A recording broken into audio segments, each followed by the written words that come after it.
one time nangyaring may nangyaring insidente. Ay.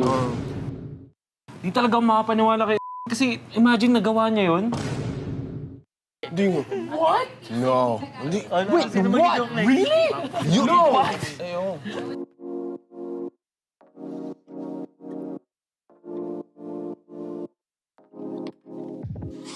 Hi everyone! Welcome back to the Philippines' most important championships.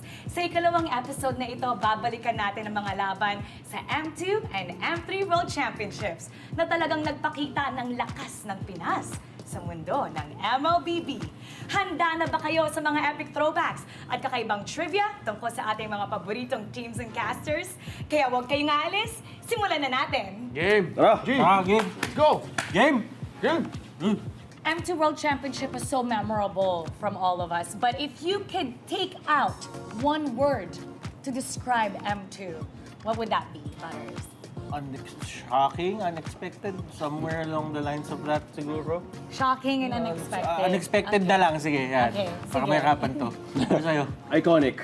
Iconic for me dahil ito yung taon kung kailan ako nagsimula sumubaybay sa M-Series at dito nagsimula yung pagka-in love ko sa Mobile Legends. I love. Sa akin groundbreaking kasi you have to understand yung nangyayari nung sa mundo nung time na yun was the pandemic, right? So parang kakaiba yung situation for the players, for the casters. Nandun pa yung mga 15 days na quarantine na kung naalala mo yun. Huwag mo na paalala? Sa akin naman, historic. Kasi talaga yung nangyari doon, yun yung pag-umpisa ng PH era, and of course yung context na binigay nila Butters, OSX, and Wolf about the whole thing. Historic talaga. So we're gonna go back to M2. I'm gonna play it right now and actually what's your reaction? Oh, Di ko alam na kailangan palang explain, pre. Sabi one word kasi. okay lang. Kilala ko yung nagkakas. Oo, galing yan eh. Grabe naman. Easy ka pa pala nun. Ito yung Game 7. Game 7. Alam niyo yung story nito, nung araw ng broadcast mismo ng Grand Finals na pinag-usapan namin, papalitan namin yung pangalan sa cast ng casters. So sa presentation, imbes na Rep Tara Bluna, it was Rep TZ, Rob TZ. Pati sana nabuo sila Feltizi nung time na to kasi na sobrang Feltizi, naging fan siya nung ano eh. So, kahit sa oo. English broadcasting siya eh. Hanggang ngayon, Lafeltisi pa rin siya. Panis Doc Ribo Harit, panis! Yung mga era na ang yung pi- metang sikat pa dito. Ang pinaka naalala ko dito, yung sabi nila lahat na ang daming umiling nung pinili yung Minsitar na yan. Kasi nung panahon na yan, syempre si Minsitar alam naman natin na anti-dash, di ba? Pinili yan nung nagharit bigla si Ribo. So pinaka-counter talaga kay Ribo yan. Kasi ang sabi pa sa akin ni Ribo dyan, nung bandang dulo na, minsan na nga lang ako magharit, nag-Minsitar pa kayo. Eh di talaga siya nag-enjoy dyan kasi may Minsitar nga. Ito grabe. Ang ganda ng laban. Si Carlo. Ito. Grabe. Grabe naman si Ano ba to, Ruby. hyper carry na Claude. By the way, Ruby Didi is a off-laner to, side laner nung time na to. Grak yan na damage build. Tapos ito yung iconic kay Ruby Didi, yung Lunox niya. Ruby Didi. And Baksha was played in the off-lane pa nung mga time na to. Off-lane pa yung tawag Pang natin. pang counter kay Yusong kasi yan yung panahon na sobrang lakas ng Yusong kasi. All time flies. And then nag-aagawan yung mga teams dito kung makakuha mo yung Brody, tank pa nga yung build-up nung time na yun. Tapos, kaya sobrang lapit ng Burmese Goose. Kasi everybody expected na Indonesia yung parang papalag sa Philippines. Pero sila yung nauna dun sa upper bracket finals. Tapos then umabot pa nga tayo dito sa Game 7. Nobody expected them. Tapos itong si Ruby Didi yung parang naging bida sa Burmese Goose. Kasi imagine, kaisa-isang player na yung pangalan niya naging verb. Sa sobrang iconic niya. Ganun na yung naging impact eh. No? So dito naman yung lineup nila ngayon, nakikita natin ngayon sa season 13 yun eh. Ano ba yung winning moment? Ito na ba yun? Hindi pa ata. Hindi pa ata eh. Hindi pa. Ay, hindi, ito na. Ito na, ayan. Nalala ko, sinigaw ko yun eh. Kuya Moribo eh. Grabe si Carlo. Grabe, uy, grabe. Lasty Chow, grabe. And then, nakabili pa si Lasty ng imo.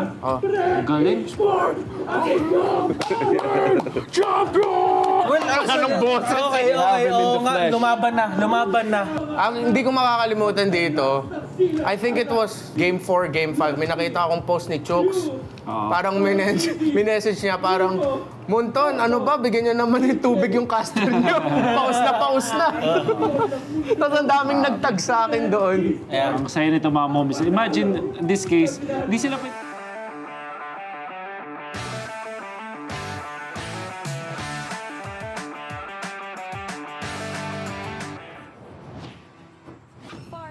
Teka, parang may mali. Bakit dalawa kami mid laner ni Yue? Anong iniisip niya? May plano kaya siya? I-share niya kaya? Uy, bakit ganito siya tumingin? Nagpalit si Haji ng role? Franco. Ayos to ah. Nagpalit si Haji ng role? Sinasabi ko na nga ba? Magaling talaga siyang manlalaro. Dahil parehas kami mid laner, in-adjust niya yung drop namin para makakuha kami ng advantage. Isa kang henyo, Haji. Kapag dalawa kayong players, isang lane, adjust the drop to your advantage.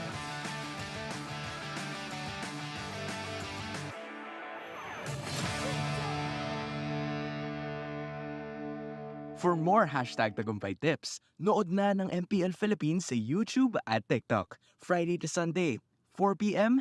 MPL na.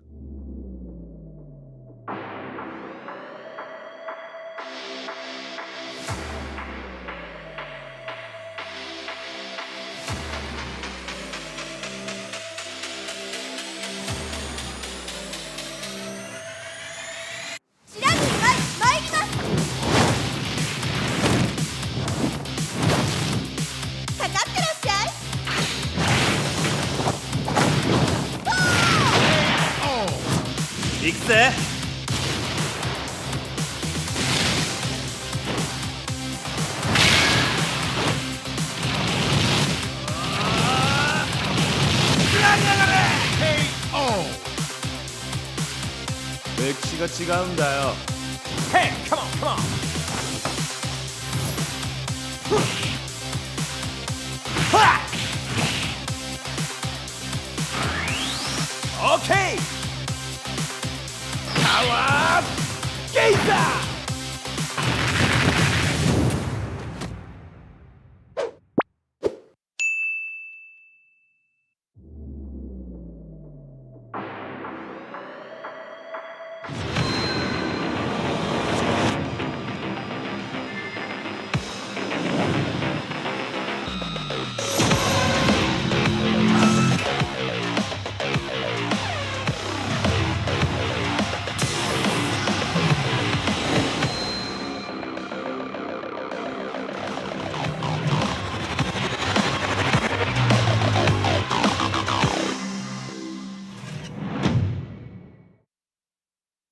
How to register to Smart Giga Arena.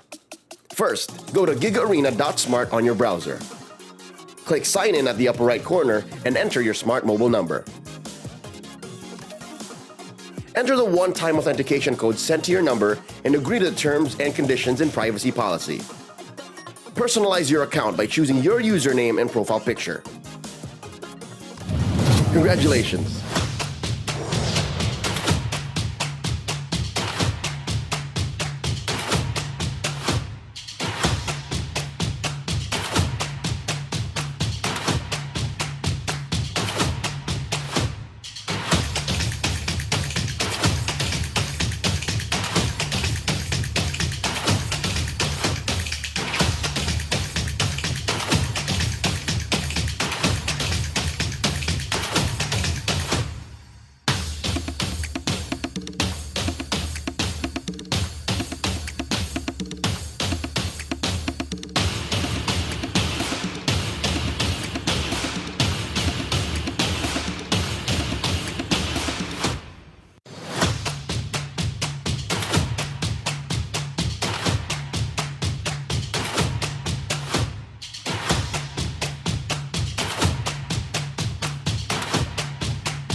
monsters.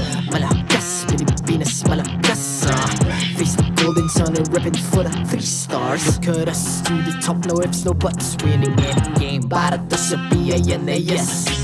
Di mo matikin ang aming boses on your level. Nasa kalye man o mobile window, I become a legend. Open fire, we unite, we winners. Built with pressure, like diamonds are made of. Switch in a lane na parang gera. HP Racing may reseta. Built like a tank, buhat ni Hilda. Full load SS parang Lyra. Susundan ko ang iyong bakas. Kasama patas, tagumpay natin to. Dahil tayo'y malakas. Para sa Pinas. Nasa amin ang alas, hindi to atras. Kinikilala sa taas kasi kami ang malakas. Para sa Pinas. Nasa amin ang alas, hindi to atras. Kinikilala sa taas, ganito kami sa Pinas. Wow! Hold on. Yeah, malakas ang Pinas. Laging MVP, no surrender, no retreat. Pag nagsama-sama, just imagine what we can achieve. Laging MVP, no surrender, no retreat. Giving 100 all my all, cause we just cannot be defeated. We are unstoppable, immune and invulnerable. Ready ang equipment, lahat frozen, malak crowd control. Pakita ko na jab like beast of the southeast. Taas sa watawa, proud and loud, cause every enemy we devour. Susundan ko ang iyong bakas. Kasama patas, tagumpay natin to. Dahil tayo'y malakas. Para sa Pinas. Nasa amin ang alas, hindi to atras. Kinikilala sa taas kasi kami ang malakas. Para sa Pinas. Nasa amin ang alas, hindi to atras. Kinikilala sa taas, ganito kami sa Pinas. Wow!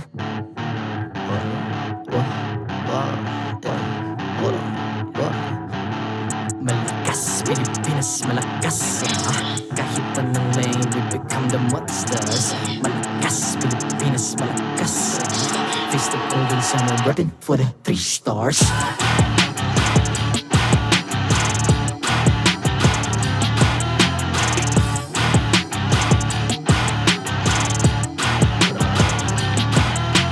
Ang lakas ng Pinas, we unite, be the stars. Ang lakas ng Pinas, we unite, be the stars. Ang lakas ng Pinas, we unite, be the stars. Ang lakas ng Pinas, we the stars. Ang lakas ng Pinas, we unite, we the stars. Ang lakas ng Pinas, we unite, we the stars. Ang lakas ng Pinas, we unite, we the stars. Ang lakas ng Pinas, we the stars. The 13th season of MPL Philippines is brought to you by the following sponsors. Smart, the official telco partner of MPL Philippines Season 13. Infinix GT Series, outplay the rest. Experience the MPL PH Season 13 action live at SM South Mall Events Hall in Las Piñas City. Get your tickets now via SM Tickets. Don't miss any MPL PH action by following our official Facebook page and subscribing to our YouTube channel. Follow MPL PH on TikTok as well for more content. Don't miss the latest news and updates about the MLBB Philippine esports scene through our esports news tab. Visit the esports page on your MLBB app now and be a part of Lakas ng Pinas. To ensure the equality and fairness of our games, MPL Philippines is also monitored and supervised by the Games and Amusements Board.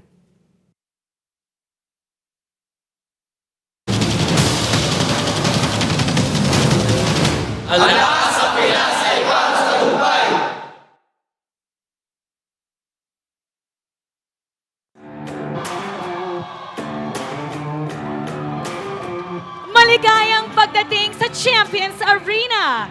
My name is Mara Aquino. And I'm Nathzz Galeria. And this is MPL Philippines Season 13 Playoffs. Now, after our 2 play-ins, we're finally down to the double elimination part of our bracket. Blacklist International kamakailan lang defeated 2 other teams to join Falcons AP Bren, RSG Philippines, and Liquid Echo para sa darating na Final Four. Now, let's take a look at the updated playoffs bracket. For the first match of today, Liquid Echo will be going up against RSG Philippines. This is a major match dahil kung sino ang makakapasok dito will be proceeding into the upper bracket finals, which is they will have a chance, just one more step, to not only make it into the grand finals of Season 13, but to also represent the Philippines in the upcoming MSC 2024. And after that, we'll have Falcons AP Bren going up against Blacklist International in another best-of-5 series. This is a rematch of last season's grand finals, and it's a dream-come-true matchup for both of them. Now, for the first match of the day, we're going to be talking about the rivalry between Liquid Echo and RSG Philippines. This is war. Ever since that's happening nung Season 10 pa lang, there's been so many things happening over there, and the rivalry will continue today. You know, before we move on to the rivalry and dissect the anatomy of our legends, we have a special guest joining us today. All the way from MPL MENA. Great friend of ours. He was here for M5. Let's all welcome Yasu. Hi, Yasu. Hi, Mara, and hi, Hans, and also hello, Philippines. I really miss you guys. We miss you as well. You were here for how long? Like almost a month, right? Oh, yeah, I was here in the M5, and also, since I have the opportunity to say that right now, I really want to thank Manila for all the great memories that they have gave me, and the great hospitality and generosity. Do you remember what's your favorite Filipino food? You were here. Any words that you remember? I remember some words. One of them, or like both of them, can actually be used for you guys both, and hopefully it's not a bad word. Maganda, as in pretty, right? Yes, maganda, pretty. And bogey, as in handsome, right? Foggy. Okay. Nice. He was here for a month. We had so much fun with him. But you know what, Yasu? Now we're going to be talking about the first matchup, which is RSG Philippines and Liquid Echo. Right. We're going to go behind the history of the playoffs with them. So for the past 3 seasons, Season 10, Season 11, and Season 12, Liquid Echo has eliminated RSG Philippines. That is a major fact. And in addition, ever since the franchise system started here in MPL Philippines, both of these teams have always made it to the playoffs, always present, never absent, and you could also say that have very well represented us in the international scene, with RSG Philippines giving us an MSC championship and Liquid Echo getting us an M4 trophy. That's right. Now, you know, with RSG Philippines, when they won, Season 9 title. That's they right. represented the Philippines in MSC 2022. I believe that was in Malaysia. And then they won. They did win. And in addition, there was just a lot of people kind of like doubting them. Probably same with M4 Liquid Echo from before, wherein they were the runner-ups of that current season, heading over into the World Championship. But now they have managed to showcase that they really were that super team for a reason back then. And even with Echo, after reaching the grand finals for Season 11, they represented Philippines in MSC 2023 and they finished 3rd place. So both these two teams have the international experience, The recognition behind them. as well. The recognition from all over the world. I mean, I remember if you go back to Malaysia with RSG Philippines, that was when Demon Kite was there, and now Yep. he's back He with is back. RSG. That's a really good note to take, knowing that he has made it to the playoffs once again. Now, I wanna think more, Mara, about everything that has happened with these two teams, right? Yeah, there you go, up in your screen. This is the MPL Philippines franchise history. So you could see here how for 3 seasons straight, Season 10, Season 11, and Season 12, Liquid Echo has been dominating RSG Philippines. And in addition, there's only been RSG Philippines winning once in this moment in the S11 playoffs in the upper bracket semifinals. So these guys or these players are entirely familiar foes at that, and they want to make sure to continue the battle right here. How about let's ask Yasu? Let's get Yasu back up because I know that he's very passionate with MPL. He watches our broadcast. What can you say about the rivalry between Echo and RSG Philippines? Liquid Echo now. They have a new name. Well, what I really like about both these teams is that they kind of have the same play style. They are aggressive when it's needed, and also they are playing by the book. And what do I mean by playing by the book? They are both focusing on the objectives, fighting eagerly for the first turtle, and whenever they meet in the playoffs, especially, it's a match made in heaven. And looking at the history that these teams share, the numbers are in the favor of Liquid Echo, but RSG's current version might change the route of history. Now, I think he's mentioned more of a match made in heaven, both RSG and Liquid Echo. I know, on the other hand, MPL MENA is a relatively young league, but would you say there is a team on that side who also shares the same rivalry as Liquid Echo and the side of RSG? Well, our rivalry here in MENA, 2 seasons ago, I would say Occupy and Okami Esports, but currently our playoffs is around the corner and we have two teams who almost finished the regular season undefeated. And these two teams are Twisted Minds and R8 Esports. And now, take a look at this. We're featuring Sanford right now for the Anatomy of the Legends. He makes the rivalry extra fierce. Now, Sanford also described previously that his playstyle, they're very calculated. He's actually very good at math, and he says that that translates into the Land of Dawn by making very precise movements. Calculated decisions at that. And this playstyle will also reflect into his stats, making him one of the candidates for the All-Star EXP laners in the Alamat Awards. Not only that, because you can also note that the two of his main heroes that we would see are both the Yuzhong and the Barats. These are both team-centric, objective-taken heroes at that. And the hero pool that Sanford would always be using could rank him, or will actually rank him, as the second EXP laner with the highest kill participation. That's how you know that he's really part of the team fights all the time. He's such a team fight specialist. Right there, even in the graphics, it says he's a human calculator. Heart of a champion. You know, I've been told by people from different regions that they actually really look up to Sanford, and he made such a big difference and made an impact. So even though he's really young, people are looking up to him. I mean, looking at the stats, right? It's at least first, second, or third in terms of the Alamat genes. By Alamat genes, we would say that it's more of the stats that happened all throughout the season. And being top 3 for all of that says a lot. And the reason why we're featuring legendary players, because we have the upcoming Hall of Legends coming up. We don't know who's going to win. So in every team, there's somebody that's always a standout. How about let's get Yasu back on camera, because I have a trivia for everybody. Okay. So Sanford, he says he's good in math, so calculated movements. Yep. You know, Yasu is actually an engineer. Oh, He's really? good in math. That's actually what Yasu, you know, that's what Sanford wanted to take in school. So give us a little bit of perspective. You being good in math, also you tried to be a pro player before. So how does being good in math translate into the game? How does it help you? Well, as an engineer, you almost always see 1 or 2 steps ahead of you, and you have a different scenarios and possibilities going around inside your head.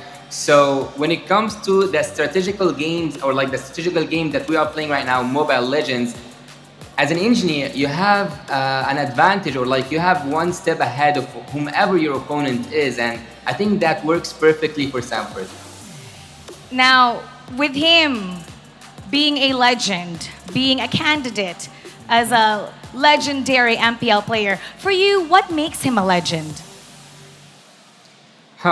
Well, Sanford is one of the players whom you can rely on when you have a team fight, for zoning and also for targeting the backline. The synergy that he has with Sanji especially is something so, let's say, marvelous, or like you can admire that synergy that he has with Sanji, especially because whenever they are playing, especially Kadita and Yuzong, the double Petrify strats, They are doing really great, and as a legend, well, that's a huge word, but it's not huge for Sanford, because when you look here at MENA, a lot of the XP laners are looking up to be as Sanford.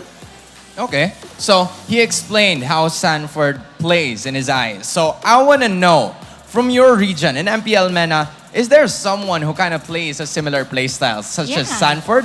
Would you mind give us a name? Well, I would say Alpho. He shares the same play style as Sanford, but he hasn't played that much in the current season, in the regular season, but we will see if he will play in the playoffs or not. But when it comes to the team fight and also the play style, I would say that Alpha from Team Falcons currently shares the same play style. Now let's go to the other side, which is RSG Philippines.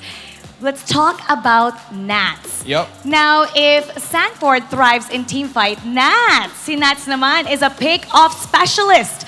His most played heroes, we can see right here, there's Arlot, there's Paquito Benedetta. He shines in 1v1 fights, but also, he's good in team fight. That's why we have been calling him the entertainer, or Nathzz Entertainment for everybody's familiarity side. Because even though he shines as an individual, his high kill participation and share of damage dealt for RSG made him a well-rounded player and also deserving to be nominated as an All-Star EXP laner in the Alamat Awards.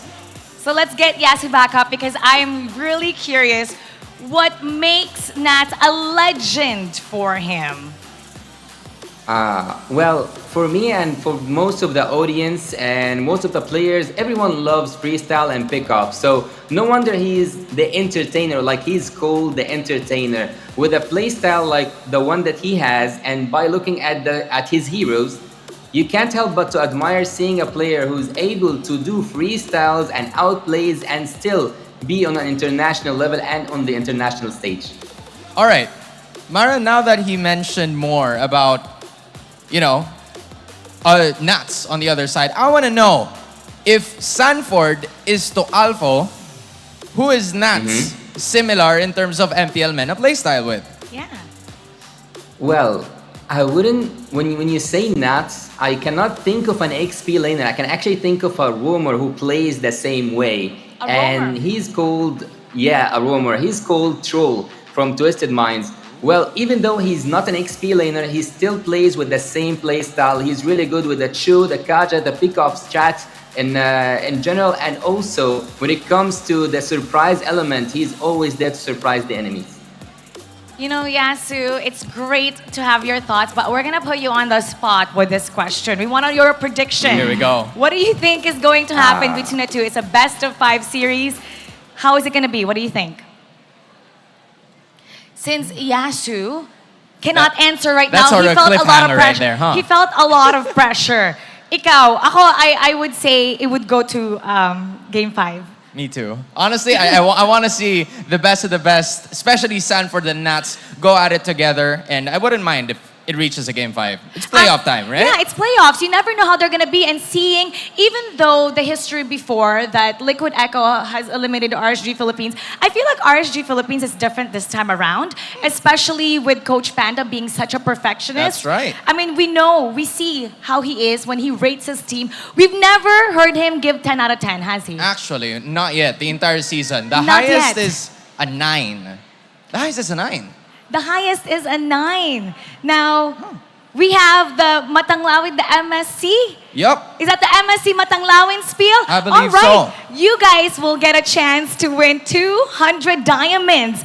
All you have to do is watch out for the trophy. Actually, because we will be placing different elements of the MSC trophy on your screens or maybe here on the studio. So all you need to do is to make sure to use the hashtags, hashtag Lakas na Pinas, hashtag Para sa Tagumpay, and hashtag MSC 2024 by posting that element or those elements on social media. We'll be announcing the winners right after the playoffs, so make sure you watch out for that trophy. How about let's get this battle started in the Land of None? So we're gonna go to our casters.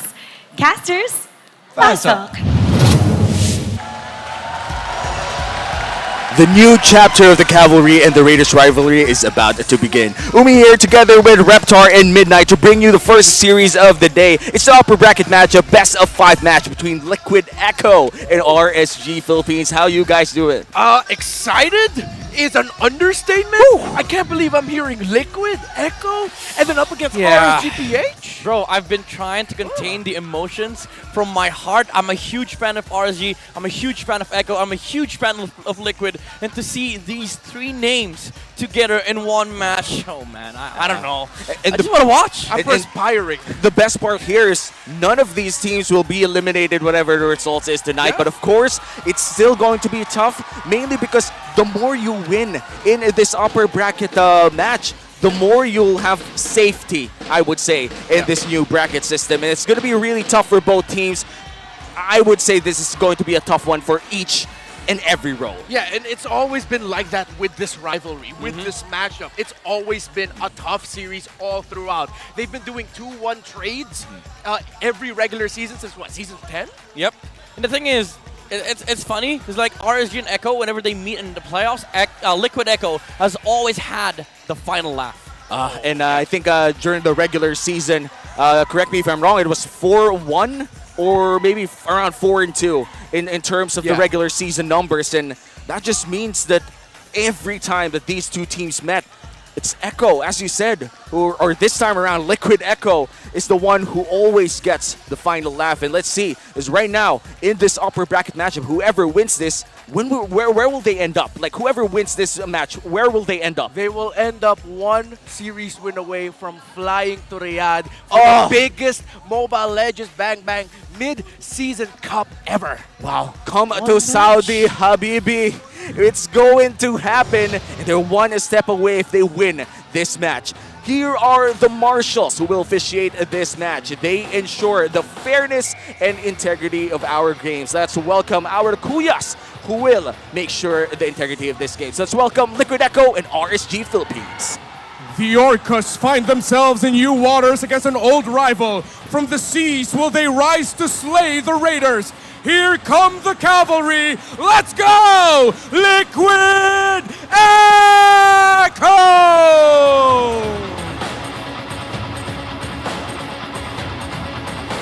The Lone Raiders stand defiant, louder and prouder against the familiar tide. The Kingslayers look to trample their longtime rivals. It's RSG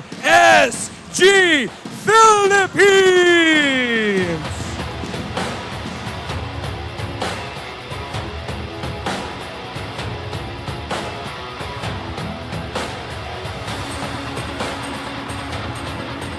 The winner of this match advances to the upper bracket finals. Liquid Echo is coached by Coach Tic Tac. RSG Philippines is coached by the Hall of Legend inductee, Handa.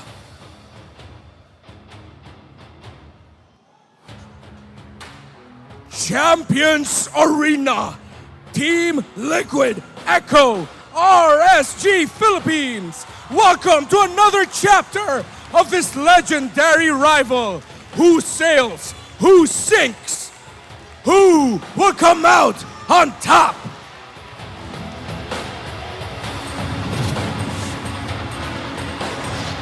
The Champions Arena is energized with the presence of these legends playing right in front of their eyes. And for one of the first times in history, Liquid Echo playing in this venue as well. Let's welcome them. We have Benacuti, Coral TZ, Sanji, Sanford, and JP. Bro, as I've said, I'm a huge fan of Team Liquid Echo now with the starting 5. Benacuti, Carl TZ, Sanji, Sanford, and JP. Oh man, I want to see them hype up. I want to see them perform in this group stage and this is the playoffs because they are up against the MSC team that is RSG. RSG Philippines, Crusade, Demon Kite, Aqua, Nathzz, Light. You know, RSG PH has a very special place in my heart and I have a lot of respect of them. Other than their achievements, they're the second team ever in MPL PH history to invite me to their championship winning celebration after winning the championship. So RSG PH, y'all have my heart and I have my eyes set on Nathzz. Look at Nathzz, look at that stare. Look at that stare, man. And these teams are about to slap it out once again after their last regular season meetup. And this time it's in playoffs. Let's look at the team head-to-head. What can you see here, Midnight? I mean, the contention of the Roger is for sure going to be a heated affair between the drafters and the coaches here. Kusei and Benecutie has been stellar on them, but also the jungle matchup. 3 heroes, mind you, very similar between Carl TZ and Demon Kite. Wow, and when we look at the additional stats here, I would say that it's pretty close when we look at the both squads. And honestly, I feel like one of the biggest game changers here would be the mid laners in this matchup.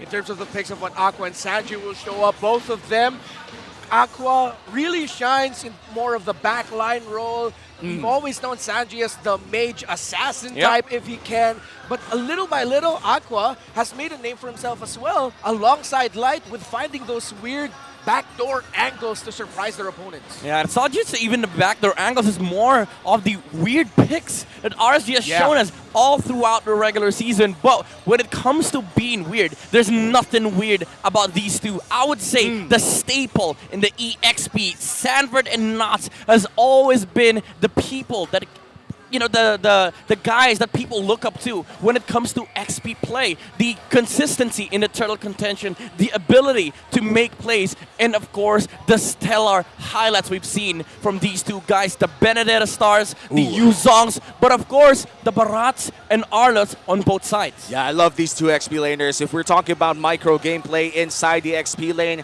gotta say, these two are the people to watch for. And we talked about the mid laners, but let's talk about the Infinix keys to victory this time around. Now for Team Liquid Echo, help Sanford, help Carl TZ. XP again is very, very important when it comes to turtle contention for Liquid Echo. We've seen Yuzong always been using the Black Dragon form from a Sanford to just utilize the zoning capabilities to make sure that they get the retribution from Carl TZ. For RSG, devise a foolproof turtle fight plan. We all know that Liquid Echo is going to be doing the same thing all over again. They need to be able to fight around that. Now, for both sides, don't rely on how much you know each other. This is playoffs. You got to throw whatever you saw in the regular season and make sure that you are prepared to whatever unorthodox picks or unorthodox strategies that each team is going to throw at you. Hey man, 2 weeks is a long time, and for these teams that have stellar coaches right behind them right now, 2 weeks is enough, more than enough time for them to devise new strategies,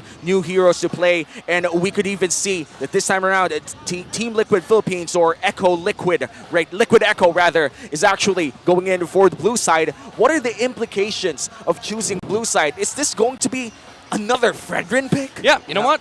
Fredrin, Angela, those stuff. But I would say Liquid Echo getting first pick, they have Arlot priority. And that's very big because for the past few games that the RSG has played, Arlot seems to be the most important hero at their arsenal. That's true. Yeah, JP has been stellar with that hero in the roam role, a great position 5, and at the same time, the flexibility that Echo can bring to the table with that pickup. It doesn't need to go to the roam. It can also go into the EXP lane for Sanford, who he has had a great series of records as well with the Arlot. 6 wins, 2 losses in the regular season. It's very rare for like a match to come up with 4 players that play the same heroes. It's both EXP, roam on both sides. Light and Nathzz has been very, very good, has been very successful with the Arlot, but on Echo, again, it's all JP's fault. Like the setups is always, it is always going to be coming out from that roam on the side of Liquid Echo. I actually have to correct myself real quick. What? It was the 6-2 record of the Arlot is actually for Nathzz.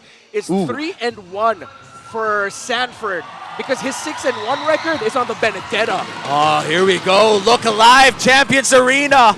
Game 1 is about to begin between Liquid Echo and RSG Philippines. We talked about the Arlot. This time around, we'll look at the mid lane once again. We have the Vexana, we have the Valentina. Do you guys think that this would be another, let's say, another mirror pick where we could see this these mid laners once again? Yeah, for sure. There you go. Mid laners already removed on the side of Echo. Faramis, Louis, they're both out. But also the Arlot. Team Liquid Echo does not want to deal with the Arlot Nathzz.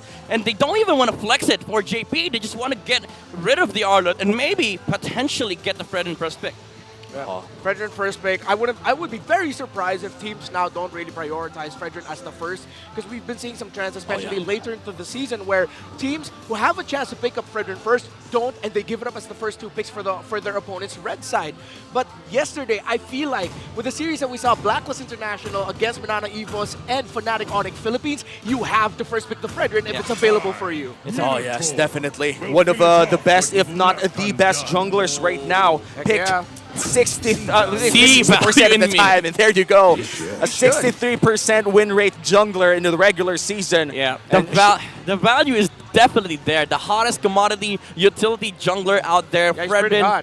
It is going to be on the hands of Carl TZ. Now, usually RSG, they answer the Fredrin with the Baksha and Demon Kite, but this time around, they don't have the Baksha and Paramis combo. So they might look into other options like the Barats for Demon Kite, but also do keep in mind that the Barats can be flexed to the EXP.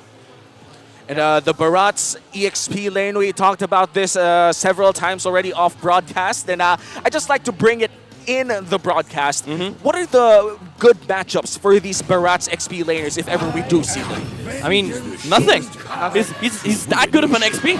Oh wow, but it looks like they're gonna see Yu Zong this time around paired with the Moskov as well, but oh my goodness, this is the classic Liquid Echo Blitz Draft. Although they don't have Trevor anymore, but picking up straight away the Trizla and Navaria. Very signature picks coming out from Liquid Echo here, especially with the Navaria on the hands of Sanji. But Trizla on Sanford against Yuzong. He knows this hero so well. He knows the matchup, and this time Liquid Echo might have an answer against the Yuzong. Yeah, and one of the things I like, honestly, about the pairing of a Trizla and Novaria together is with an Astral Echo, it's so easy for you to hit the penalty zone. Yeah. Especially if you land 3, 4, 3 and up against your opponents. Oh penalty zone almost becomes like an instant thing. The slows, bro. Yeah, the slows. RSG now will add more slows to their table with the Baksha. Well, let's take a sneak peek here for Sanford. His most used hero is the Yu Zong, but this time he will be rocking the Trizla, which I think, how's that matchup in the XP lane? I mean, it is quite in favor of the Trizla. You do get the amplified existence on the early game because you don't have to really fight into the matchup.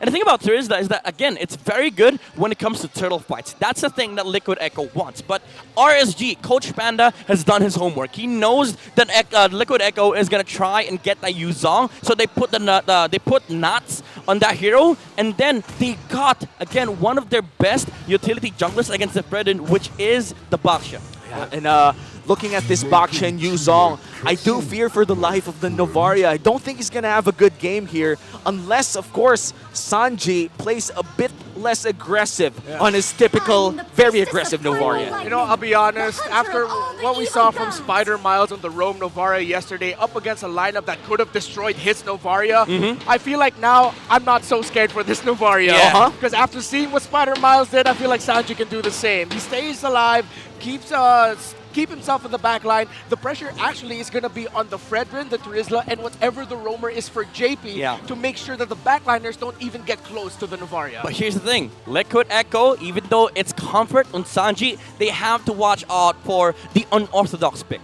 Again, RSG, they have a talented mage, and we've seen a Novaria suffer a matchup before, the Gushan. Oh, yes. I still remember TNC Pro Team picking it up in the regular season, going up against the Novaria. But here comes the pick coming in from RSG. What are you guys expecting? Maybe a roam? Yeah, roam. I wonder if they're going to... Because looking at of Liquid Echo, I feel like maybe Help, Chip, Nathan might be their last 2 picks. Will be really good because Nathan Moskov, that's true, in terms of that trade. You know, when we look at the Moskov, I think Midnight was the one who said this. I think nobody, as you said, nobody could beat the Moskov if played well in lane. Technically, you win almost all matchups in the game. You know, RSG, they pick up the Vexana on Aqua, and I feel like that's a staple pick for RSG. But Liquid Echo, they go back to the Cloud of Benecutie and finally the Carmilla maybe on the roam. I'm not saying maybe, I'm saying it is. It is a Carmilla roam. I've been spamming this. We've seen this in MPL ID. We've seen this in our pubs, in our RGs, but now Liquid Echo, JP is gonna try and make it work in MPL playoffs. And I feel like this is also a steal pick away from RSG because Vexana paired with the Carmilla is definitely one of the combos that everybody should watch out for. And looking at the final pick here, what could it be? Chip. Chip, yeah. Chip Ruby? Chip Ruby? Chip? Chip?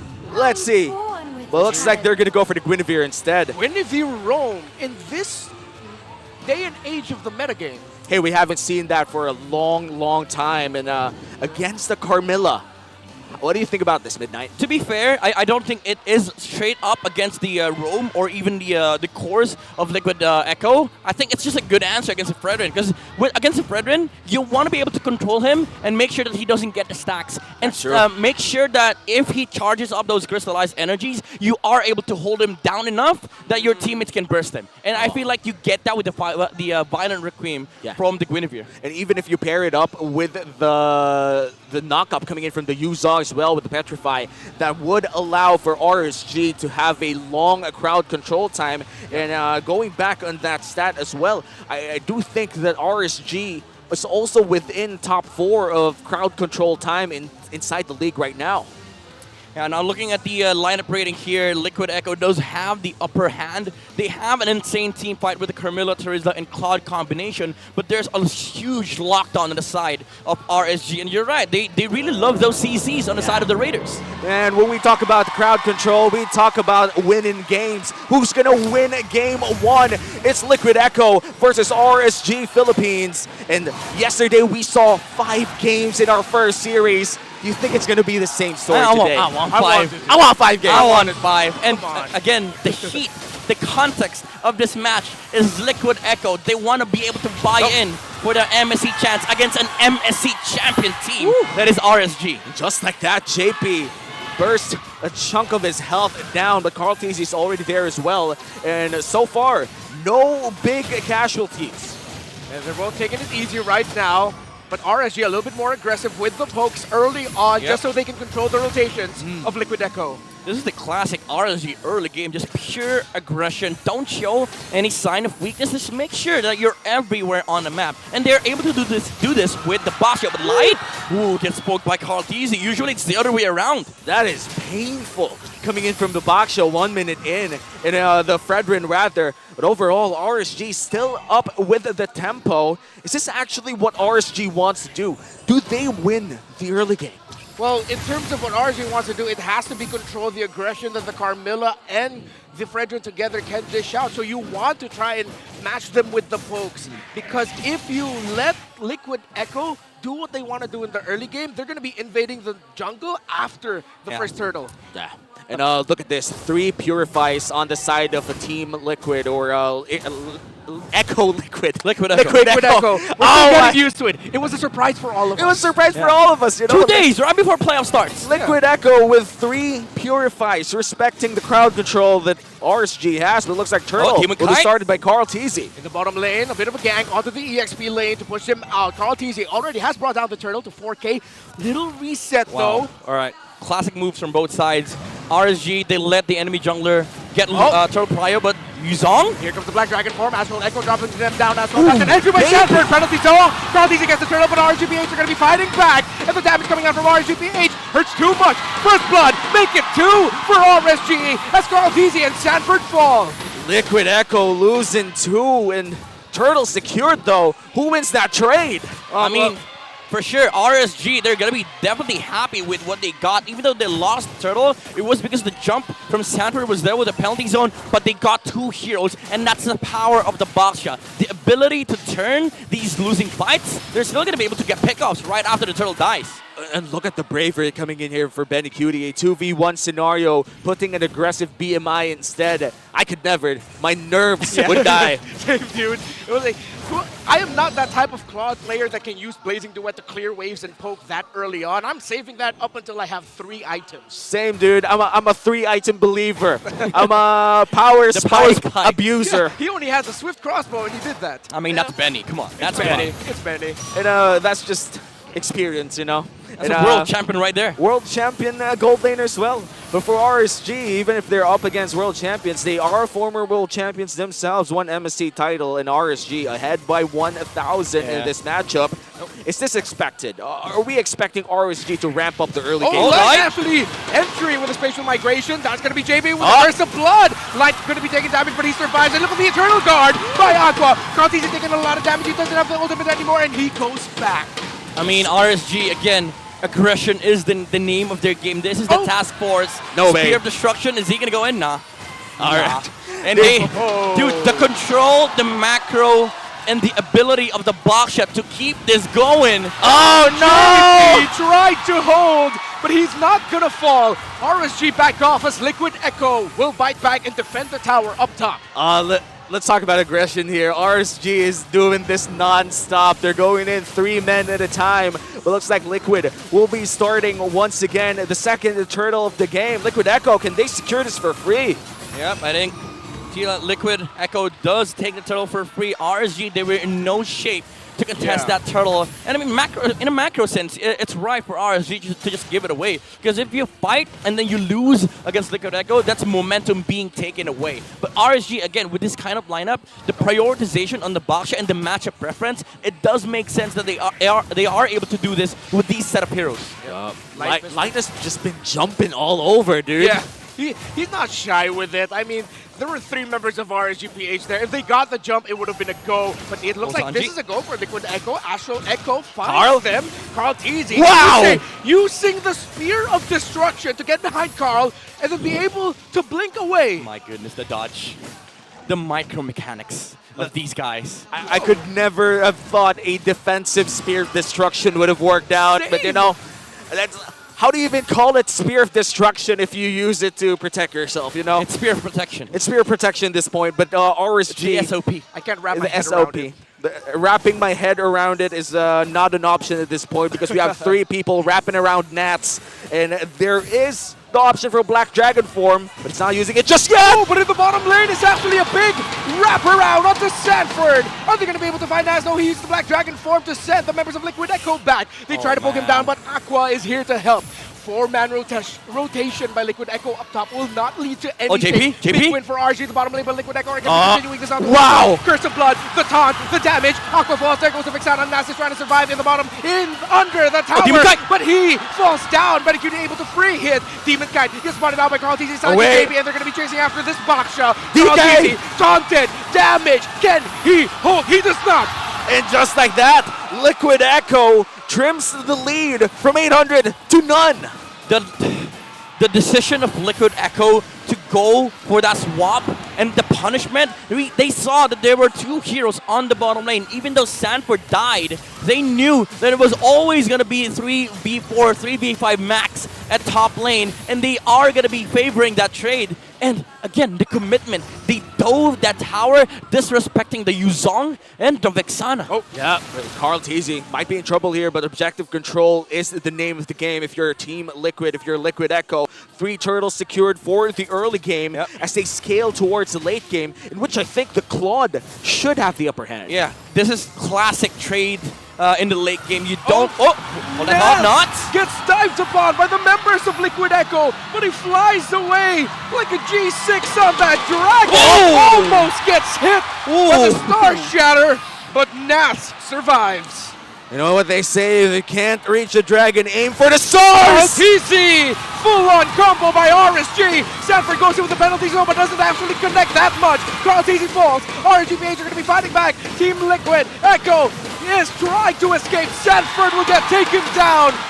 Great rotational read by the Raiders. And the Raiders fight fire with fire. The aggression coming in from Liquid Echo just is answered by the Raiders with aggression of their own. Yeah, this is why people love watching Liquid Echo against RSG. It's always a back-to-back affair. Somebody will always be able to win the trade, but somebody is always going to be able to go for the punish. You can never know who's winning these trades. Yeah, not gonna lie, this fight right now is making me wet with perspiration. 2 teams that have really made a name for themselves with water themes, a King of Sea, a former Orca. Now with Liquid. You know, if you're now we're Liquid, still wet, but you know, if we're wet of perspiration, we're also high in inspiration because Benny-Cutie, look at that damage, baby! Okay, the stun last Star Shatter takes down the Vixana. Oh man, this game is just Oh, it's not stopping! Purify. I love what I'm seeing. There's Curse of blood.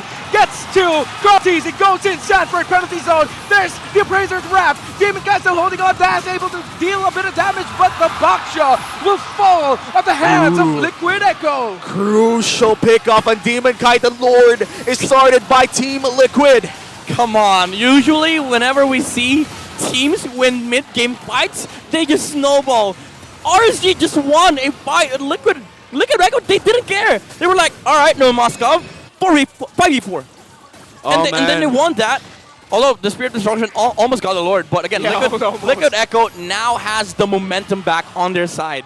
You know, we always talked about this. Sanji on his Navario. We typically see artillery mages way back in the back lines. But this Sanji Navario is very different. He's the guy to use a sniper right in front of everybody else. Yeah, the best way to land a sniper is just try to hit it point blank. Exactly. Oh, the Curse of Blood with the penalty zone flicker rescue by Sanford means that Aqua will fall. Liquid Echo still have the Lord. They're taking this in a more calculated route. They find Nathzz. He will fall. He will not. Or will he? He flies out. He survives Carl. Easy. Take a lot of damage. Are they actually going to be focusing on the base right now? It's still 10 minutes in. It looks like they have to go back. Liquid Echo dominating RSG Philippines out of nowhere. This is Liquid Echo coming into this matchup really prepared. That there is the pickup, the initiations, the jump, the snipes coming out from Sanji. It's also the draft preparation, but also the comfort on the side of Liquid Echo. Benny Cutie on this squad has been amazing all throughout these macro engages. The ability of Liquid Echo to be able to make sure that the Claude is farming up while they're keeping the pressure against RSG. Yeah, and now it's a 5,000 gold lead for Liquid Echo. Largest gold lead so far in this 10-minute game. And after a few plays, after a couple of jabs coming in from RSG, the power punches coming in from Liquid Echo has just been going through and through. Now with this 5K gold lead, you guys think that the next Lord fight, could RSG fight that, or should they just concede that Lord? I guess they have to poke it out first, right? If they can get someone Prod and down, and then if they can get a build an advantage for themselves, then they go. But if it's really like a 50-50 and you don't know, I wouldn't take that if I'm RSG. And the problem is right now, Liquid Echo, they have the priority when it comes to vision and also pokes because of the Navaria from Sanji. So even if RSG wants to contest, they really have to check a lot of boxes here, wait the Lord out, maybe force a team fight if Liquid Echo is not ready, but that's not going to happen. Liquid Echo is not letting any holes through their game plan. No side lane deaths. All of them are grouping up in mid. It's very important for Liquid Echo right now to stay together. Yeah, and RSG, they're also staying together. In fact, they're just eating up the waves together as well. The base is getting smaller and smaller. They gotta extend the space that they have. Maybe a few galvanized steel squares and eco-friendly wood veneers, but not this time around because this is still a 5K gold lead. Yeah, the economy for Liquid PH, for Liquid Echo, and of course the macro as well, pushing the opposite side of the Lord right before it spawns. They check all the conditions here for Liquid Echo to be able to take this Lord for free. And now the Lord started as well by Liquid Echo, but are they going to continue this or are they just going to bait it out? Yeah, they're going to be continuing. Oh, that's a spear. That's big. Are they actually going to try to enter it? Yeah. Will they try? Nah, they won't. It's big info. Yeah. Still, it's just like planting a drone camera, you know, just sending it out there. Yeah. Oh, they got the Lord. Haha. Here's the info. Upload We tried. it. Oh, Carl. Like and subscribe. Like and subscribe. Light gets done, he goes back and calls with the spam. RSG Philippines were doing this earlier, but RSG PH is showing, okay, go ahead, spam, we'll spam back. We know we're losing, we don't care. I mean, Demon Kite and Carl TZ has been duking it out for years now. And I'd like to believe these two people are friends IRL, but looks like it's heating up in the battlefield right now. This might be the endgame push. All right. There goes Yasuo. Echo Light brought down really low. That's the stuns. He's immune. Is he going to be able to escape? Yes, he will. Immobilize onto Demon Kite. And the entry by Sanford. Penalty zone. Demon Kite will fall down. Liquid Echo have built an advantage for themselves. Aqua with a petrify. Entry. And a blazing duet by Benny Cutie means Team Liquid Echo will take game number 1. And Liquid Echo secures their first win under their new organization name. Clean, decisive precise. That's the mode of operation here for Liquid Echo. And one thing is for sure, they're not scared fighting against a very aggressive team that is RSG. They keep on making plays. The signature of the old Orcas now turned the cavalry, the Express, coming out from Liquid Echo. Gotta miss the Echo Express, but we're not missing it anytime soon because we just witnessed a very quick game. I think the average game time for both squads here would be 16 to 17 minutes, but that ended around less than 15. What a statement win coming in from Liquid Echo. Not gonna lie, they might be liquid, but that game was solid.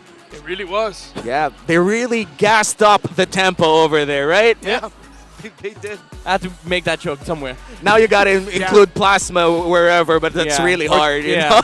That's like the fourth state of matter, right? That's true. Okay, I'm glad I still remember it. I failed science multiple times. I failed science too, bro. Nice.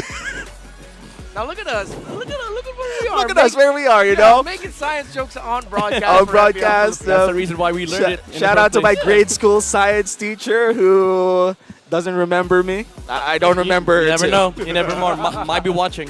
She might be, you know?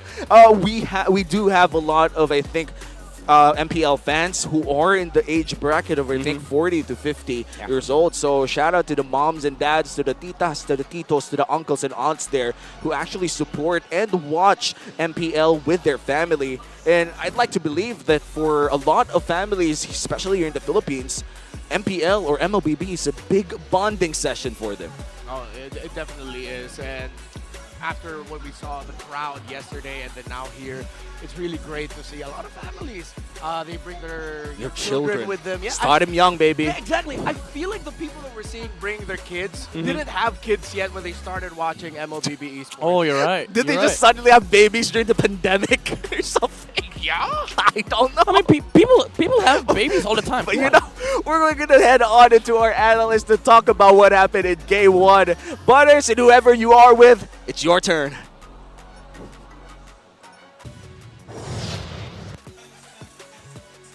Ako nga pala si Butters, nagbabalik dito sa MPL Philippines. Kasama ko ngayon si Coach Dap ng Smart Omega Neos from MDL. And what a game coming out from Liquid Echo. Masasabi ko pa ba na ang solid ng Liquid Echo? Parang hindi na tama no? Parang they're just performing to their standard. Standard na nila yun standard na nila yun. So now, looking at our MVP, it's none other than Sanji with a phenomenal performance on that Novaria. And nakita naman natin yung kanyang mga ginawa doon sa game na yon, yung mga early aggression na sinubukan gawin ng RSG Philippines, siya ang pumigil. Dinenay niya, ginawa niya ng space, ginawa niya yung trabaho niya, and at the same time, nagawa din ng Team Liquid yung trabaho nila. And looking at the stat line dito, 5-0-4. Hindi siya makahawakan dito. And yun din yung isa sa mga magandang traits ng isang Novaria, lalong-lalo na sa mga lineup na katulad ng ginawa ng RSG Philippines, is hindi talaga siya madali mahuli. Kahit sabihin mong may Guinevere ka pa, o kung ano pa man, may Dragon pa, kung hindi ka talaga magko-commit sa kanya, is maging okay lang. In the early stages of the game, kung nakikita natin dito, Coach Dap, ay talagang nakikita natin yung potential na meron yung side ng RSG, lalong-lalo na sa pagkakaroon ng early game advantage. Kita naman natin yung rotations nila Napakaganda din ng rotation nila na nilayo nila yung Claude sa potential choke or potential ganks na pwedeng tanggapin, and inalay na lang nila yung Terisla na nag-cause na mag-snowball yung Claude. So, sobrang effective yung lineup nila. Na-accelerate nila yung team nila, yung power spike nila. Gusto ko yung sinabi mo dito, na inalay nila yung Terisla para kahit papano magkaroon ng space yung ibang mga tao na kailangan. Kasi nga naman, kailangan lang naman nila humanap ng tiyempo, ng buwelo. And they found that 6 minutes into the game, nakahanap sila ng mga tao from the side of RSG na hiwa-hiwalay at nabaliktad yung tide ng game bigla. And now, kung titignan natin, for the side of Team Liquid Echo, ay unti-unti na rin silang nagko-collapse doon sa may base ng kalaban. And as we've seen, ay talagang isa ito sa mga, sabihin na lang natin, gamay na gamay din ng side ng Team Liquid Echo yung ganitong mga lineup. Kasi kung susumahin, kung titignan mo yung lineup ng RSG, parang ito yung mga ginagawa nila Ito yung lineup na ginagawa nila na pina-force nila yung kalaban nila, gamitin yung skill nila pan-out. And sa ginagawa ng Liquid ngayon, they're forcing their enemies to play sa tempo na gusto nila. And looking at our emblems, anything na nakikita mo dyan, Coach Dap, na medyo kakaiba. Para sa akin dito, ang nakikita ko is si Carl TZ going for 2 defensive emblems tapos yung concussive blast para talagang makuha yung kanyang early game. Kasi alam niya, dito sa lineup ng side ng RSG Philippines, siya talaga ang main target. Sinecure ni Carl yung early game niya, kaya di siya nag-support. And binigay niya yung pressure na pwede niya ibigay as early as possible. Nandi din siya yung mapapunish.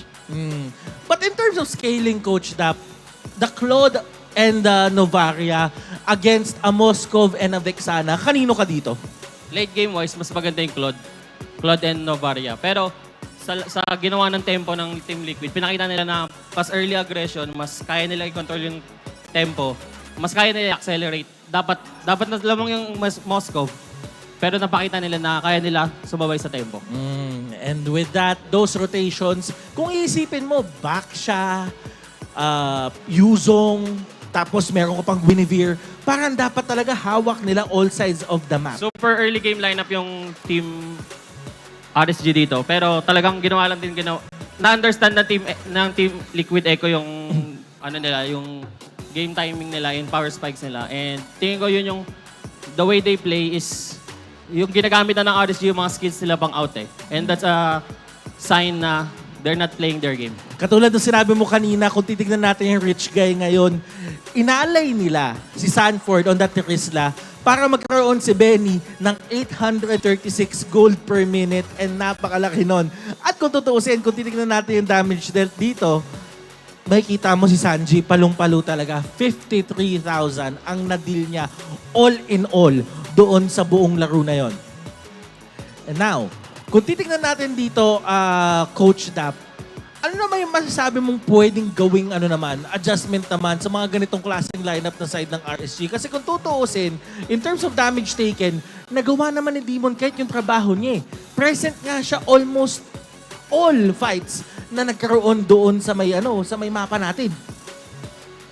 Siguro I'm looking at Light and Nathzz dito to create more plays pag mid-game.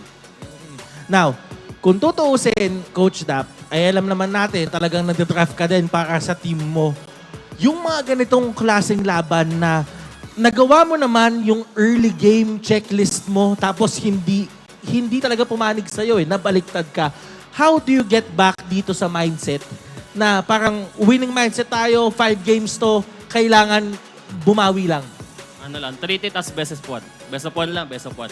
So, ibig sabihin, one step at a time. One game at a time, best of one lang. So, ganun pala yun. And guys, kung tutuusin, tingin ko ganun naman din talaga lahat dapat dito. This is not only just a race, but this is a marathon. At kung tutuusin, hindi nga dapat nagmamadali kasi there is an ample amount of time for you guys to formulate at makapag-adjust. Tama, Coach Dap? Tama. Tama, yan. So, a bit of trivia lang kasi nakausap ko din tong side ng Team Liquid Echo before the MPL Playoffs at meron silang sinabi sa akin.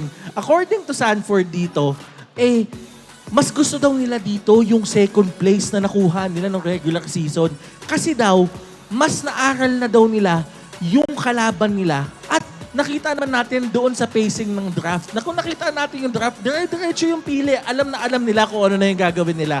So now, for game number 2, anything that you want to say or any final thoughts for game number 1? Wala na. Excited na ako for game number 2 and good luck sa both teams.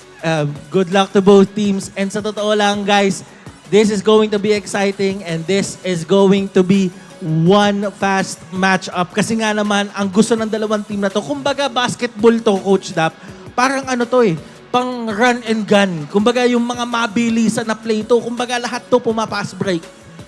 Pasa ta shoot, wala nang kwento. Pasa, shoot, wala nang kwento. And for us, ganun din naman ang mangyayari. Kaya naman, ibalik muna natin sa ating mga casters for game number 2. Casters, andyan ba kayo? Kaya nyo na yan. Thank you so much, Butters and Coach Dap for that analysis segment. And I think for our international viewers out there, what do you think happened in Game 1? What's the highlight for you? It's just aggression from both squads. What else could we see? It's the clapback by both of them, honestly, though. Late entry penalty zones by Sanford, the entries by Nathzz. One thing that really stood out for me was, as you mentioned, the aggressive of Sanji. Yeah, and before we head back to battle, let's first give our shout out to our official sponsor, Smart. Smart Giga Arena is open to all Smart and TNT subscribers, where they can join an array of arcade games and esports tournaments, especially MLBB. Just create an account on gigarena.smart using their Smart or TNT mobile numbers. That's your Smart or TNT mobile numbers. With the new Smart Giga Arena 20, you can unlock the world of Giga Arena tournaments for your shot at prizes. And of course, Giga Arena comes with 2 Giga Arena tickets and 100 megabytes for all sites for only 20 pesos, valid for 1 day. Load Giga Arena 20 now in the Smart online store. Now. Oh, man, do it now. Do it now. Do it now. Do it now. Just don't close the stream. Just continue watching and load up and do whatever. But right now, of course, we are about to enter game number 2. And for a lot of our players here, of course, they're using one of the best phones in the world. Shout out as well to our official sponsor, Infinix. Infinix GT Series, outplay the rest. Brought to you by Infinix, the official sponsor of MPL Season 13. Be unstoppable and outplay the rest with the Infinix GT Series. And hopefully we do see a lot of unstoppable plays entering game number 2. In game number 1, I did feel like JP felt very unstoppable during that time. One big ultimate just changed so much for Liquid Echo. Yeah, the entries of that man, again, on point. Yeah, to be fair, there's no stopping the Carmilla ult. Literally. That's true. Unless you step out. Yeah, you gotta step out and like split apart from each other. Yeah, you gotta make sure that you don't get hit by the curse of blood, or else it's just a world of a lot of pain. But of course, if pain is the name of the game, we're talking about fighters. As the bingo for KOF 97 is still up and coming. Take a shot at winning 3 brand new KOF collab skins and unlock their exclusive ID tags. Enjoy a sweet 50% discount on the first 10x draw and the daily first 1x draw. Don't miss out on this awesome opportunity. I still am very sad I missed out on my... Yo, I got... okay, here's my confession. All right. Hit us. Confession time. I made so much content for the past few months for TikTok and you know, everywhere else. And we have like a incentive program, right? We get like stuff. But, for sure. I might have, I'm not saying it did, spent everything on KOF. Yeah, he did. And now... he did. And, he for sure did. For Mommy Mai, you know, everything for Mommy Mai. And MPL PH live stream viewer rewards are now available as well. Come and watch the MPL matches in TikTok to join the goodie bag lottery and be one of the lucky winners. Step 1, go to TikTok. Step 2, go to the MPL Philippines TikTok channel at MPLPH_official. Step 3, click the official live stream. Step 4, click the top left corner to join the goodie bag lottery. It's the corner, somewhere around Womi's head. Somewhere around my head, you know. If you find it, you click it, and hopefully you win it. Because a lot of free stuff, honestly, for the playoffs. We did a lot of free stuff as well for the regular season. Just by watching MPL, you could get a lot of in-game items, and if you're lucky, you might even get a shout out from Midnight himself. Oh! Shout out to you, Michael. There you go. For all the Michaels in the world. Michaels out there, the Marks. Jonathan, Michelle. What's the most common IGN? For me, it's Demon. I gotta say, like, there's like so many players there with Demon with their IGN, you know? You know how many Gojo Satoru's I go up against every single day of my life? Is home. Of course, RSG picks blue side this time around. Okay. All right, Demon Kite, Fredrin. I'm calling. Maybe if Liquid Echo bans Arlet. If not, Arlet first pick.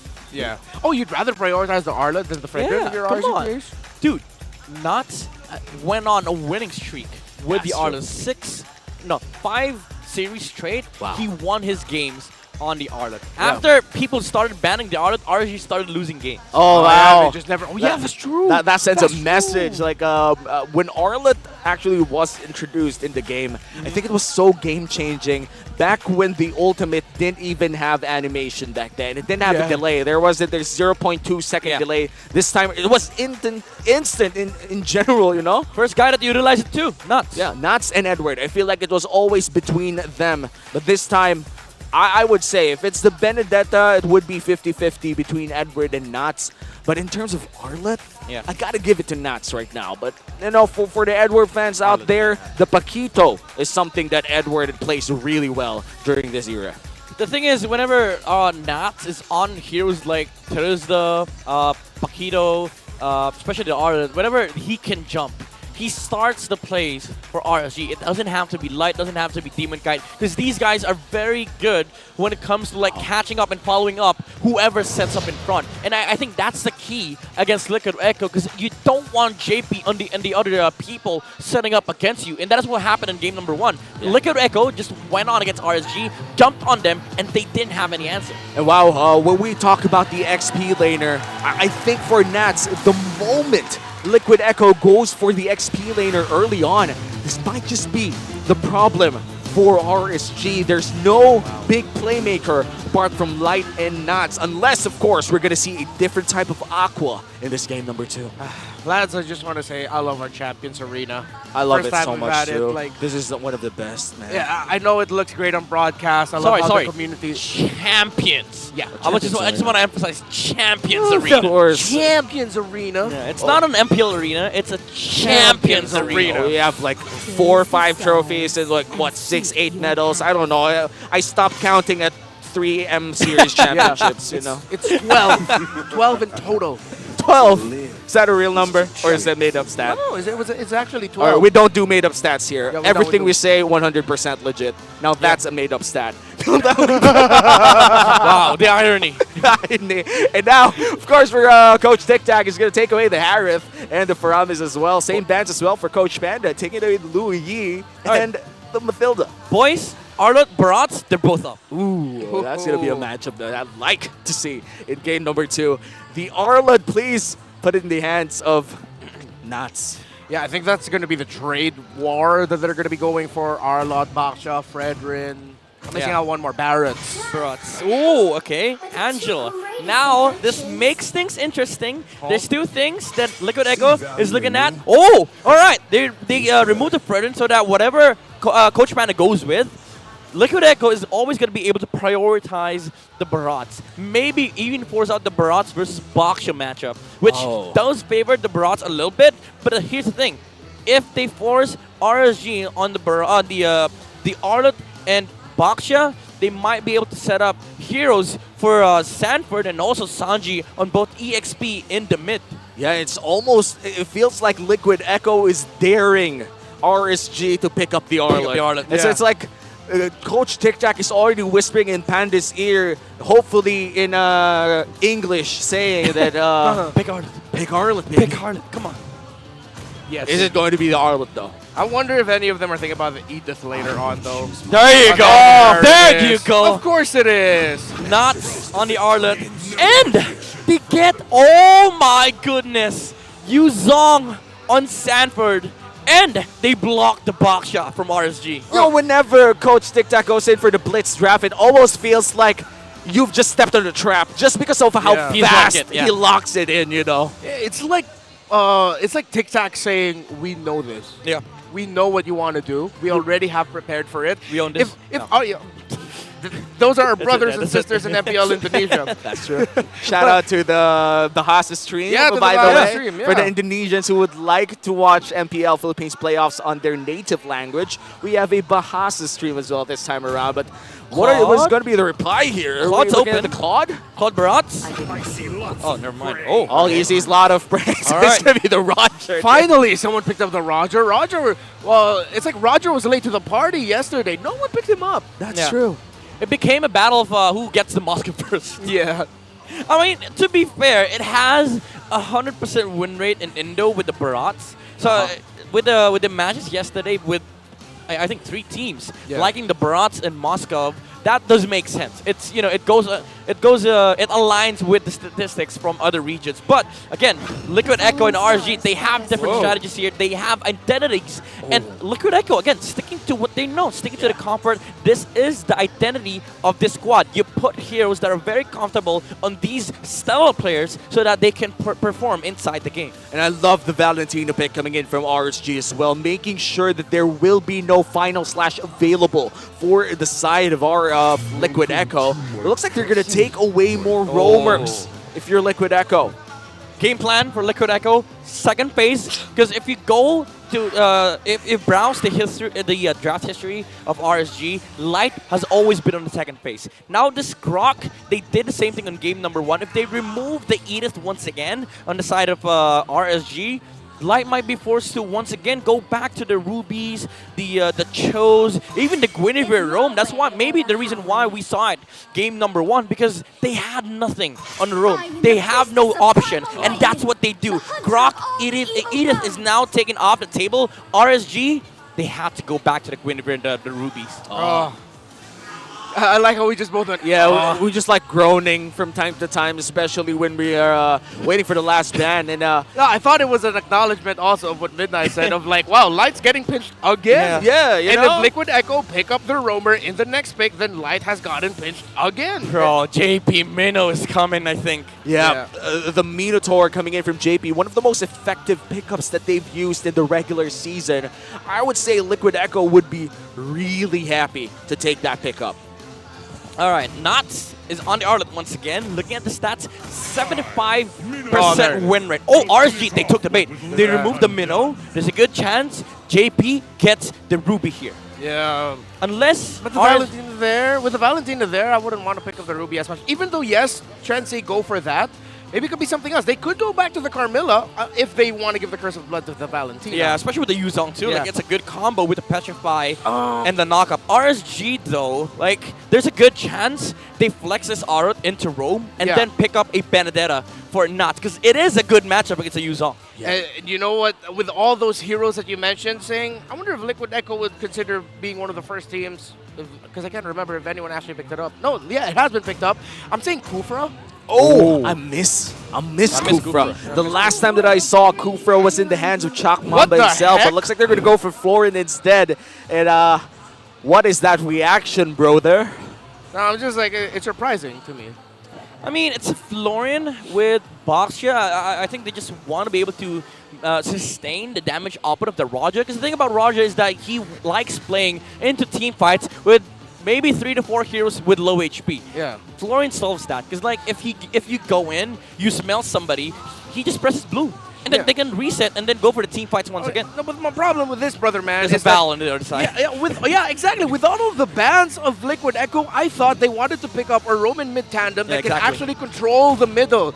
But then with Florin and Novaria, they'll be trying to control with pokes. Yeah. A punch for a punch. All right. Oh, there you go. The barrage. Wow. That's a lot of crowd control coming in from RSG, similar to what they showed in game number 1. So this is going to be a crucial pickup. The Moskov, I think, is still open to take, but would you actually play Moskov in this type of lineup? I mean, there's Barat, Paquito, and Roger. I think you want a very mobile gold laner. Moskov is mobile enough, but I think you want to be able to split push as well. Claude is up there, but also in terms of like team fighting against RSG, you also want sheer shred, which Nathan and carry allows you to do. That's it. So they do go for the carry. Remar was already dancing here. He knew that the carry pick was coming. The shred was what they needed, and it's also a good matchup against the Barats. Yeah, and it's also the best pick for Benny Cutie this season. 7 wins, 1 loss.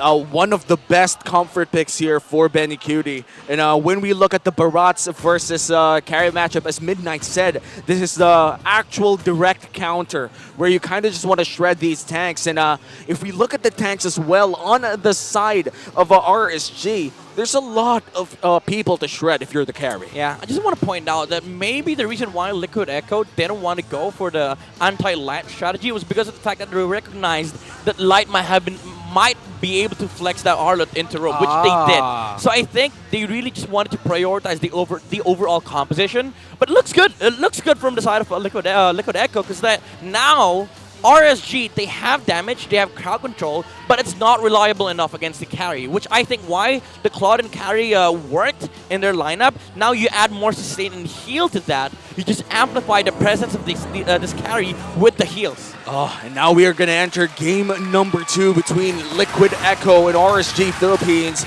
Will it be the match point for the side of Liquid Echo, or will RSG ensure the game number 4? We're about to know. And speaking of the early game, are we actually going to see RSG once again go for the same aggressive maneuver, or do they have to simmer it down a bit notch? Now, don't simmer, man. Let it boil. And BLCK getting boiled in the bottom lane right now, but he's going to be able to survive. He's not going to miss out on any carts, though, it feels like. Yeah, but Liquid Echo, they did get the carry. It's an overall good idea, but they do play it into a losing matchup. Carry, I'm going to be honest, carry sucks against Roger. Roger owns that lane. Oh, no! Oh, that's a solo kill. That's not how you want to start this off. Sanford solo kills Nathzz in the EXP lane. We rarely get to see that happen, and when it happens, it's big. That is so big. They might lose out on the level 4 as well from Nathzz. This is why they would have wanted the Benedetta. At the very least, I think it's a better matchup because Paquito, you're quite susceptible to the Petrify of the Yuzong. Yeah, and for Paquito especially, the laning phase is such an important time if you're the Paquito. Gaining the advantage early on, having access to that early Fury Hammer could have been it if you're Nathzz, but suffering that early death means he will not be able to get that burst damage up online by the first turtle fight. Yeah, unless they try to force it, but at this point, yeah, they gotta take it easy now. Funnily enough, they need to be more calculated up against the human calculator in Sanford. You gotta find the calculations to sort of take him down a notch here, because snowballing Sanford Yuzong, that's something Liquid Echo is very happy with. Yeah, not a good idea to go up against. Also consider that the fact of the matter is Liquid Echo right now, they have very comfortable heroes, and now it makes the keys to victory here for RSG much harder, devising a plan to contest at least the turtle away from Liquid Echo. Now that Sanford has been able to get that solo kill on XP, that is going to be crucial when it comes to momentum of this game. RSG, they do have that Roger, but you are up against a late game comp with the carry on the side of Liquid Echo. So losing this turtle is going to be huge for RSG. Gotta agree. The first turtle usually dictates a tempo, especially if there's no big trade cross-map for the other team. And at Liquid Echo right now, we are just waiting for the troubleshooting to finish. But overall, I'm saying that the early game, because of that one kill on the hands of Sanford, would mean an ensured first turtle unless something really bad happens for them. Yeah. Looking at the lineup right now of RSG Philippines, though, they still have a lot of tools in there to turn it around and still find and build their own snowball. Yeah. It's not a complete loss just yet. Like, yes, I agree with Midnight saying that the first turtle, if they lose it, so important, and it's a loss, but it's not a massive loss. They can still find a win elsewhere if they did decide to trade the next turtle or force a fight where Liquid Echo aren't expecting it. Yeah, it's like, imagine this game, there's a room for error for RSG. Losing the turtle doesn't mean that they lose the game. That's true. It makes the game that much harder. But I just want to say, like, the camera got a glimpse of it. Did you see those liquid jackets though? Oh man. Those are fire. I know they're liquid, but those jackets are fire. That's true. When are they going to be sold here in the Philippines? We asked already in the merch booth out. Yeah, they don't I have think it out yet. of the venue, but not yet. They're not going to sell it just yet. Maybe and in for Riyadh. our viewers out there watching the English broadcast right now who are in the Philippines, if you ever go to Las Piñas City here in SM South Mall, we are live in the events hall in the third floor. And if you wanna, that's Brigida. And if you wanna watch MPL, you could actually go to the community hub right next to our venue. Right. No tickets needed. The community is over there, but if you do have tickets to secure, you could enter the Champions Arena and enjoy MPL with us as we go back to the land of Dawn. Very slow game so far after that one big kill in XP. Oh, Demon Kite. A little bit more calculated now are these two with the first turtle of the game coming up here. No clear advantage of the EX lane just yet. Oh my goodness, the freeze. He might not be able to get a cannon. Yeah, they're trying to stop him from that. Hussein Light. Oh, Romer is actually protecting their gold laners right now. So it's a 2-1-2 across the map. Turtle is up. It looks good for Liquid Echo. Oh, the turn.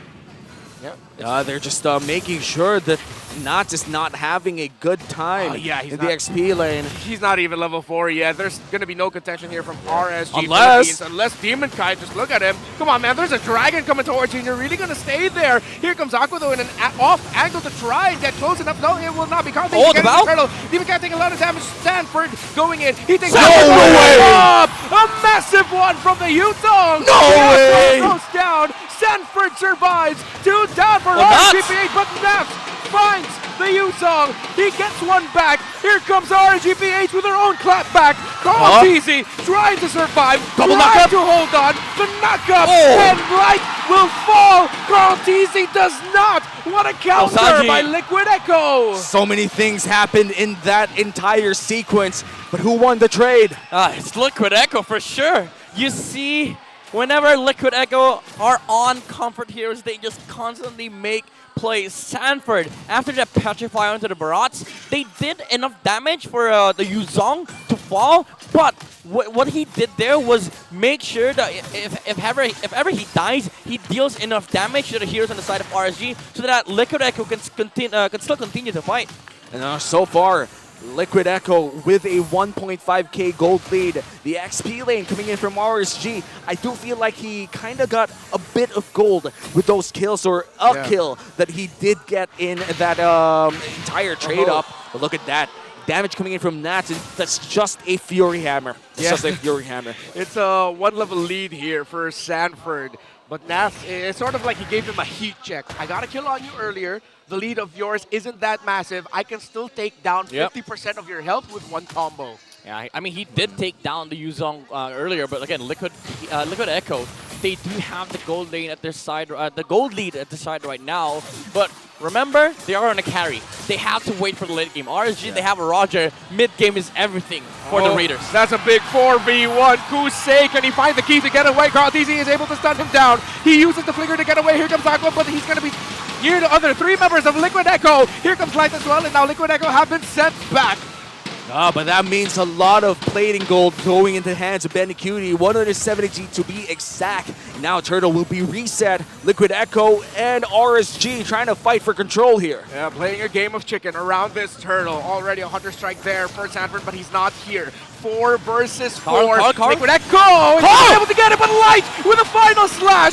Nom nom nom nom nom. Carl TZ tastes delicioso for Demon Kite, and Carl TZ will fall down. Kusei gets the kill. 2 Turtles down for the side of Liquid Echo, but looks like kills are starting to fall down as well for RSG. JP tastes damage while Kusei tastes the sweetness of another kill, but he survives. Even though he pounced under the tower. Damn, again, the clapbacks are coming from both sides. RSG, they lost that turtle from an amazing retry on Carl Thezy, but the final slash that Light did onto Liquid Echo, they were able to get the jungler on the side of the cavalry. And RSG, they're slowly trimming down the lead of Liquid Echo here from 1-5 all the way to 1-2. Still a 300 gold deficit. That is good for RSG. They're slowly chipping it down. And looking at the items right now, what do you think is the most interesting bit here? I mean, if you look at the carry, he's still farming up on the side of Liquid Echo. The gold lead is still on their side. Even though RSG, they're winning the trades, they're starting to rack up the momentum. The point of a worry here for RSG is that, is it enough? Are we close enough to close the gap or the momentum the Liquid Echo can make heading straight towards the late game? Because at this point, yeah, sure, you're getting these kills, but we're not getting objectives. But this might just be a big fight here down bottom lane. Carl TC looks to be the first target. No final slash will land, though.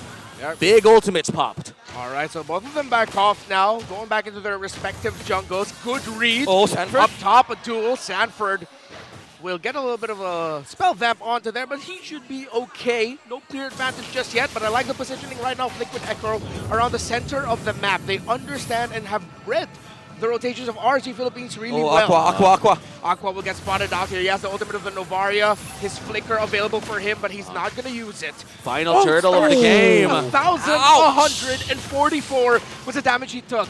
Valentino will not be here unless, will he try? Sanford? Here comes the Astral Echo, and Astral Echo as well. That's going to be a Petrify! onto the Wow! Petrify by Sanford! Final slash by life. Sanford chasing Kusei. Kusei brought back. Liquid Echo have a good position. But Demon Kite is the king of that turtle. He gets it for RSG Philippines. Three-man Petrify coming in from Sanford, but Demon Kite still able to secure the last turtle of the game, and that puts the score 2-1 in terms of turtles secured in the game. Still very much close. Dude, the answers keep on coming from both sides. Sanford, he saw that the Barat's already committed. The Detona's welcome. The Petrify on the backside made sure that RSG was not able to fight.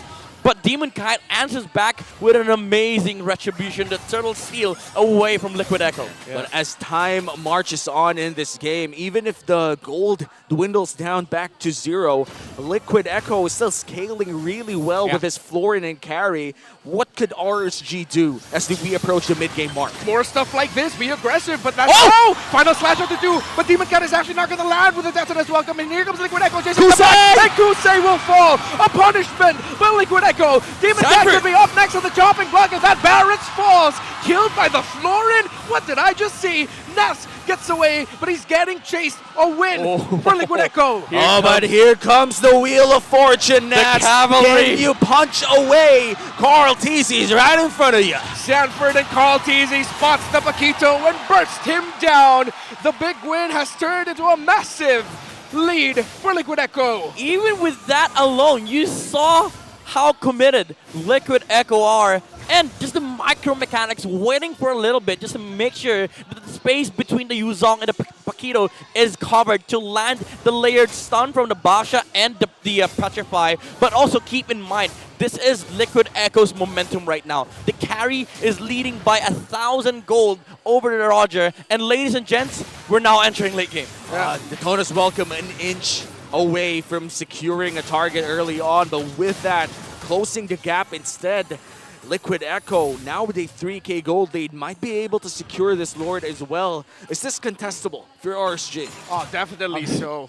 You have to. You sort of have to. You don't have any other choice. Maybe look for a kill on Benecutie, on Sanji. It has to be something else aside from the Lord. But looking at the gold, the damage difference, look at this. Look at the mid. The Novaria, I mean, it's a Novaria, but at this point, you have 2 scaling heroes on the side of Liquid Echo. Yeah. If you're RSG, if you want to contest this Lord, you look at different options. It shouldn't just be the 50-50 or the crowd controls on the Carl TZ. You have to look for a pick-off. And it's really awkward here for Kusei because finding a target with low HP will be really rare as the Florin scales up as well. Lord already half HP here. Liquid Echo, will they continue or will they bait it out? This for Liquid Echo. Oh, 4-man Astral Echo. Might have stopped the Blazer. Sanford jumps onto Kusei. A knockup by the Lord, who's actually going to be able to win this line. Is going to be brought down. Take it out. Demon Guy getting chased now. He's able to use the Cyclone 9 to dash away, and in the Lord pit, Carl TZ gets it. And Nathzz goes in for the turret trade instead, but still gets it in the mid lane. 1 turret for the Lord. RSG, they got their hands on the Arlet, but it's not a Nathzz. But Liquid Echo, they got their hands on the Yuzong, on Sanford, that Petrify on the backside against the Roger, making sure that Kusei is not able to join that fight. Well, Benecutie was just free hitting on the front lines. Liquid Echo has that Lord controlled down to the smallest detail. Liquid Echo Sansan duo really doing it right this time around, both on their signature pickups for this season. On the Novaria and the Yuzong, you could say that Sanji brings the stars and Sanford brings the scars. Liquid Echo, they're gonna look to deal more wounds onto RSG Philippines. The Knights to mid-5. Can they play the board of RSG Philippines? And they are taking down turrets, pushing into the Raiders zone. And right now, they're still cooking up this big push. All 3 waves, but one is being cut here by the Paquito. A potential 4v5 team fight about to happen in the base of RSG Philippines as the Lord pushes down. And take note, this is a level 1 Lord, so this might just be easily defended. Oh, another Astral Echo landed there by Sanji. The Dragon going in, really zoning out right behind the turrets, and now Liquid Echo are going to try to take the turret down, but Sanford! But a final slash! Light! The light at the end of the tunnel has been spotted by RSG Philippines. That is 1, 2, 3 down on the side of Liquid Echo. They find that the one possibility where they defend the base, and they even get 3. The counter engage was bigger on the side of RSG. Petrify as much as you want, but the final slash hitting 4 heroes on the side of Liquid PH allow the Roger to just jump in and not have a care in the world. Because Liquid and Echo, guess what? They were busy trying to back off. And that trims the lead back to 2.5.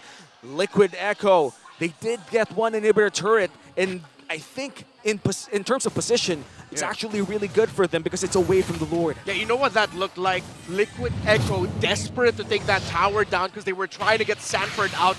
He didn't even use a flicker light. He just concealed and was at the perfect angle to slash back. Look at that. Three members. Last time I saw this was MPL Season 10. RSG was up against Blacklist International. Light found an amazing and creative angle with the Numinal Blast. This is exactly the same thing. He looped back towards the mid, walked outside of the base, and landed that final slash. If you were Liquid Echo, you wouldn't expect that play. And best part, he didn't even use the flicker. Yeah. And that's signature Light, right? Finding those weird angles, setting up those plays. That's why he's a Light. He sees everything. He sees all the plays. The possibilities. And Liquid now starting the 3rd Lord of this game. Still the Luminous Lord, rather, the 2nd Lord of the game. And Liquid sees all 4, but Conceal is used as well. All right, the Conceal to find out. I can he gets final slash into the death of this one. Come there, but Demon Cannon's going to take a lot of damage. He falls. Liquid Echo, it looks really good for them. Kusei. Benny! Knocked down by Sanford. Benny Cutie with the damage of the Aqua. That's a knockup from the Yuzong onto Kusei. A massive collapse and a breakdown of RSG Philippines by the Cavalry. They did not expect the damage coming in from the carry. The angle was right for Light. Unfortunately, the damage, the shred was there from Benny Cutie. Again, this is why they took the carry against the Barats. RSG cannot stand their ground at the moment, and Liquid Echo, they're going inside the base. This looks endable. Might be the call for Liquid Echo. Nathzz and Light trying to hold on. Light taking a lot of damage. He gets taken down by Sanford. But look at Nathzz dishing out the combos to clear up the minion waves. Not yet endable, but the Lord is coming down bottom. Oh, that's 2 inhibitors down for the side of RSG Philippines as Liquid Echo goes in for the remaining inhibitor turret up top. We have the Luminous Lord marching down bottom lane in a huge mid lane wave as well, being cleared by RSG. No need to rush. They have a carry, but Liquid Echo now is marching with the Lord. Here comes the Dragon, the Astral Echo as well. They're just throwing bodies into RSG. That's going to be a bite out of the death, and as welcome. And Liquid Echo are still not escaping this. They are holding on. They say they want to end. Carl brought low. Nathzz as well. Here comes Slide. There's the final slash. Benny. He won't land it. Benny Cutie's still alive. They're going to be focusing on the base, and the base falls down. It's match point for Liquid Echo. 2-0, the momentum is rode by the Cavalry. The systematic approach, the express, the highlights, everything was there from the side of Liquid Echo. They did not forget who they are. The identity, the play is still there. And the level of comfort as well with this lineup. Draft does not matter for them at this point, honestly. The aggression, the synergy, and things are looking bright here for Liquid Echo. 1 win away from securing a better spot in the playoffs. And for RSG, things are not looking that good. Are we expecting this to be somewhat of a bad time for the Raiders, or do you think there's still hope? I'm pretty sure there is still hope. I mean, in terms of the drafts, I haven't had any massive problems with their drafting. It's just the simple sports description of that one team is playing way better than the other. That's true. In RSG, I honestly feel like they're doing the right things. Yeah, It's just exactly. one inch, 1 centimeter difference, and it's just insane. To be fair, the last times they've met, 5 games. So Oh, we wow. might see 5 games. I don't know. Let's see. Well, right now we're going to go to our analyst to talk about what happened in game number 2. So, Butters and Coach Jab, it's your time to shine. Jean, live ka na naman. Pero yun nga, nagbabalik tayo dito sa ating analyst segment. Kasama ko pa rin si Coach Dap from Smart Omega Neo, syempre sa MDL. What a game number 2. At pinag-uusapan natin kanina pa, isang tao lang, si Sanford. Grabe. Sanford talaga grabe. Oy, pero alam mo, bago natin pag-usapan yung Sanford, kailangan mo natin pag-usapan ang ating MVP. It's none other than Carlito Carltisi. Si Carlito grabe gumawa ng tempo. Young GOAT. Di ba? Oo. Knows his job. Gets the job done. Ganun lang Oo. simple. At dito natin nakikita talaga yung maturity ni Carl coming into Season 13. May mga times na nagkakaroon siya ng problema into these utility junglers. Pero I would say na ito talaga yung pinaka-breakout season ni Carl sa paggamit nitong mga utility junglers na to. Grabe na yung mastery and paggamit niya. Pag-utilize siya ng mga utility junglers na hindi na siya yung bida talaga ngayon Pero nag-stand out pa din siya dahil Carl pa din Oo. At yun na din. dito natin nakikita na kapag tinulungan mo talaga si Carl na makuha ang kanyang early game pacing, hindi siya nagulo. He does so much para doon sa mga tao sa lane. At kung titignan mo si Sanford dito, hindi lang pala si Nathzz yung kaaway niya, pati yung upuan. Galit din sa upuan Galit din sa upuan. And nakikita naman kasi natin na talagang napakaganda ng performance niya dito sa larong ito, game number 2. Sanford talaga, pinapakita niya kung paano gamitin yung Yusong Paano nang si seminar pa nga kung titignan mo ng maigi. Ginagawa niya yung trabaho niya, nang zone siya, nang damage siya. Lahat ginagawa niya bilang Yusong player. And that's something na we should consider. Oh, it's something that we should consider kung kayo ay naglalaro ng Yuzong. At dahil nga doon sa mga tempo na nagawa, these plays became possible. But then again, hindi naman tayo kasi natapos lang na hindi naman sumagot ang RSG. Nakita din naman natin si Light na gumawa din siya ng play ng sarili niya. But at the end of the day, it was just so much pressure dito sa side ng Team Liquid Echo at hindi na kinaya ng RSG Coach Dap. Grabe yung synchronization nila as a team. Doon mo makita na sobrang ready ng Team Liquid Echo ngayon na to give their all. And lahat ng initiation nila, kitang-kita na talagang sila ready, yung RSG, nagsiset up pa lang. At nakikita naman talaga natin na hype ang mga members dito ng side ng Team Liquid Echo. And I have to say, na may nabanggit ka sa akin kanina dito, something about Benny Cutie at ang ginagamit niyang emblem. Pwede mo ba pasadahan yon, Coach? Something na kay Benny Cutie lang namin nakita is yung paggamit ng basic common sa Marksman. Parang hindi niya pinapabilis pero sinusustain niya yung lane. So parang hindi na siya nagiging pabigat sa team niya, nagagawa niya yung trabaho niya. Pero in this case, may kasama siyang Florin. Parang mas ginawa nila both yung pareho nilang trabaho and hindi din nagiging pabigat yung Marksman. Kasi alam natin sa meta ngayon, yung Marksman yung medyo mabigat. Pero kung emblem mo ganun, hindi ka nagdodoro ng resources ng kampi mo, stable ka lang. Kumbaga, ito yung klase ng marksman play na hindi ka gaano isipin.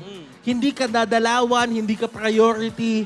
Well, masakit na hindi ka priority, pero ang sinasabi lang natin dito, hindi ka priority dalawan at pwedeng pumunta sa ibang lane. Katulad nila Sanford na nakakapag-pressure pa sila ng todo-todo. Kaya naman ang naging main target dito is si Demon Kite onto that Barrats.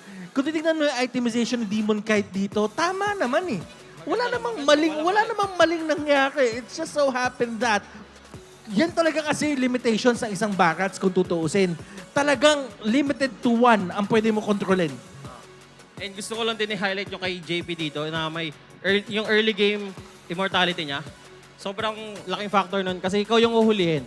Pero kung yung uhulihin mo, like kung ikaw si Light, huhulihin mo yung may immortality na Florid, magdadalawang isip kayo, i-commit mo ba yung flicker ulti mo or hindi mo go yung Florid? Kasi pag di mo naman ginawa yung Florid, mag-heal lang din siya. And now, looking at your screens, dahil nga naman sa basic common emblem na ginawa ni Benny Cutie, na-set up niya yung sarili niya in terms of damage dealt, GPM, and all that. Kung titignan natin ngayon in terms of damage dealt, as you can see, si Nathzz, ganito talaga yung playstyle niya. He will try to find as much damage as possible, deal as much damage as possible. Pero kasi si Benny, si Sanford at si Sanji, nagawa nila lahat ng damage na to nang walang kahirap-hirap. So, and kay Sanji din, super consistent din niya. Sipin mo, game 1, game 2, halos mirror yung performance niya. And then that's a caliber of player na MPL PH lang yung meron. Ngayon, kung tutuusin natin, kung titignan natin dito in terms of GPM, this is self-explanatory. Dahil nga naman, napakaganda ng progress ng buong game para side ng Team Liquid Echo. Eh talaga namang sa kanila mapupunta yung GPM. I would really like to commend for, alam mo yon, commend you for pointing out na basic common emblem lagi ang gamit ni Benny Cutie. You don't really see that as much. Pero, kung tutuusin, ang meta kasi ngayon, coach, scaling eh. Kung hindi ka naman magpapabigat sa scaling comp, kung i-accelerate nyo yung scaling comp, di mas madali siya laruin. And ayan, sana, Manjin, may natutunan ka dun sa mga sinabi namin. Kasi, stress na ako sa'yo. Sana, kaya mo din gawin yung mga ganyang bagay. Ano bang tip mo dyan? Ano bang tip mo? Wala yan, love ko yan. Kuya Manjin, I love you. Ako hindi. Hirap na ako sa'yo. Pero guys, looking at the play ngayon, Team Liquid Echo, they really want to end the game right now. And katulad ng sinabi mo, kaya mo pa ba ituring to na best of one kung ikaw yung RSG PH na lahat ng pressure binato na sa inyo? Tingin ko kaya pa din. Kasi RSG, caliber team, top 4 always. Tingin ko pwede ba yan? Ano yung isang trait ng RSG PH na tingin mong hindi mo pa nakikita dito na nagpa-shine sa kanila nung regular season? Sa akin yung aggressiveness ni Light. Kailangan pa ng more pick-up. So hindi pa natin nakikita yung potential dito. And you know what, Coach Dap, baka sa draft lang no? Ano mga heroes na gusto mo makita para kay Light para magamit ka naman yung aggressiveness na tinatawag? Ayoko magano Pero isa sa mga tinitignan ko yung mga edit. Yun yung famous kahapon Kasi yun yung meta kahapon. May edit. Edit ng Blacklist. So something na take into consideration na lang din. A lot to take into consideration for the side of RSG PH. Chip. Gusto mo ba makita ng chip? Chip, pwede. Tingnan natin. Gusto din naman nila mag-aggressive. Naging aggressive din naman sila kanina. Ibig sabihin, pwede, no? Pwede pa makita ng chip. Aside from chip, ano pa ba? Parang mga Carmilla kaya, mga ganon. Oo, pwede. Kung gusto nila mag-deal ng damage, di ba? Pero ngayon, Franco. Sikat na hero nila. Pwede ba Franco ngayon? Kung si Light yung gagamit, why not? Ang galing. Ang dami talagang masasabi pagka-coach ka talaga ng isang ML team Pero kung tutuusin dito, in terms of jungling, Demon Kite, hindi natin masyadong, I don't want to say na hindi natin siya masyadong ramdam, pero there are some problems happening on the side of RSG PH. So ano ba dapat dito? Maging priority ba siya in terms of the picking? Ano bang kailangan gawin ni Demon Kite? Parang ikaw nahirapan ka Ako din. din nahirapan sa tanong mo, buddy. Pero tingin ko lang naman, mas inaasahan ko yung mas explosive yung trio mid nila. Yung mid, jungle, and tank. Yun lang talaga. Once na masabay nila yung tempo ng Team Liquid Echo, tingin ko magiging sabay yung laban. Ang daming pwedeng gawing adjustments Pero kasi there is so little time to do it. Pero kung tutuusin, Coach, lahat naman yan pakaramdam ko pinag-uusapan nila. Pero habang nag-uusap ang ating mga teams ngayon, ipasa muna natin sa ating mga host. May kakausapin nata sila doon. Mara, Hans, sa inyo muna.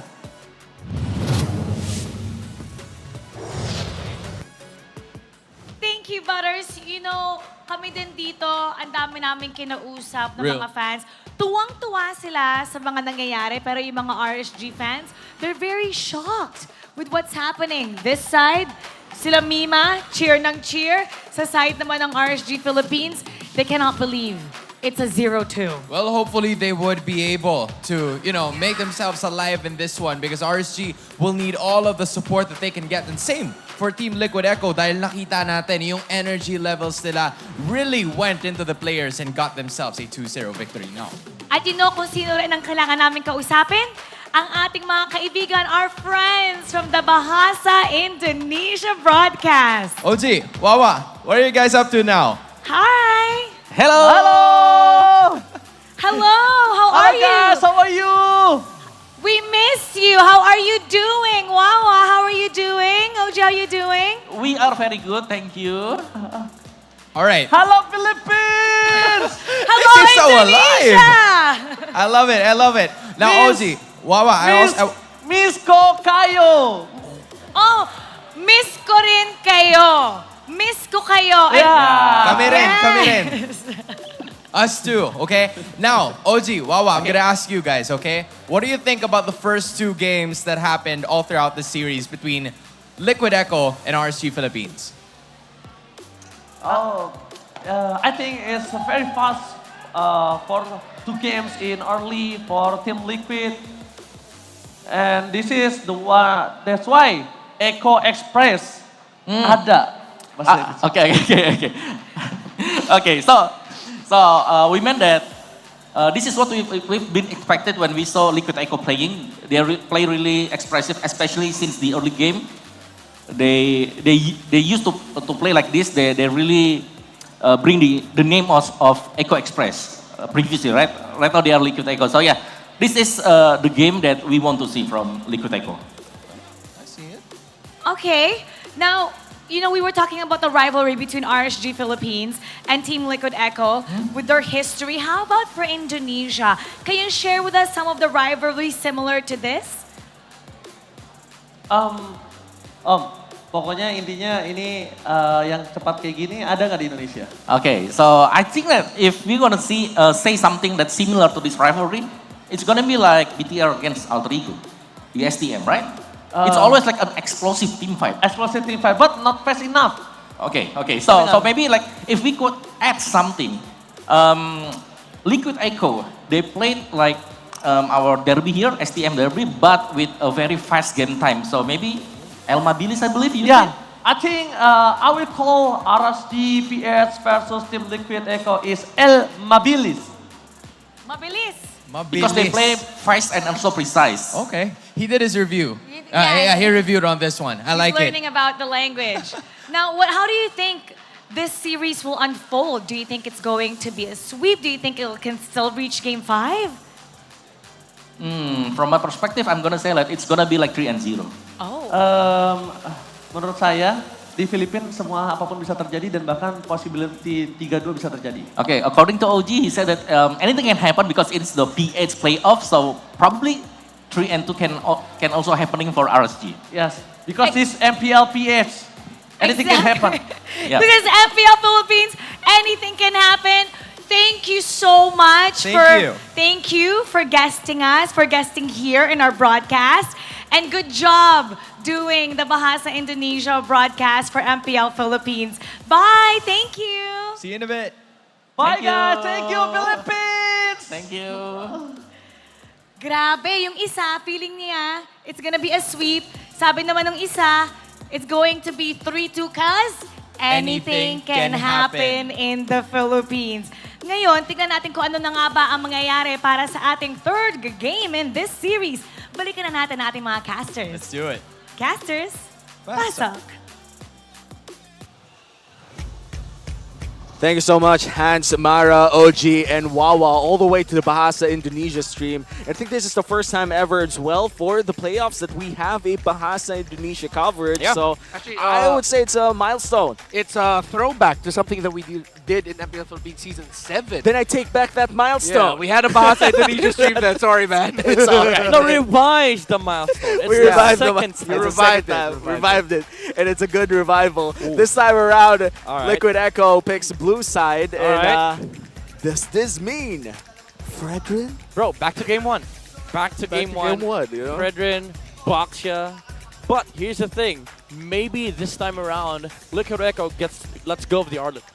Well, that's going to be an interesting approach if ever they do go for that one. And so far, I think one of the funny moments or not funny if you're an RSG fan, in game number 2 would be the Barretts making the right play, but also suffering the damage coming in from carry. I do think that the nature of the draft is just something that gave the late game to Liquid Echo. Can we expect the same now that they're playing on blue side?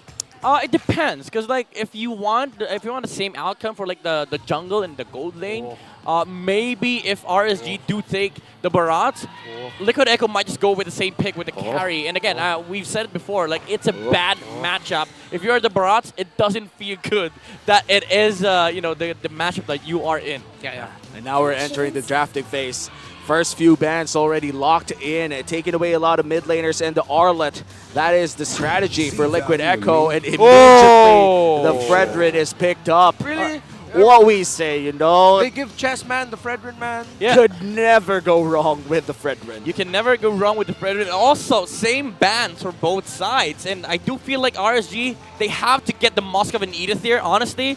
Edith just provides a lot, flex on XP, and also gives Light the potential to take the Edith roam. Moskov, of course, being one of the best gold laners in the current patch, but they go for the same thing with the Yuzong, but this time they stole the Novaria. They steal away the Sansan duo special, taking away the Novaria as well, but this means that in terms of crowd control, Liquid Echo might just be able to pick up the Edith. Yeah, I won't be surprised if that happens. Like Edith and then Val for Liquid Echo. Again, secure the ability of Liquid Echo to make sure that Light does not get the hero that he wants, and also quite possibly get a matchup in the mid lane that is decent, but also you have the capability of just stealing the Black Dragon form of the Yuzong. But instead of the Edith, they go with the Minnow. So this time, RSG, they have a choice. They have a choice to make. Do they take the Edith? This is a comfort pickup coming in from JP. This Minotaur has been one of his best pickups in the regular season and is still rocking it in the playoffs. Once again, it's already match point for Liquid Echo, which means if they're able to secure this game, they're going to be sitting pretty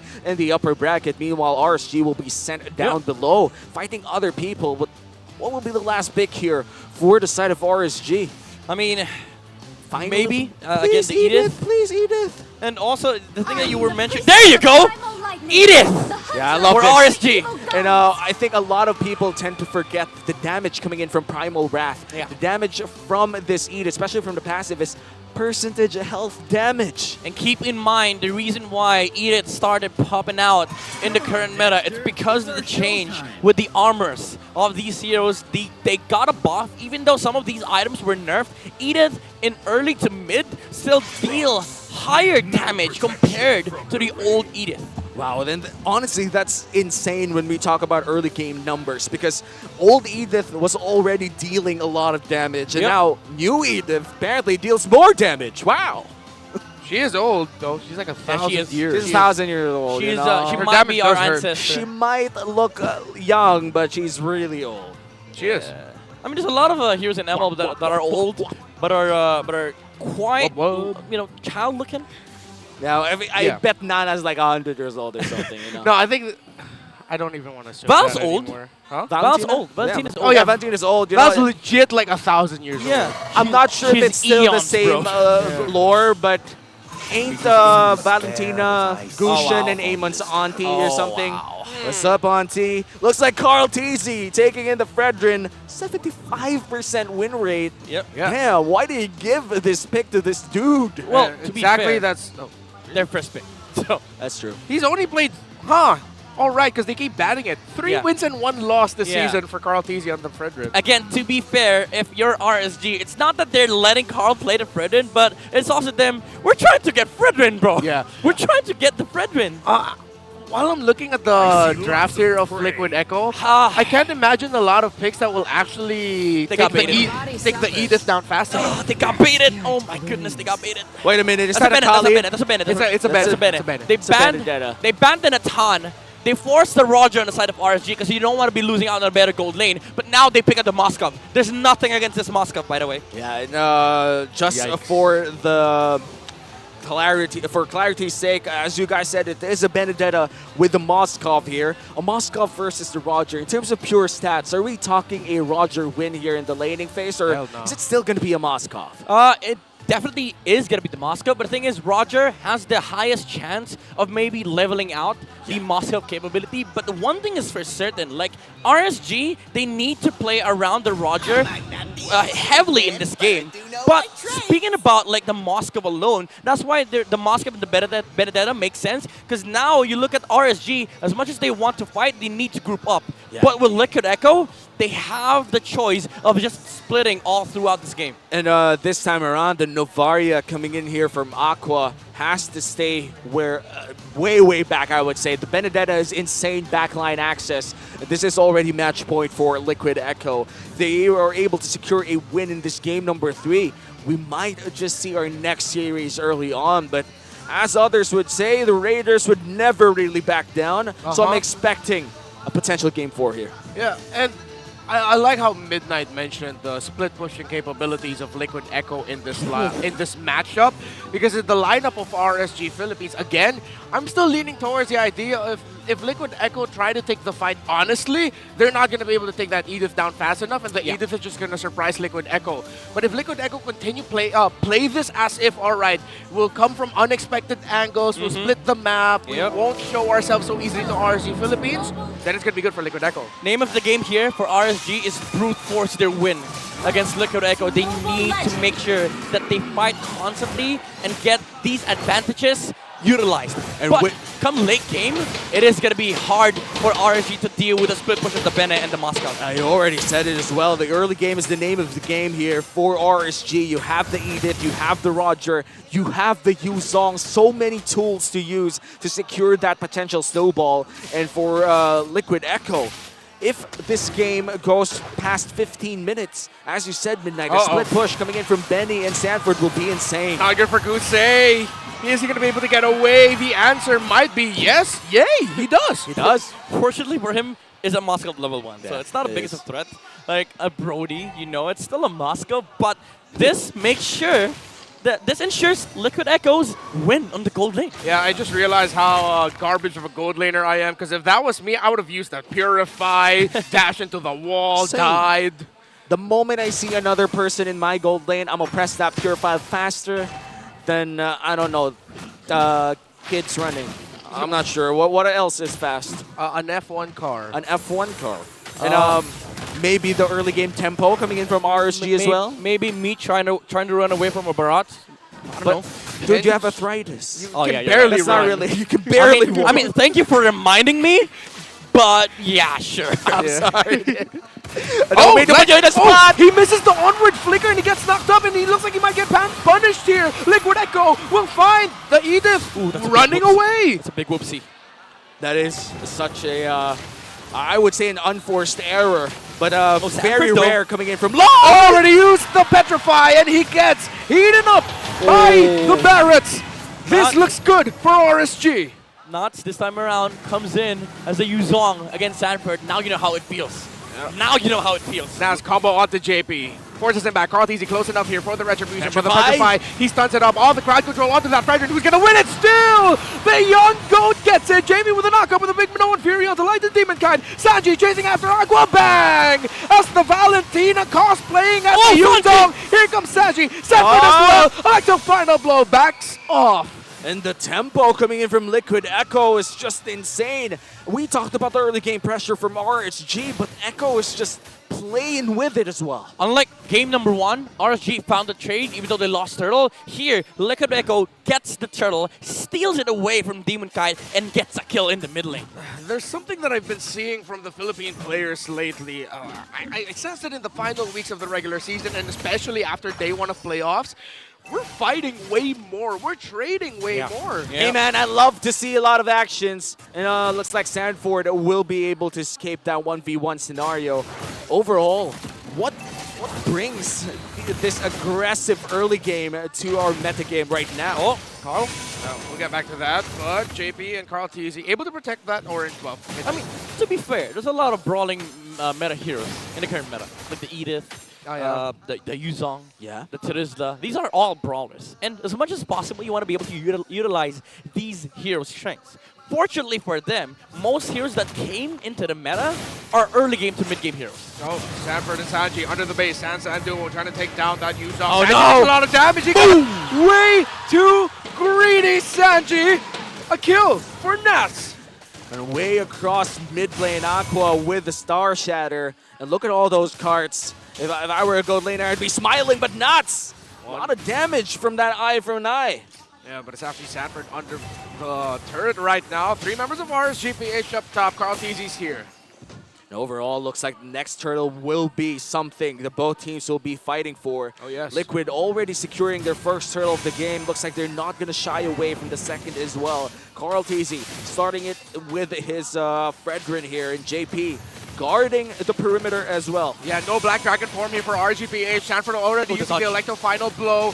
And they're trying to wait. No, they're not going to get anything. Without a Black Dragon form on that Yuzong, RSGPH will not take that fight. Yeah, this is the methodical approach from RSG. This is why systems are very important. You don't have the macro ability to steal the turtle away from Liquid Echo. You just give it up. But again, Liquid Echo, they're just getting away with these small wins. And do keep in mind, RSG has a window to work with here. Oh, no. Carl TZ gets gobbled up. Here comes JP for the assist. But no one Fury. Is he going to be able to help out his jungler to get away? Carl TZ. The turnaround. But Carl TZ gets taken out. Jungler for jungler trade for both of these teams. What could have been a clean take coming in from RSG. Big counterplay, big Appraiser's Wrath from the young goat. Again, these windows, the RSG need light. They're not done yet, though. Okay, Nathzz, is he going to dive it? No, he won't. So calculated, again, as you mentioned, still is RSG. So far in the gold lane, just a little bit of poking coming in from Benny and Kusei. But JP's already there. Benny, whoop! Okay, he takes a lot of damage. That's a big question mark. Oh, now 2v1. Sanford and Sanji, can they actually handle the Black Dragon form? Here come the Dance of Dragons, as Sanji will fly away.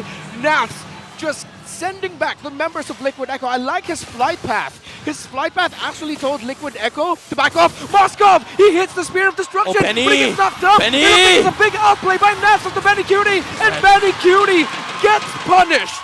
In the wrong place, in the wrong time. Crucial pickoff coming in from RSG Philippines. They take away Benny Cutie. That's two big question marks in a row now for Benny Cutie. Liquid Echo, they were already running away with it.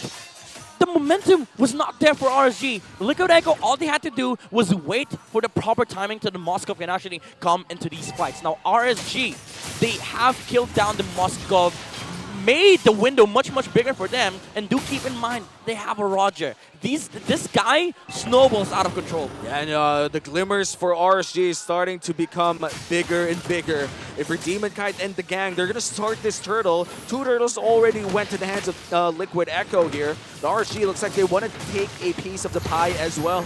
Oh, Carl TZ able to dash away from that missile expert. Astro Echo sees the 3 members of Liquid Echo. This looks really good for RSG Philippines. Nathzz zoning out Sanji. Sanford! And Sanji gets to punish the Yuzong, but the Novaria! Aqua actually going to be able to get the last hit of the turtle when the members of RSG Philippines try to run away, but there's no minion wave in the mid, so Liquid Echo cannot find a fight. A kill on Nathzz. Was that worth it? Oh, for sure. Definitely for Liquid Echo, because they weren't ready really to contest that Lord. But again, I just want to point out, both junglers had the right idea. They retreat way before the retreat range because they knew the Novaria would just slap a Star Shutter under that. Carl TZ, he was steps ahead, but unfortunately the damage was already done by Aqua and Demon Kite. That layering was perfect from the Novaria and the Barats. Kusei's really low here, and Liquid Echo are applying the pressure onto the bottom lane to send back the gold laner of RSG Philippines. Light!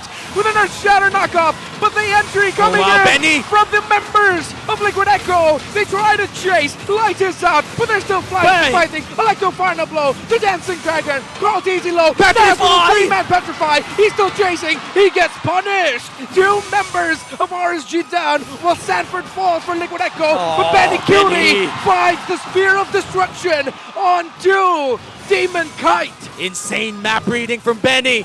This is the Moskov problem that we have been talking about. He is a gold laner that can split, can join fights, and now Liquid Echo, they are online at the moment with Benny Cutie dealing so much damage. Oh, JP though. JP taking a lot of damage. He's gonna get scratched up by the members of RSG Philippines, and Liquid Echo couldn't even take that tower down in bot. 30 seconds before the first Lord of the game, and Liquid Echo finally ahead by almost 1K here. RSG has been holding on that 1K lead for the longest time. Is it actually the time for the Cavalry to march on this first Lord, or do they have to take this slower? I mean, both teams would have to take it slow, but the big question for RSG here is how big is the window at the moment? Because currently, the Moskov is near the Trinity.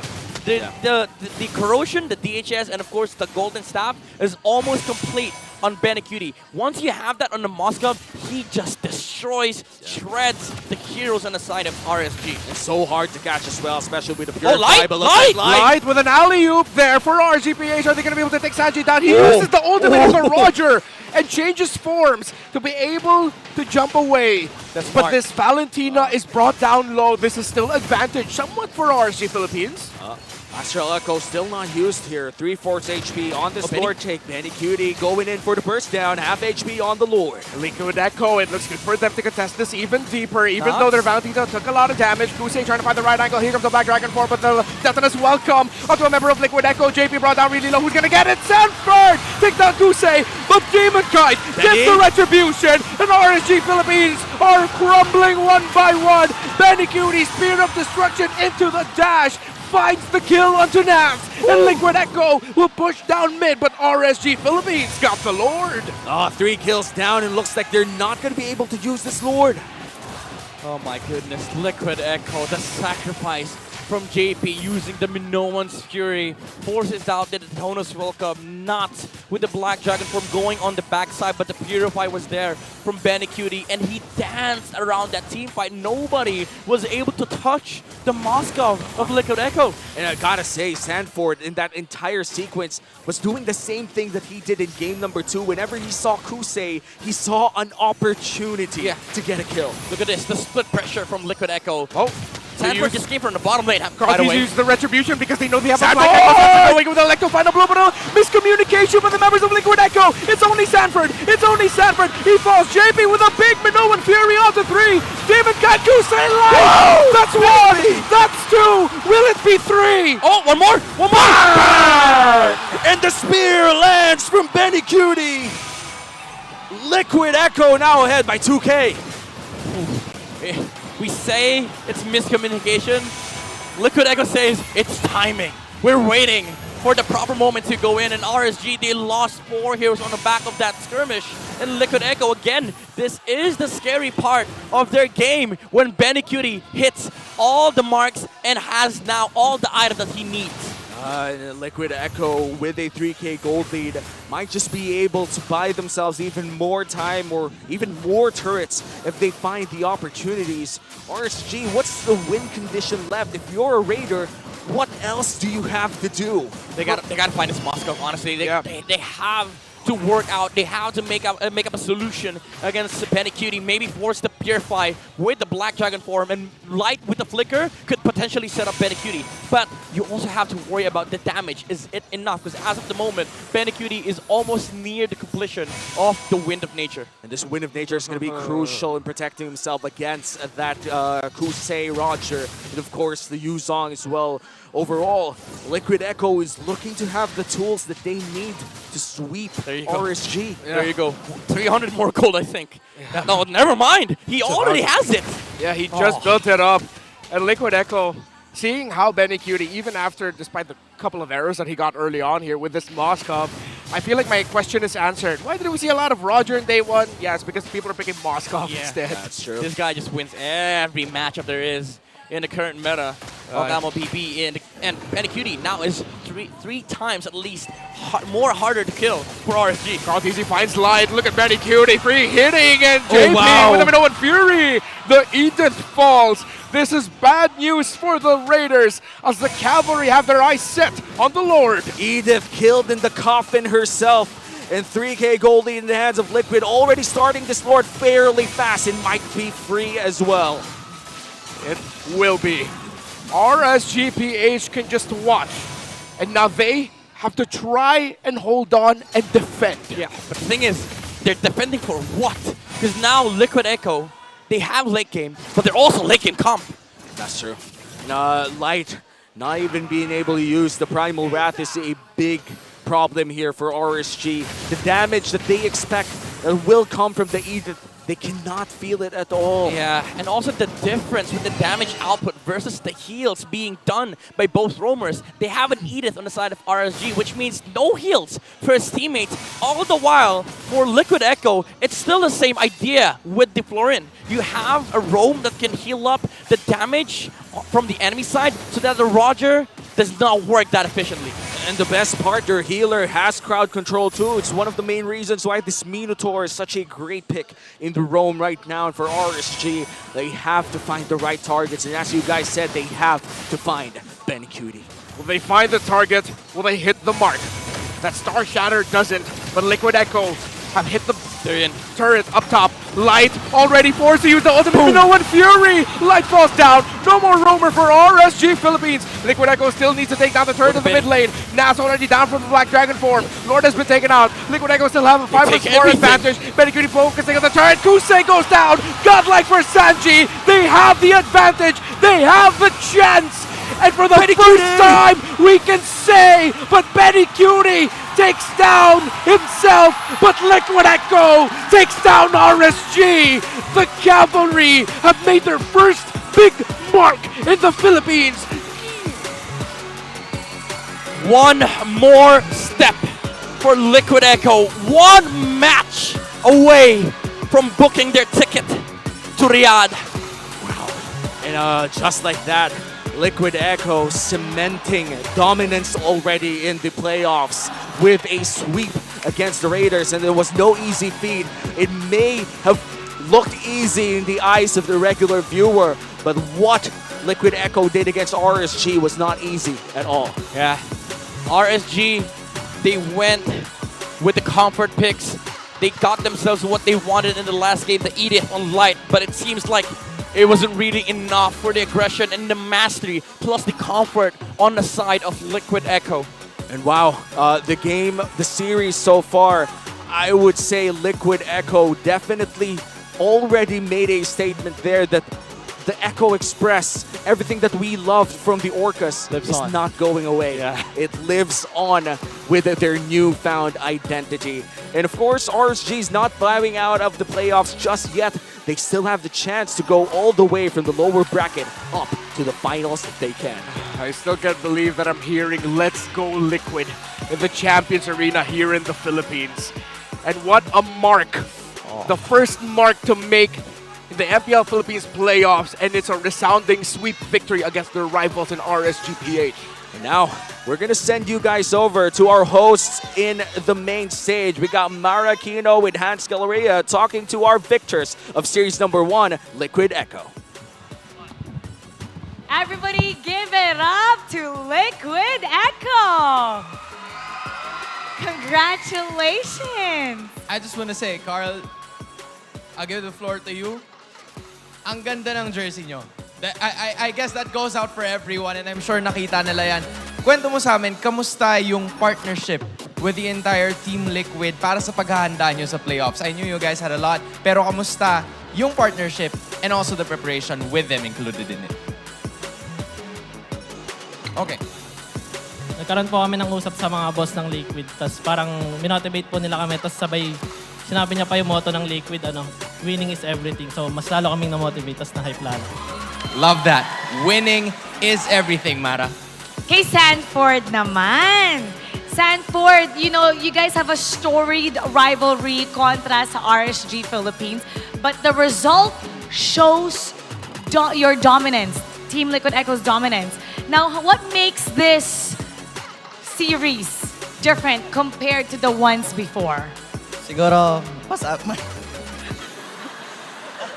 masabi ko lang po kasi na-motivate po talaga kami sobra dahil na naging Team Liquid po kami, and ayun.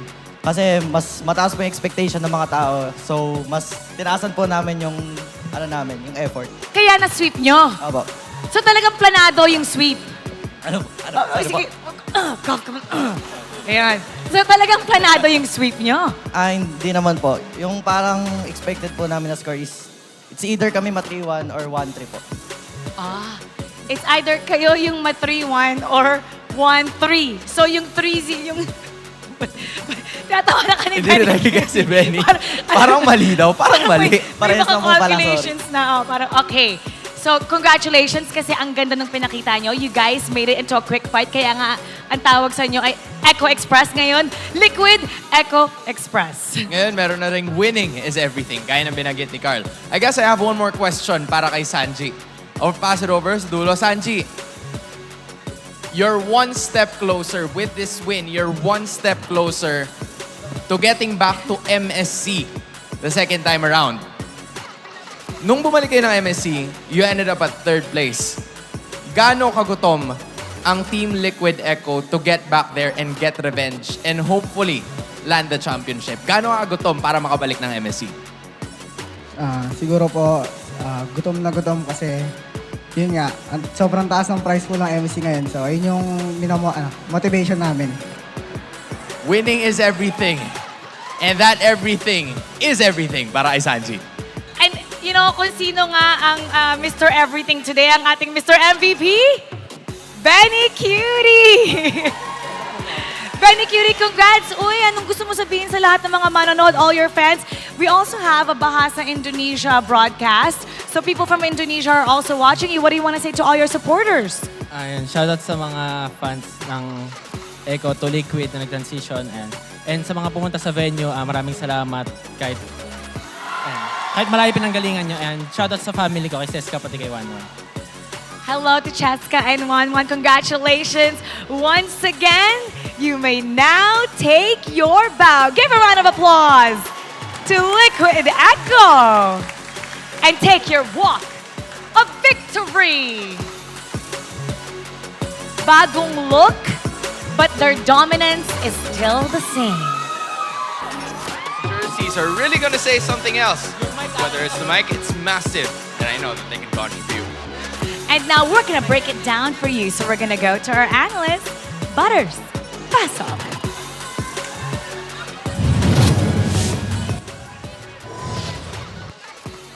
And yung sweep na ginawa dito ng Team Liquid Echo. And Coach Tap, masasabi ba natin, nakasalanan ni JP to? Yes. Kasalanan mo to, JP. Kasalanan nito. Nag-3-0 ang aga ng first series natin. Tama. Guys, kami pa rin ang iyong magiging analyst for this game. At ang MVP natin, na-reveal na to kanina, it's none other than Benny Cutie. And the fact remains the same. Basic common emblem. Kapag ka Benny Cutie ang marksman, basic common emblem. Bakit nga ba, Coach? Ano nga ba tong basic common emblem na to? At dikit na dikit si Benny. So, adaptive strike, tas regen, tas sumama pa ng dalawang defensive emblem, tapos sustain na fleet footwork. Sustain, ano talaga? Kumbaga, hindi ka na mahirapan sa lane, hindi mo na kailangan gumastos ng pang leg plates, hindi mo na kailangan gumastos. Pwede ka na mag-recta item, gawin mo magagawa mo yung trabaho mas maaga, hindi ka pa pabigat sa team, may sibat ka pa. Tama yung sinabi mo dito, Coach, kasi kung papanoorin natin yung game, or actually panoorin natin yung series, mapapansin mo na lahat ng aggression na ginawa ng RSG at ng Liquid Echo naganap sa may XP lane. At kung hindi naka-basic common emblem dito si Benny, there might be a time na napipractice siya ni Kosei lumabas ng lane. But because nakaganong emblem siya, hindi siya na-bully out ng Roger. Hindi siya na-bully out ng lane, hindi siya na-bully out ng Roger. Ang galing, ang ganda ng pagkakagawa dito ng strategy. And looking at how Team Liquid Echo just forced the fights, kahit sabihin natin dito na alam mo yon, lumalamang ang RSG in the early stages, nakukuha pa rin ng Team Liquid Echo yung mga objectives. At sabi mo nga sa akin nun, kasalanan ni JP yun. Bakit nga ba kasalanan ni JP? Kasi si JP gumagawa siya, habang nakikita ko yung Minotaur, meron siya parang invisible box. Oo. Pag doon sila nag-play around, malakas sila yung side na yun. And ang ginagawa nila, kung sino tumapak sa box na yun, mapa-Yuzong, si Light, or kahit sino man, yun yung uunahin nila. And together sila sa team ginagawa yun. So, ibig sabihin dito, kapag tumapak doon sa box ni JP, kasalanan na nila yun. Oh. Ay, ang dami talagang nagkakasala pag si JP talaga yun nandito. But now, in terms of the highlights, it's the same thing all over again. Katulad nga na sinabi mo dito, ang galing humanap ng target dito ng side ng Team Liquid Echo. Now, in terms of the emblems, as you can see, napag-usapan na natin kay Benny Cutie, any other emblems na nakikita natin dito. Kung makikita mo si Kosei naman yung emblems niya, nag-assassin emblem, nagpa-marksman emblem. Diverse pa din naman si Jose. Kaso nakikita ko yung na-explain, baga may sense kung bakit yun yung pinipili ni Benny. Tapos yung mga kampi niya, ang mas tina-target nila sa emblem nila is maging mas mauna tas early para mas less deaths, mas makapag-sync sila early and makapag-accelerate sila yung gameplay nila. Ngayon, Sanji on the other hand, 916. Sinabi mo nga sa akin, Coach, bago tayo nag-start at dun pa lang sa draft, na si Valentina ay isang independent na mid laner. Pag sinabing independent mid laner, yung kaya niya i-clear yung lane nang di kailangan na nagpapatulong. Hindi siya mabagal. Tapos nandun siya sa tamang speed na makaka-rotate din siya agad kahit mag-isa lang siya. Ganon yung mga kailangan natin tignan. And kung papansinin natin, in terms of tempo, alam natin na talagang tempo ng TLPH yung dinictate nila up until the very end. Now, kung titignan natin, first time nagbago to this series, yung carry natin in terms of damage dealt, si Sanji, 64.5k. Miss Independent nga talaga. Yan yung mga tipo ng player na kaya niya yung sarili niya. And nababakapat pa siya ng mga sobrang lupit ng mga kakampi. It explains why napakalakas ng Team Liquid ngayong playoffs. Alam mo, napapansin ko dito, ang talagang natututukan natin, yung mga marksman at saka yung mga mid lane. Sana yung mga kakampi ko, ganyan din. Kasi medyo nahihirapan na ako. Pero if you would look at the damage dealt, Benny Cutie, siya yung next eh. Kung iisipin mo dito, mas gusto pa nga pumukpok ni Kosei. Kaso ang problema, every time na nalalapit siya, grabe yung control. Si JP May nandyan. nakaharang na Mino, may nakaharang na Benebeta. Fredrin as well. Tapos yung mismong possible target niya, pwede din siyang palayuin. Si Moskov. Yung makikita natin nga nung early game, parang na-hold nila yung creeps, Oo. lumamang si Benny. Ganun lang, dahil lang sa Seba, dahil lang second skill lang ng Moscow. So, Todo pa rin ang farming. Hindi na bago ang trend natin. If you would look at our screen right now, GPM, gold per minute, still goes to the side of Team Liquid Echo. At grabe talaga eh. Ito yung mga dream instances. Coach, tingin ko kung ikaw ay may ML team, naglalaro ko sa MPL, ganito kaswabe yung performance mo. Pakiramdam ko ito yung pangarap ng mga coach eh, yung ganitong form. Totoo. Yan yung mga pangarap na consistent ka every game. Yun yung, hindi mo nahahanapin yung ibang bagay kasi yung basic lang, consistent lang, nagagawa nyo na. Yun na yung trabaho eh. Yun yung pangarap. So, ang sinasabi mo ba dito, nagkaroon pa ng sobrang daming komplikadong galawan in terms of the side of RSG Philippines. Kasi kung isipin, simple lang yung ginawa ng Liquid Echo. Pero for RSG, iba't iba ba yung mas madami ba silang checklist para manalo? Hindi naman sa marami silang checklist, pero credits to them na they still tried. Pero evident lang na this game na yung Team Liquid talaga mas prepared, mas sync sila, and mas ready sila to deliver the game. At guys, merong lilitaw dito anytime now na makikita natin yung galaw at subukan natin hawakan. Ay, medyo mainit. Alam mo kung bakit? Kasi heat map yan eh. Pero looking at the heat map of Sanji, napaka-importante na ito. Kasi kung papansinin natin, Coach, yung galaw niya into the mid lane, early stages, talagang Miss Independent. Tutok, try mo kumuha ng level 4. Ba nakuha mo na yung level 4, go. Pero nagkaroon din ng time dyan na pumunta siya ng XP lane at sinubukan niyang kuwaan ng XP kahit papano. Kasi ganun yung trend ngayon eh. Pupunta ng XP lane, papa-level 4 kayo pareho.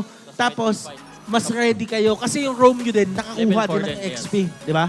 So ngayon, looking at this performance from Team Liquid Echo, how do you think they would fare up doon sa mga next na possible nilang mga kalaban at anong kailangan bantayan sa kanila bilang ikaw, isang coach na ano yung maiisip mo kung kakaharapin mo sila bukas? Mahirap masabi kasi nakakatakot yung form nila eh. Kumbaga, kailangan lang din ready yung team ko, consistent sila, And sync kami sa mga gusto namin gawin. And it's all about the sync. It's all about the coordination. But then again, guys, ipasa muna natin dito kay Lamara at kay Hans kasi meron tayong something for MSC. Mara, Hans, kayo na muna.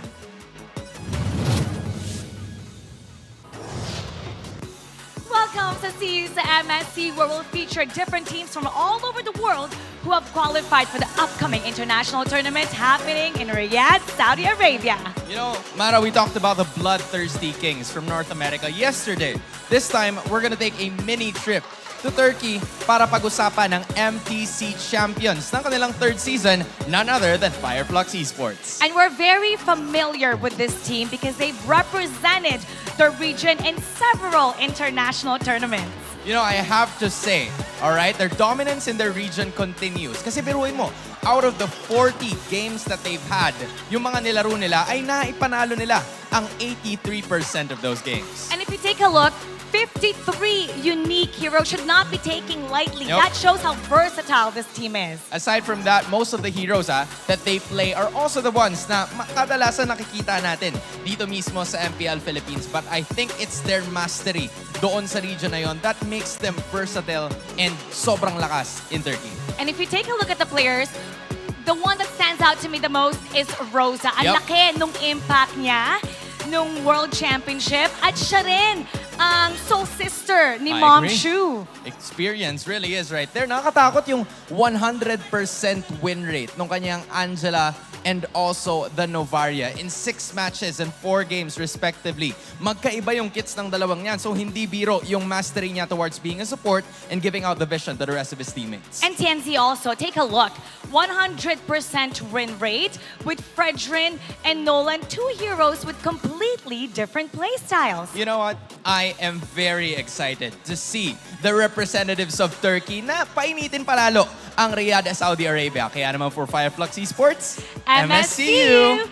At kayo rin supportahan ang ating representatives ng MPL Philippines Season 13, our grand finalists, because those two will be going sa upcoming tournament natin in MSC, ang ating MLBB Mid-Season Cup 2024. And that's gonna be happening this July in partnership with Esports World Cup.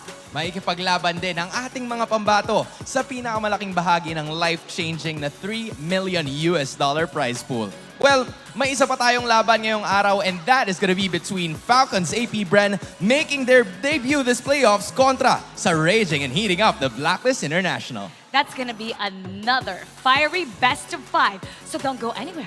MPL Philippines Season 13, we'll be right back.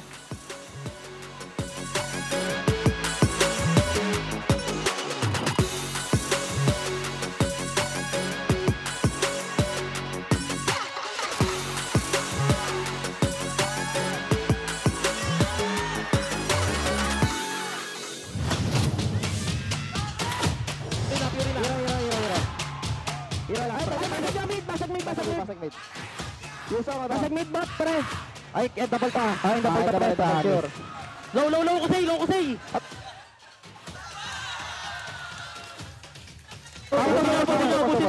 Ubusin to. Okay. Ubusin to. Ay, tower. Let's go! Hira. The 13th season of MPL Philippines is brought to you by the following sponsors. Smart, the official telco partner of MPL Philippines Season 13. Infinix GT Series, outplay the rest. Experience the MPL PH Season 13 action live at SM South Mall Events Hall in Las Piñas City. Get your tickets now via SM Tickets. Don't miss any MPL PH action by following our official Facebook page and subscribing to our YouTube channel. Follow MPL PH on TikTok as well for more content. Don't miss the latest news and updates about the MLBB Philippine esports scene through our esports news tab.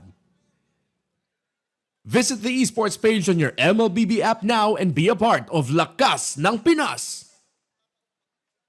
To ensure the equality and fairness of our games, MPL Philippines is also monitored and supervised by the Games and Amusements Board.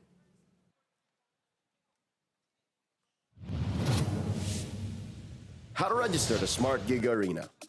First, go to gigarena.smart on your browser. Click Sign In at the upper right corner and enter your smart mobile number. Enter the one-time authentication code sent to your number and agree to the terms and conditions and privacy policy.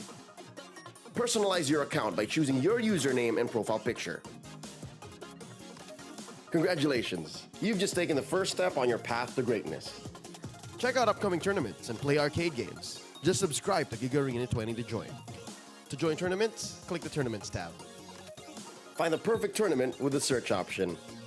Find all the details about your chosen tournament and register. Provide your in-game name, ID, and other details. Make sure you have tickets to join. If not, then subscribe to Gig Arena 20 to get 2 tickets. And you're set. See you at the training grounds.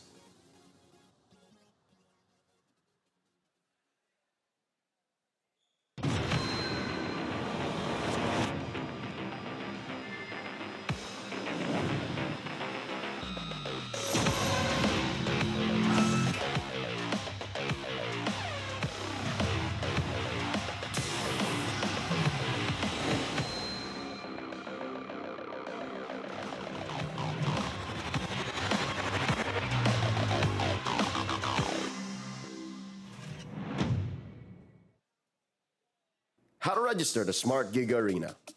First, go to gigarena.smart on your browser.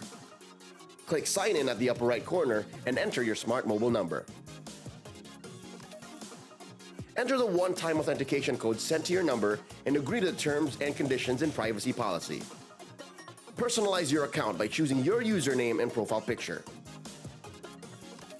Congratulations! You've just taken the first step on your path to greatness. Check out upcoming tournaments and play arcade games. Just subscribe to Gig Arena 20 to join. To join tournaments, click the Tournaments tab. Find the perfect tournament with the search option. Find all the details about your chosen tournament and register. Provide your in-game name, ID, and other details. Make sure you have tickets to join. If not, then subscribe to Gig Arena 20 to get 2 tickets. And you're set. See you at the training grounds.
in this case, hindi sila pwedeng mag-high five kasi nga dahil dun sa pandemic. Nakamask pa nga sila I thought it was groundbreaking.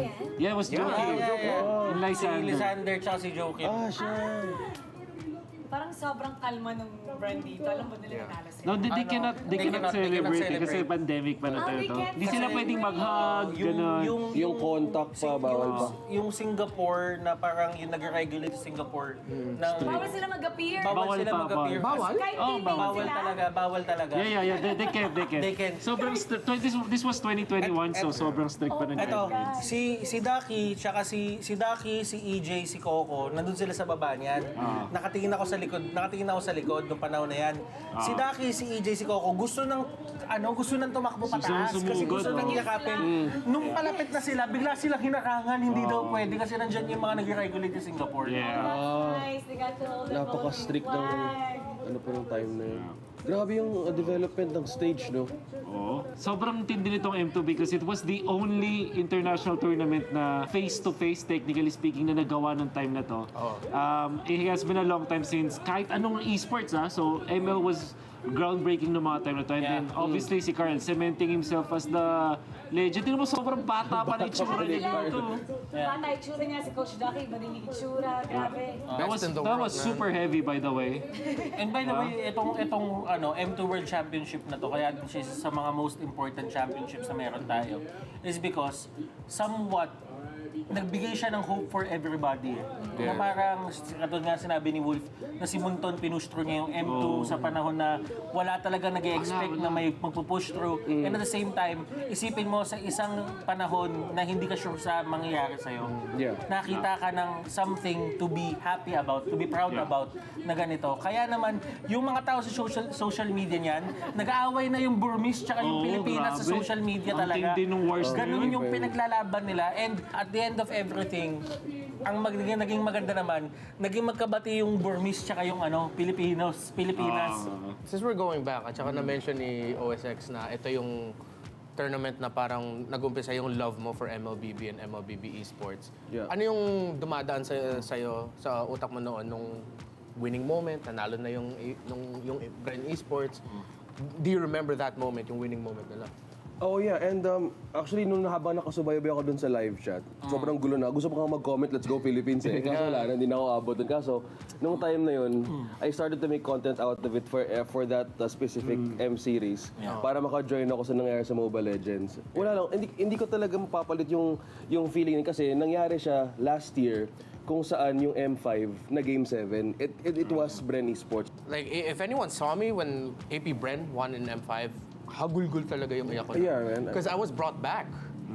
Speaking of hagulgol, a lot of people remember that moment when you cried. Actually, I know you don't like talking about it, but there are many people who said na nakita ka nila na umiiyak, sila din naiyak. It was emotional for everybody. Nadala din sila when they saw how emotional you were. Pati sila naiyak din. Yeah, and those are the moments that I really would rather focus on. So that you guys understand why I cried at that moment. Because people were messaging, ba't ka umiiyak? Nanalo tayo! Because that was just tears of joy and relief. Again, 4 na casters lang for the entirety of the Filipino broadcast of M2. Medyo strict pa rin. We're starting to slowly get back from the lockdown era of pandemic. Pero the pandemic was a traumatizing experience for a lot of us. At that point, we were wondering, at any point, pwede mahinto yung broadcast na to dahil isa lang sa amin nagkasakit. And that was that pressure, the tiredness. So seeing that felt like a very relieving moment. Not just for myself, but I feel like for a lot of Filipinos, like, sa wakas, we won something. And something to celebrate. Yeah, it was during the pandemic. Pandemic na wala talaga. Kasi, yung sobrang wag niyong i-take for granted yung sacrifices ng mga teams and the talents and the production mga time na kasi meron pa yun bago ka mag-quarantine sa Singapore, meron kang self-quarantine. Tapos pag inisip nyo yung timing nun, it meant na yung mga players nagpasko sila at bagong taon together, away from their families. Tapos meron pang chance na hindi sila makalipad. Meron mga scares pa rin eh. Like, I think nagkaroon ng scare yung Omega, di ba? Yeah. At a certain point, yung Bren nagkaroon din ng scare na baka hindi sila makalipad at hindi sila ma-accept doon. It was so intense sa mga time na yun. And actually, nung panahon kasi na yun, ako dapat talaga, dito talaga ako dapat sa Pilipinas magka-cast noon. Kaya lang, the only reason why, kaya ako nakapag-cast ng Singapore was because may nag-positive doon sa mga casters dapat na ipapadala. So that's why, nung nagtumawag sa akin yung Munton, sabi nila, willing ka ba to fly to Singapore? Eh syempre ako, for someone na, alam mo yun, one of the biggest honors na pwede mong makuha yan eh. To get to fly out. And isipin mo yung story na yun na parang nakalipad ako sa ibang bansa, nakapag-cast ako ng pinakamalaking tournament sa MLBB nung nagkakagulo yung mundo. So parang for me, lakasan na lang ng loob yun eh. Parang, sige, tara, game. Okay, quick trivia. Did you guys know that si Flap TZ was discovered by Coach Ducky dahil nag 24 hours live stream? 24 hours. So, nung nagpunta siya ng M2, that was his rookie year. Exactly. Exactly. Sobrang ganda na kasi yung timeline nun was nung Season 5, nabuo yung Cartesi view na parang off of this C-ball. So parang people are expecting na magandang results for Bren kasi nga super team sila but they couldn't finish yung Season 5. Come Season 6, they drafted nga itong si Flap. Ang pinaka-testing ground niya was a tournament before MPL. So, noon, ginamit na siya doon. And then doon sa rookie season nga, grabe dominant. They only lost one series nung entire Season 6. At saka, naalala ko pa, ang first time ko nakita si Flap na pumasok sa tournament, pumasok siya naka-school uniform. As in talagang uniform, white polo, khaki pants, tapos black shoes. Tinanong namin, anong gagawin niya? Sabi niya, maglalaro po ako ngayon, magpapalit lang po ako ng jersey.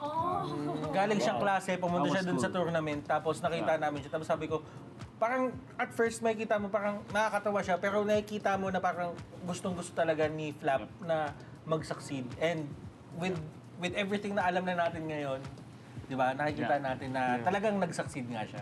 Now, mag-move on naman tayo from M2. We're gonna move on to M3 World Championship. So, if you can pull back some memories, and again, I want you guys to come up with one word that best describe M3 World Championship for you. Run, Mark, over there. Party. Party. It was a party. It was a party. It was a party. Okay. I think for me, emotional. Yeah. Sobrang emotional din. Well, for me personally na time na yun kasi ganun pa rin, sobrang struggle. Nandun ka rin, Mara. It was I guess, challenge for us na time na yun. For me, it's an endurance test. Siguro sa akin, di siya beginning eh. Pero parang dito na-legitimize kasi yung talagang lakas ng Pinas na sinasabi nila. So now we're gonna watch the M3 World Champion. BTK versus Blacklist. Oh, this was already the lower bracket finals. Ang iconic dito ni Victor kasi is the Cho na tank build. Cho was damage build before. Then Edward Balboa was born. At for some reason, BTK, binigay nila yung Matilda, yung may Venus, which we thought was quite questionable na mga time na kasi sobrang lakas ni may Venus with this hero. Oh, M3 was also the year na people haven't figured out yung Lord Dance. Hindi pa nila alam. Only Blacklist International does the Lord Dance na ginagawa nila na nag-bait sila, nagpo-poke, and then they're waiting for the sustain. And BTK was really not prepared for that one. Grabing comeback na to, guys. On game 1. Yes, this was game 1. So, Lancelot ni Kyrie was already very dominant. Ito yung ang ganda ng play na to. Tabarats game ni Wais. Kaya ako na-inspire mag-Barats eh. Napakalala nito. So this was a very memorable tournament for me. It was my first international tournament. And then I remember that time, because I came from courtside reporting, right? So I was trying to mix a little bit of courtside. So I would go to the rooms and then tweet about everything that I observed. Then I remember saying one time na na-observe ko doon, si Venus, doon ko nakita yung leadership ni Venus. Na sobrang vocal niya. I remember it was against PTK, nag-Beatrix si Oheb. Tapos on the way back, Venus was asking, comfortable ka ba? Gusto mo ba mag-stick sa Beatrix? And dun ko nakita, dun sa players lounge nila, na kapag si Venus ang sasalita, lahat nakikinig. And Venus would ask everyone's input. Everyone's input. Dun mo makikita how effective Venus is as a leader. At nakakatuwa yun. Yeah. And it worked Yeah. for the entire tournament. Ang naalala ko naman, sorry to share this, pero kasi when you're talking about leadership sa Blacklist, ang nakita ko naman sa Onyx was friendship. Imagine, every night we would hang out dun sa, by the beach kasi, kaya masaya eh. So ganun yung hangout. And then, Sentosa. you know, madaming ibang players from other teams that actually hang out with the Onyx people, guys. Like Oheb, for example, always hang out. Victor was always there. Skylar was always there. Madami talagang mga nag-hangout nun with the Onyx PH. Itong lineup din na to ng Onyx, yung Blacklist International, we know na madami pa silang ipapanalong championships after this, grand finals appearances. Pero ang Onyx PH na lineup na to, Marky, Dilarski, Baloyski, Kyrie, Miko, Hatred, tapos Riota, Miko. Sila yung pinakamalaking what if ko sa MPL Philippines. Yeah. Na parang kung nagtuloy ba tong team na to, ano ba yung naabot pa nila?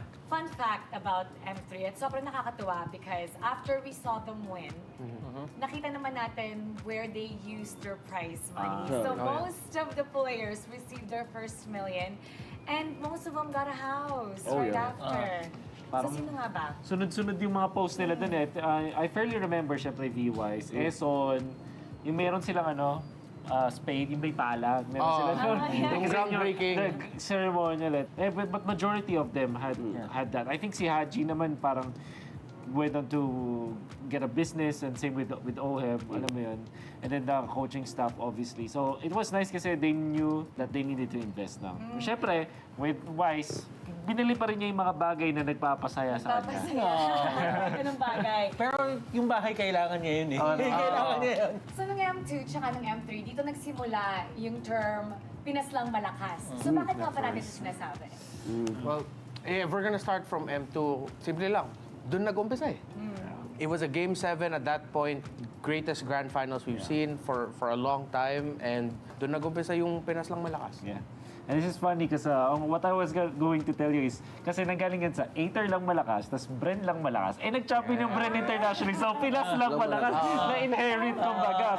So yung M3 naman, ito kasi yung pinaka-challenge. For a team who's being on top, syempre, meron talagang mga team na kailangan talunin to. Yun yung pinaka-challenge eh, like how to be consistent and how to be number one for so long. Kasi para sa akin, ang M3 talaga, 2 storylines siya and 2 playstyle siya. Yung isang team, yung Onyx, they were out for redemption and at the same time, for Blacklist International, sila naman was on their way to prove everybody na sila talaga yung pinakamalakas. And kung titignan mo yung playstyles nila, one team, Blacklist, mostly on macro play. Si Onyx naman, nasa micro play, yung pagka individual skills sila. So may kita mo doon na sa kahit anong angulo na pinakita ng Pilipinas nung M3, talagang Pinas lang yung malakas. So makikita natin na pinatunayan talaga ng mga representatives natin yung term na yun. Now let's get everyone's support for the upcoming MSC. We've done it before, you've done it before, and I know we can do it again. Let's support our Philippine teams para sa MSC. At kung sino man yung magre-represent sa atin sa Philippines, we know that they'll do their best. So, supportahan natin sila. Ito ang pinakamalaking prize pool sa MLBB, 3 million USD. Napatunayan na ng mga teams natin na kaya nilang maging best sa mundo. Kaya naman as fans, ipakita natin na kaya natin sumuporta hanggang dulo. Para sa tagumpay! Thanks for watching! Sama-sama ulit tayo sa susunod na episode tungkol sa MSC 2021 at 2022 Championship. Kita-kits! Kanina siya Ano tawag sa ibon na mahihain? Ano? Introvert. Imagine,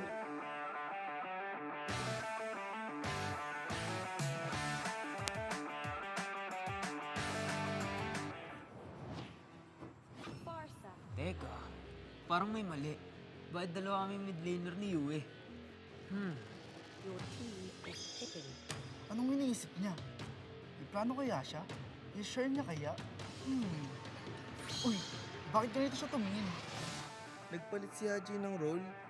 Franco. Ayos to ah. The enemy is picking. Nagpalit si Haji ng role? Sinasabi ko na nga ba? Magaling talaga siyang manlalaro. Dahil parehas kami mid laner, in-adjust niya yung drop namin para makakuha kami ng advantage. Isa kang henyo, Haji. Kapag dalawa kayong players sa isang lane, adjust the drop to your advantage.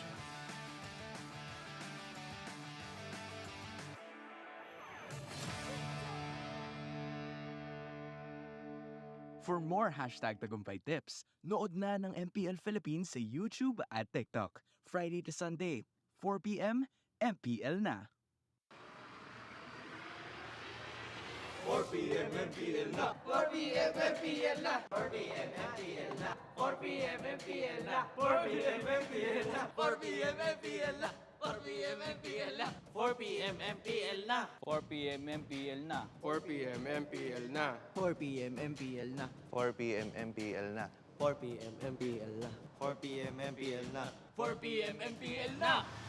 Catch your favorite MPL matches every Friday to Sunday. Only at the MPL Philippines YouTube and TikTok. 4 p.m. MPL na. 4 p.m. MPL na. 4 p.m. MPL na. 4 p.m. MPL na.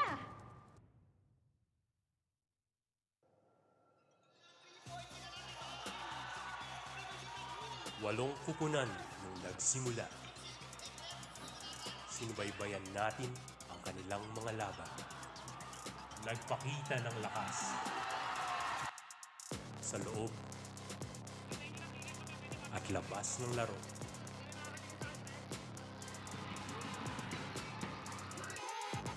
Ngunit sa huli, 6 lang ang magpapatuloy sa laban.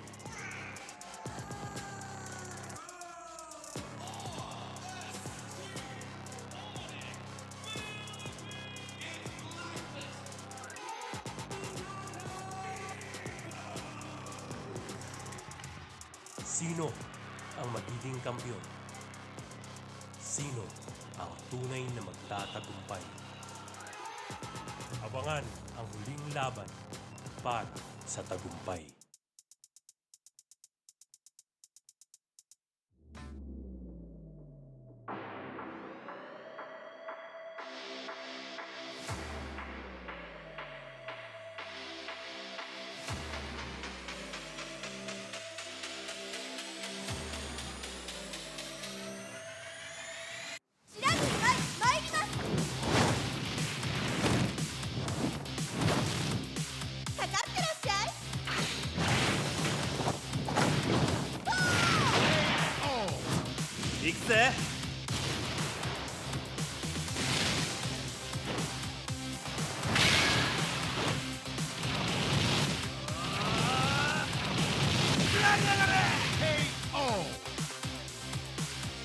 맥시가 지가운다요. Hey, come on, come on.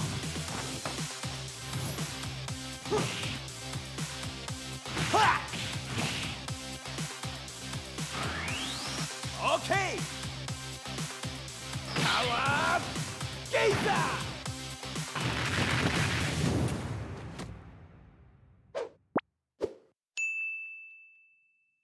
How to register to Smart Gig Arena. First, go to gigarena.smart on your browser. Click Sign In at the upper right corner and enter your smart mobile number. Enter the one-time authentication code sent to your number and agree to the terms and conditions and privacy policy. Personalize your account by choosing your username and profile picture. Congratulations! You've just taken the first step on your path to greatness. Check out upcoming tournaments and play arcade games. Just subscribe to Gig Arena 20 to join. To join tournaments, click the Tournaments tab. Find the perfect tournament with the search option. Find all the details about your chosen tournament and register. Provide your in-game name, ID, and other details. Make sure you have tickets to join. If not, then subscribe to Gig Arena 20 to get 2 tickets. And you're set. See you at the training grounds.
So may one time nangyaring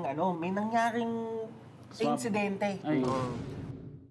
Di talaga ako makapaniwala kay kasi imagine nagawa niya yun. What? No. Wait, what? Really? You what?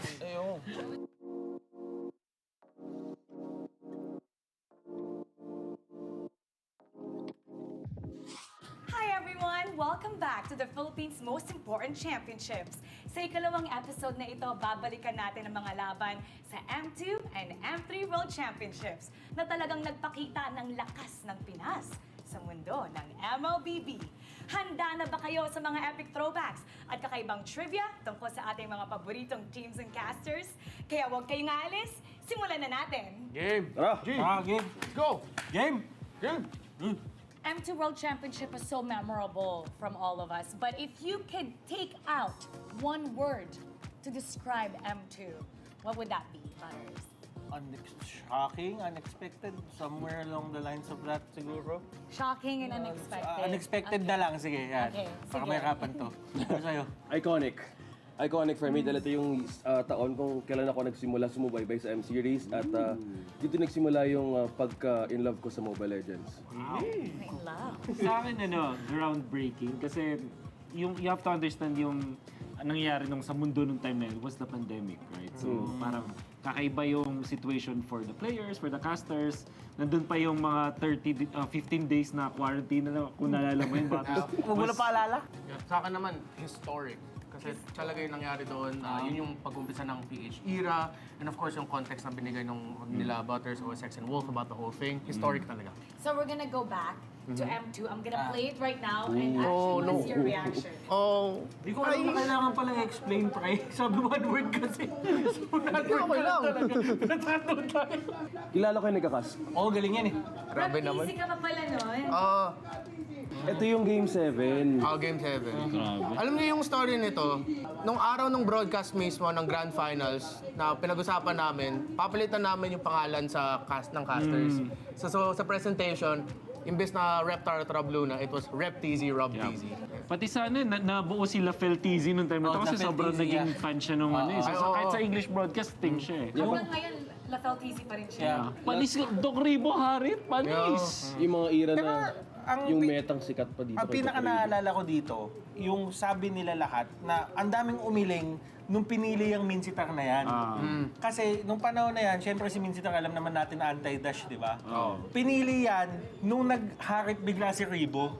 So pinaka-counter talaga kay Ribo yan. Kasi ang sabi pa sa akin ni Ribo dyan, nung bandang dulo na, minsan na nga lang ako mag-harit, nag-Minsitar pa kayo. Di talaga siya nag-enjoy dyan kasi may Minsitar nga. Ito grabe. Ang ganda ng laban. Si Carlo.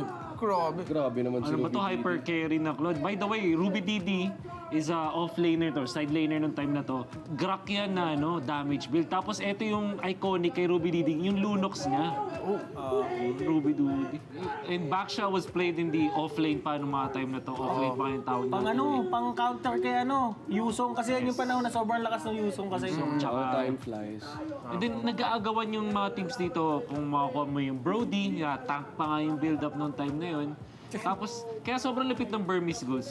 Kasi everybody expected na Indonesia yung parang papalag sa Philippines. Pero sila yung nauna dun sa upper bracket finals. Tapos then, umabot pa nga tayo dito sa Game 7. Nobody expected them. Tapos itong si Ruby Dide yung parang naging bida sa Burmese Goose. Kasi imagine, kaisa-isang player na yung pangalan niya naging verb. Sa sobrang iconic niya.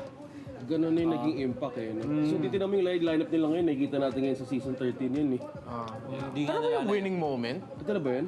Hindi pa ata eh. Hindi pa. Ay, ito na. Nalala ko, sinigaw ko yun eh. Kuya Moribo eh. Grabe si Carlo. Grabe. Lasty Chow, grabe. And then, nakabili pa si Lasty ng imo. Galing. Champion! Well, Anong boses? Okay. Oo nga, lumaban na. Ang hindi ko makakalimutan dito, I think it was Game 4, Game 5. May nakita akong post ni Chooks. Parang minessage niya, parang Monton, ano ba? Bigyan niyo naman ng tubig yung caster niyo. Paus na, paus na. Tapos ang daming nagtag sa akin doon. Ang saya nito mga moments. Imagine, in this case, hindi sila pwedeng mag-high five kasi nga dahil dun sa pandemic. Nakamask pa nga sila I thought it was groundbreaking. Yeah, it was Joakim. And Si Lysander. Lysander tsaka si Joakim. Parang sobrang kalma ng brand dito. Alam ba nila natalo sila? No, they cannot celebrate kasi pandemic pa na tayo to. Hindi sila pwedeng mag-hug, gano'n. Yung contact pa, bawal pa. Yung Singapore na parang yung nag-regulate sa Singapore. Bawal sila mag-appear. Bawal sila mag-appear. Bawal? Kahit Oh, teammate Bawal sila. talaga, bawal talaga. Yeah. They can. Sobrang this was 2021, so sobrang strict pa ng Ito, guidelines. si Ducky, tsaka si Ducky, si EJ, si Coco, nandun sila sa baba niyan. Nakatingin ako sa likod nung panahon na yan. Si Ducky, si EJ, si Coco, gusto nang tumakbo pataas kasi gusto nang yakapin. Nung palapit na sila, bigla silang hinarangan, hindi daw pwede kasi nandyan yung mga nag-regulate sa Singapore. Nice, they got to hold the Napaka-strict ng ano po ng time na yun. Grabe yung development ng stage, no? Oo. Sobrang tindi nitong M2 because it was the only international tournament na face-to-face, technically speaking, na nagawa ng time na to. It has been a long time since kahit anong esports, So, ML was groundbreaking ng mga time na to. And then, obviously, si Carl cementing himself as the legend. Tingnan mo, sobrang bata pa na itsura niya dito. Bata itsura niya si Coach Ducky, madinig itsura, grabe. That was super heavy, by the way.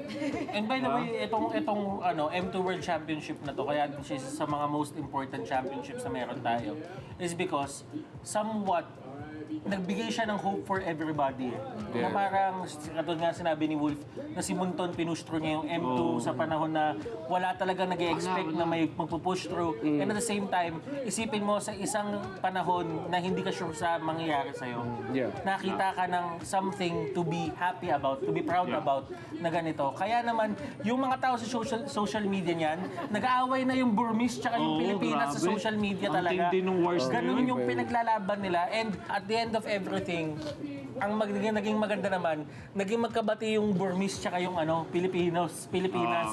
Since we're going back, at saka na-mention ni OSX na ito yung tournament na parang nag-umpisa yung love mo for MLBB and MLBB esports. Ano yung dumadaan sa'yo sa utak mo noon nung winning moment, nanalo na yung Bren esports?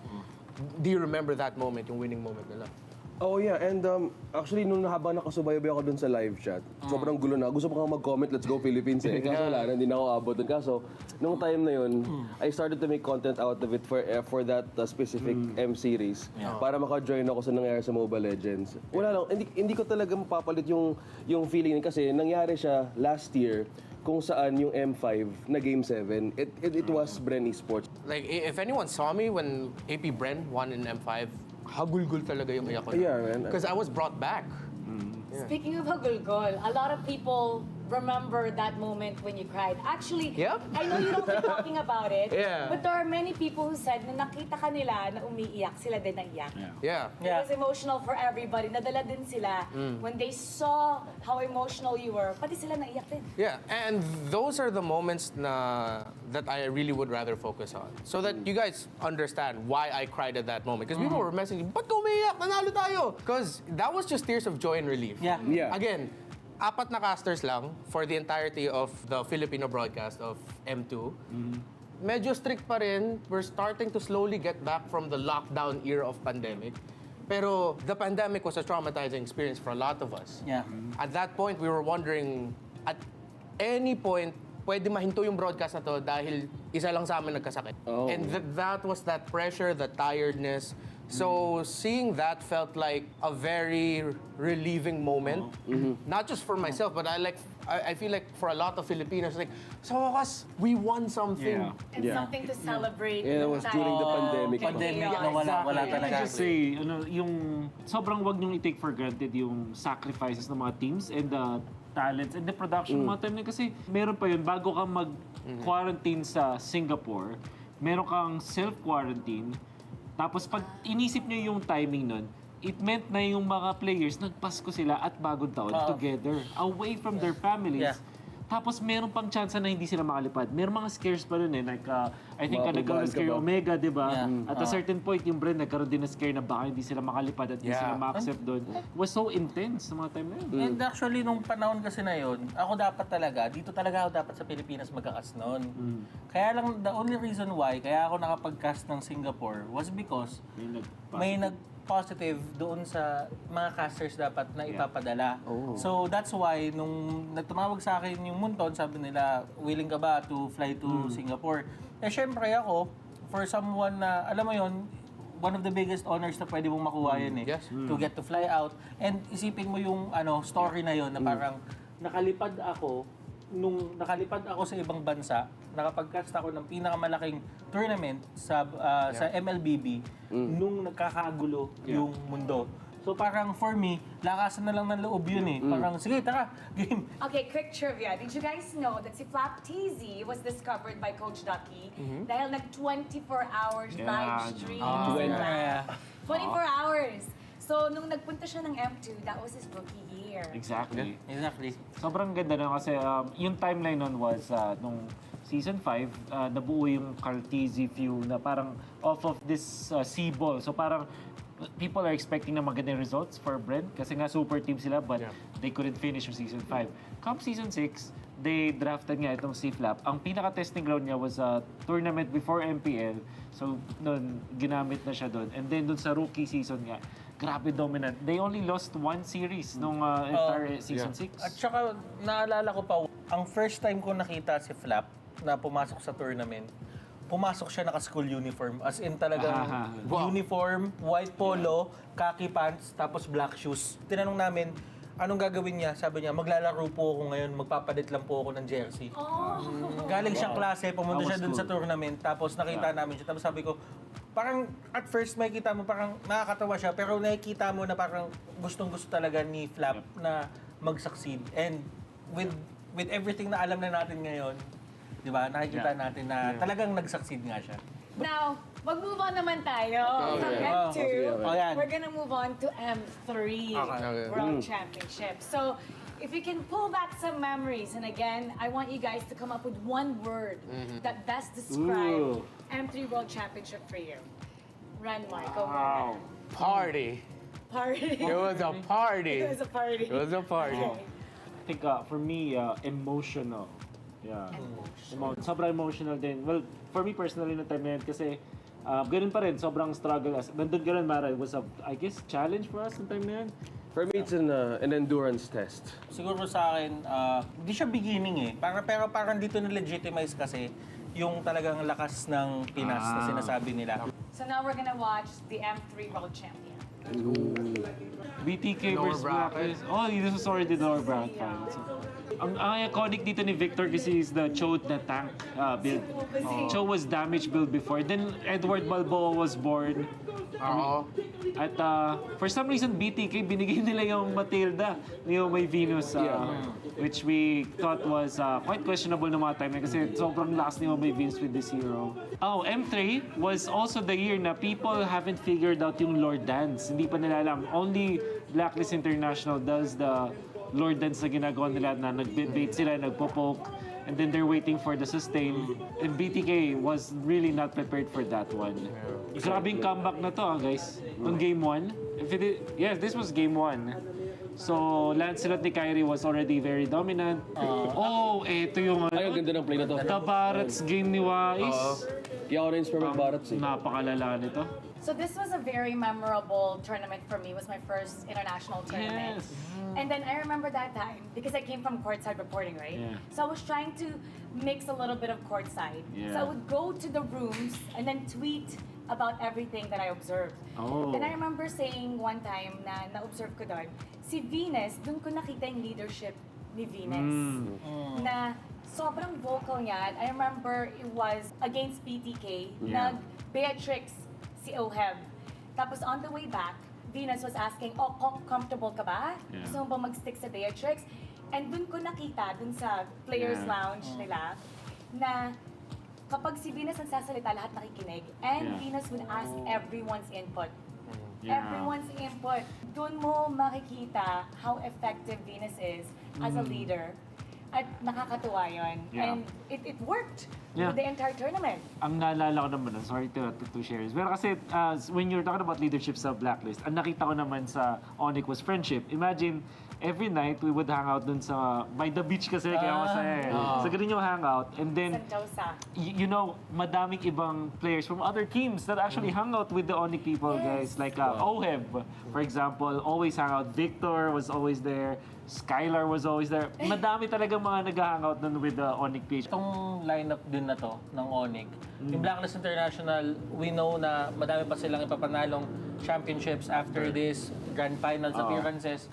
Pero ang Onyx PH lineup na to, Marky, Dilarski, Baloyski, Kyrie, Miko, Hatred, tapos Ryota. Sila Ryota, Miko. Sila yung pinakamalaking what if ko sa MPL Philippines. Yeah. Na parang kung nagtuloy ba tong team na to, ano ba yung naabot pa nila? Fun fact about M3, at sobrang nakakatuwa because after we saw them win, nakita naman natin where they used their prize money. So most of the players received their first million and most of them got a house right after. So sino nga ba? Sunod-sunod yung mga post nila dun eh.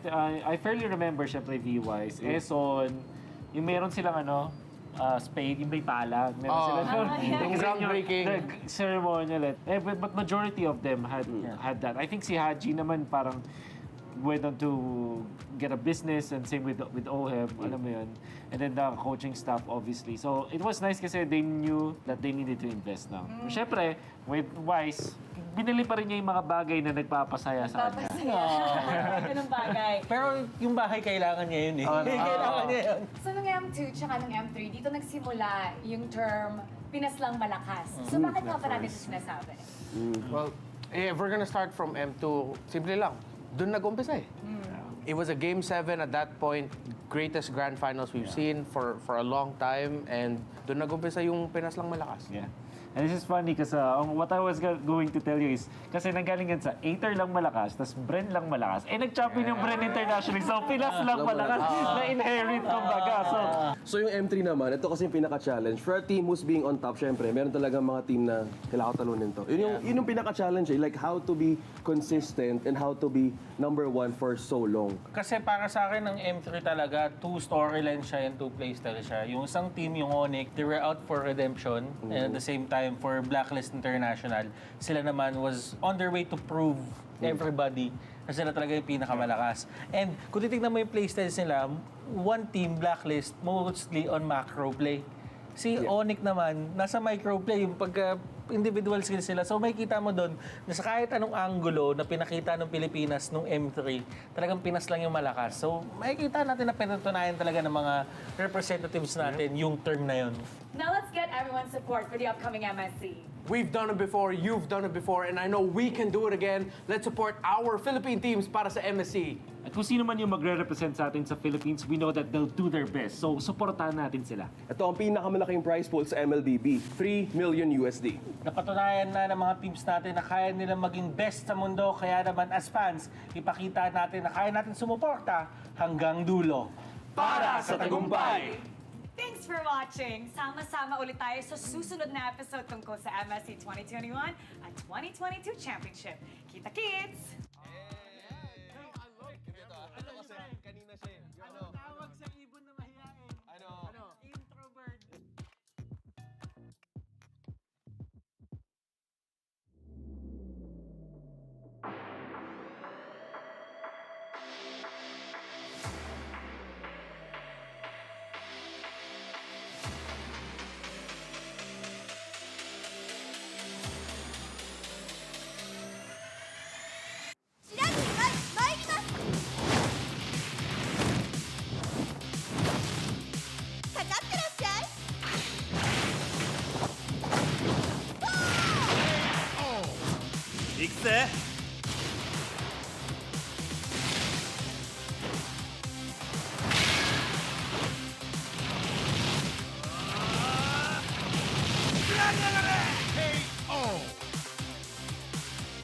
맥시가違うんだよ.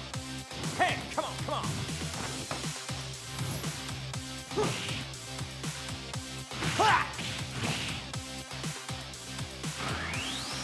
Okay. Kawaii.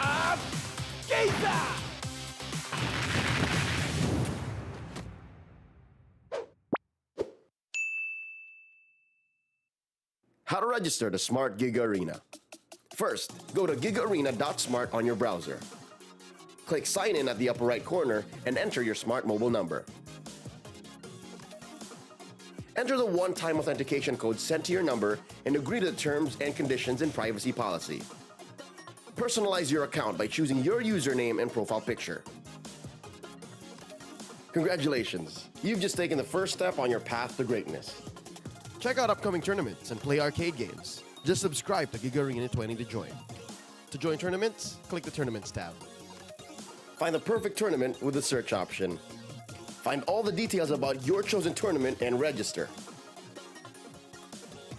Provide your in-game name, ID, and other details. Make sure you have tickets to join. If not, then subscribe to Giga Arena 20 to get 2 tickets. And you're set. See you at the training grounds.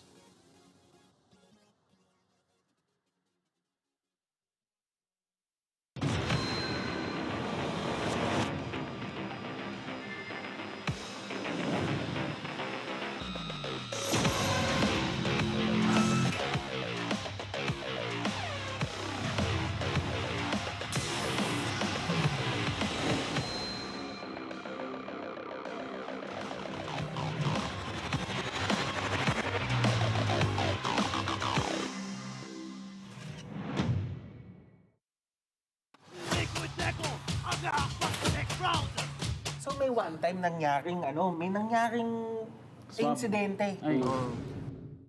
Di talaga ako makapaniwala kay kasi imagine nagawa niya yun. Hindi mo. What? No. Hindi. Wait, what? Really? You No. what?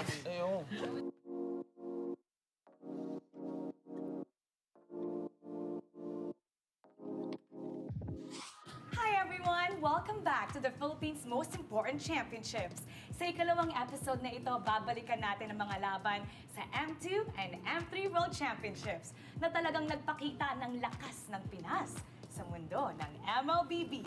Handa na ba kayo sa mga epic throwbacks at kakaibang trivia tungkol sa ating mga paboritong teams and casters? Kaya huwag kayong aalis, simulan na natin! Game! Tara! Game! Let's go! Game! Game!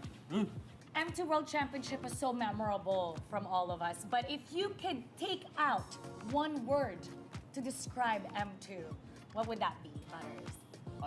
Shocking, unexpected, somewhere along the lines of that siguro. Shocking and unexpected. Unexpected na lang, sige. Yan. Okay, Baka sige. may harapan to.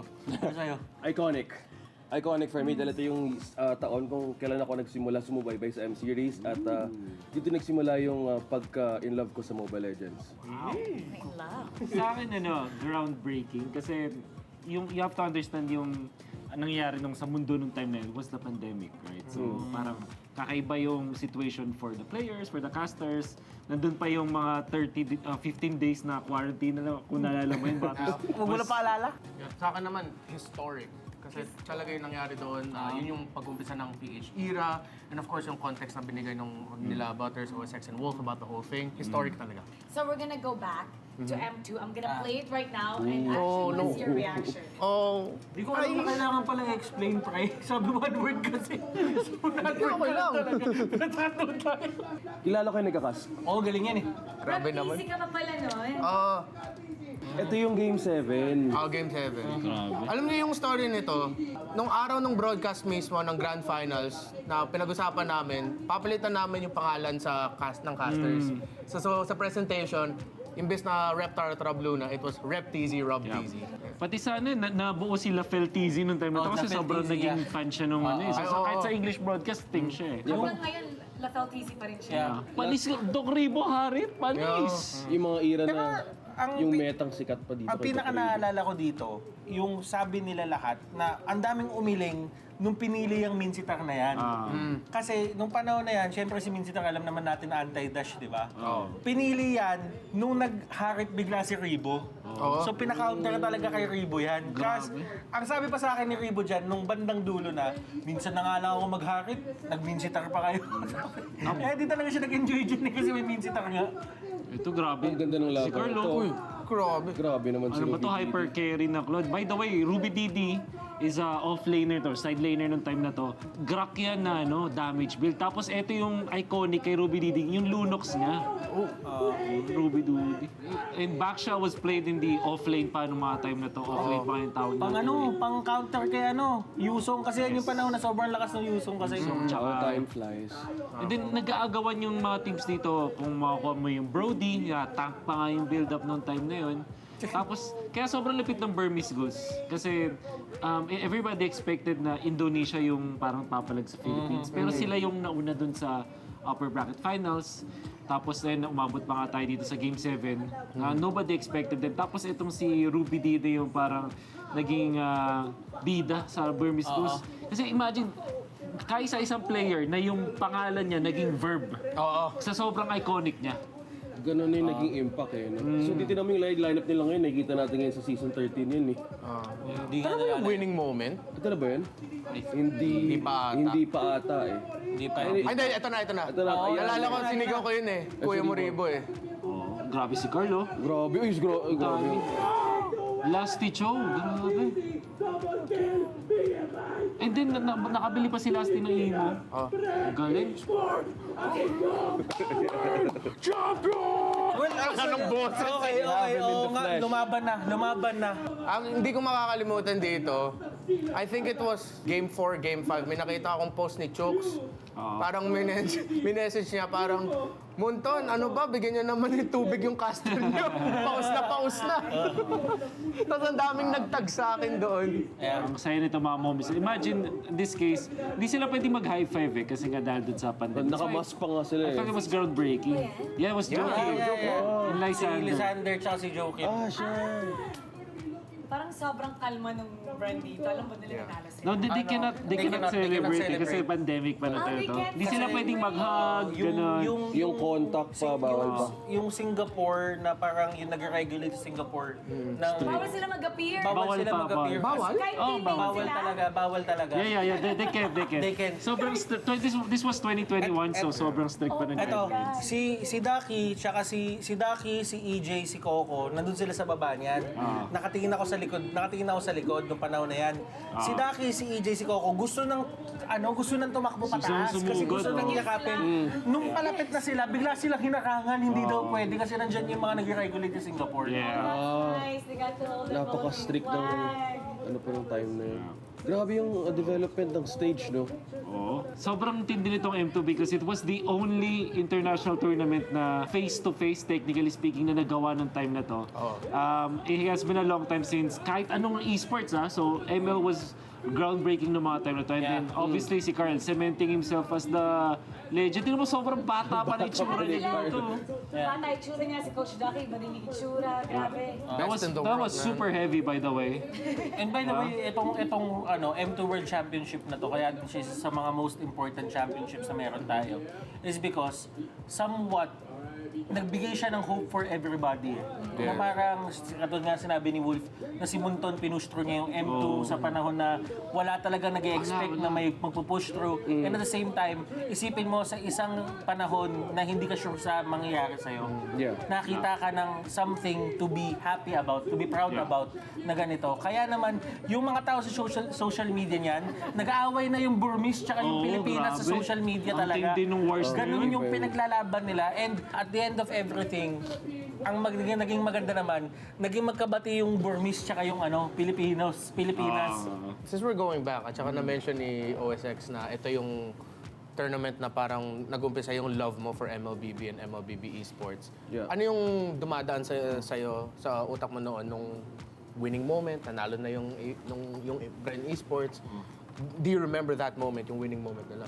Oh yeah, and actually nung habang nakasubaybay ako dun sa live chat, sobrang gulo na. Gusto ko nga mag-comment, let's go Philippines eh. Kaso wala, hindi na ako abot dun. Kaso, nung time na yun, I started to make content out of it for that specific M series. Para maka-join ako sa nangyari sa Mobile Legends. Wala lang, hindi ko talaga mapapalit yung feeling kasi nangyari siya last year kung saan yung M5 na Game 7, it was Bren Esports. Like, if anyone saw me when AP Bren won in M5, hagulgul talaga yung iyak ko. Yeah, man. Because I was brought back. Speaking of hagulgol, a lot of people remember that moment when you cried. Actually, Yep. I know you don't like talking about it, Yeah. but there are many people who said na nakita ka nila na umiiyak, sila din naiyak. Yeah. It was emotional for everybody. Nadala din sila when they saw how emotional you were. Pati sila naiyak din. Yeah, and those are the moments that I really would rather focus on. So that you guys understand why I cried at that moment. Because people were messaging, ba't ka umiiyak? Nanalo tayo! Because that was just tears of joy and relief. Yeah. Again, 4 na casters lang for the entirety of the Filipino broadcast of M2. Medyo strict pa rin. We're starting to slowly get back from the lockdown era of pandemic. Pero the pandemic was a traumatizing experience for a lot of us. Yeah. At that point, we were wondering, at any point, pwede mahinto yung broadcast na to dahil isa lang sa amin nagkasakit. And that was that pressure, the tiredness.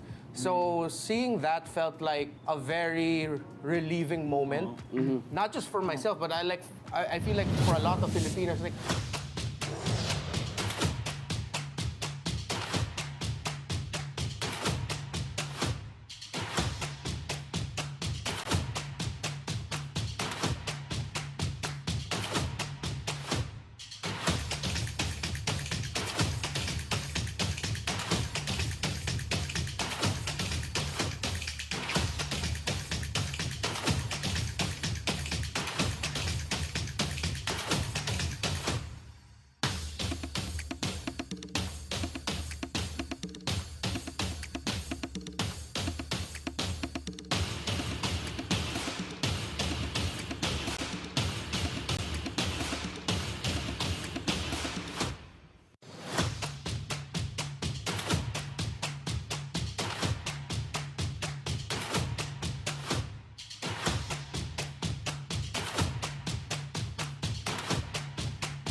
Malakas, Pilipinas, malakas Kahit anong lane, we become the monsters Malakas, Pilipinas, malakas Face the golden sun and ribbon for the 3 stars Look at us to the top, no ifs, no buts Winning any game, para to sa PIN na yes Di mo matitin ang aming boses on your level Nasa kalye man o mobile window, I become a legend Open fire, we unite, we winners Built with pressure, like diamonds are made of Switch na lane na parang gera HP Racing may reseta Built na katang buhat ni Hilda Full load SS parang Laila Susundan ko ang iyong bakas Kasama patas Tagumpay natin to Dahil tayo'y malakas Para sa Pinas Nasa amin ang alas Hindi tuwa atras Kinikilala sa taas Kasi kami ang malakas Para sa Pinas Nasa amin ang alas Hindi tuwa atras Kinikilala sa taas Ganito kami sa Pinas Wow! Hold on Yeah, wala kasang Pinas Laging every beat, no surrender, no retreat Pag nagsama-sama, just imagine what we can achieve Laging every beat, no surrender, no retreat Giving 100 all my all, cause we just cannot be defeated We are unstoppable, immune and invulnerable Ready ang equipment, lahat frozen, malang crowd control Pakita ko na jab like, pow! Beast of the southeast Taas sa watawat, proud and loud Cause every enemy we devour Susundan ko ang iyong bakas Kasama patas Tagumpay natin to Dahil tayo'y malakas Para sa Pinas Nasa amin ang alas Hindi tuwa atras Kinikilala sa taas Kasi kami ang malakas Para sa Pinas Nasa amin ang alas Hindi tuwa atras Kinikilala sa Sa taas ganito kami sa Pinas.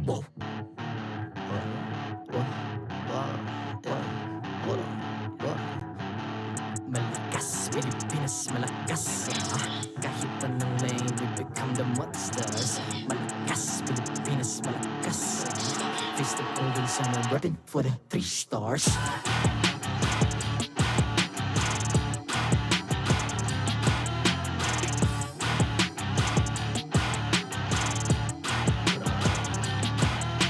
Ang lakas ng Pinas, we unite, be the stars. Ang lakas ng Pinas, we unite, be the stars. Ang lakas ng Pinas, we unite, be the stars. Ang lakas ng Pinas, we the stars. Ang lakas ng Pinas, we unite, we the stars. Ang lakas ng Pinas, we unite, we the stars. Ang lakas ng Pinas, we unite, we the stars. Ang lakas ng Pinas, we the stars.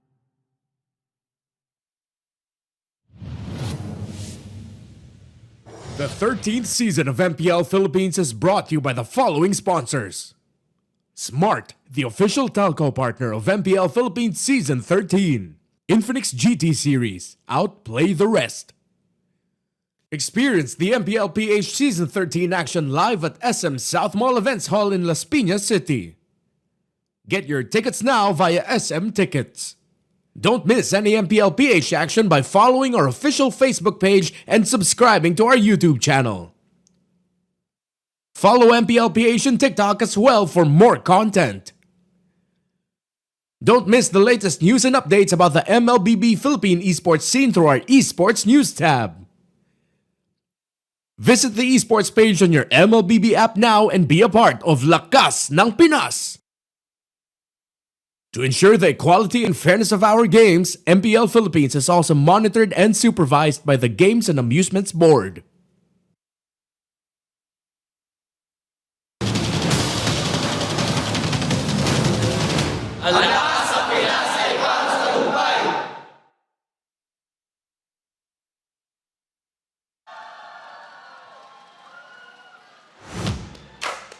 Welcome back to the Champions Arena. I'm Mara Aquino. My name is Hans Galleria. And this is MPL Philippines Season 13 Playoffs. We're about to head to the second matchup of the day, but quick recap earlier. We had the upper bracket semis where Liquid Echo faced RSG Philippines. You know what? I don't think anyone expected for it to be a sweep, but it did happen. And just like Sanford and the rest of Liquid Echo, that's what they mentioned too. Maybe even a 3-1. Now, with this progression and the changes in our bracket, let's take a look at the updated playoffs bracket. So in here, we'll get to see that Liquid Echo advances to the upper bracket final. And in addition, you're gonna have to take note of RSG Philippines because they're gonna fight their way in the lower bracket, a major do or die in every single fight that they're gonna have moving forward. And up next, it's gonna be another best of 5 between Falcons AP Bren versus Blacklist International. And this is where we'll get to see the map heading to the grand finals. So stay tuned with the playoffs bracket just to make sure that you got everything correct. Now, before meeting in their playoffs, during the regular season, we asked Flap TZ who he wanted to meet in the playoffs. And he said, even though they were at the top, they said Blacklist International. He wanted them to survive the play-ins.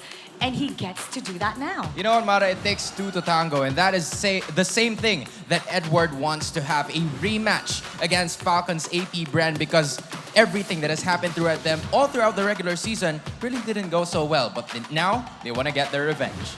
Before we go further and dissect everything, we have a special guest who's going to be joining us today, beloved by a lot of Filipinos all the way from Malaysia. If you can guess who it is, it starts with a G. A G.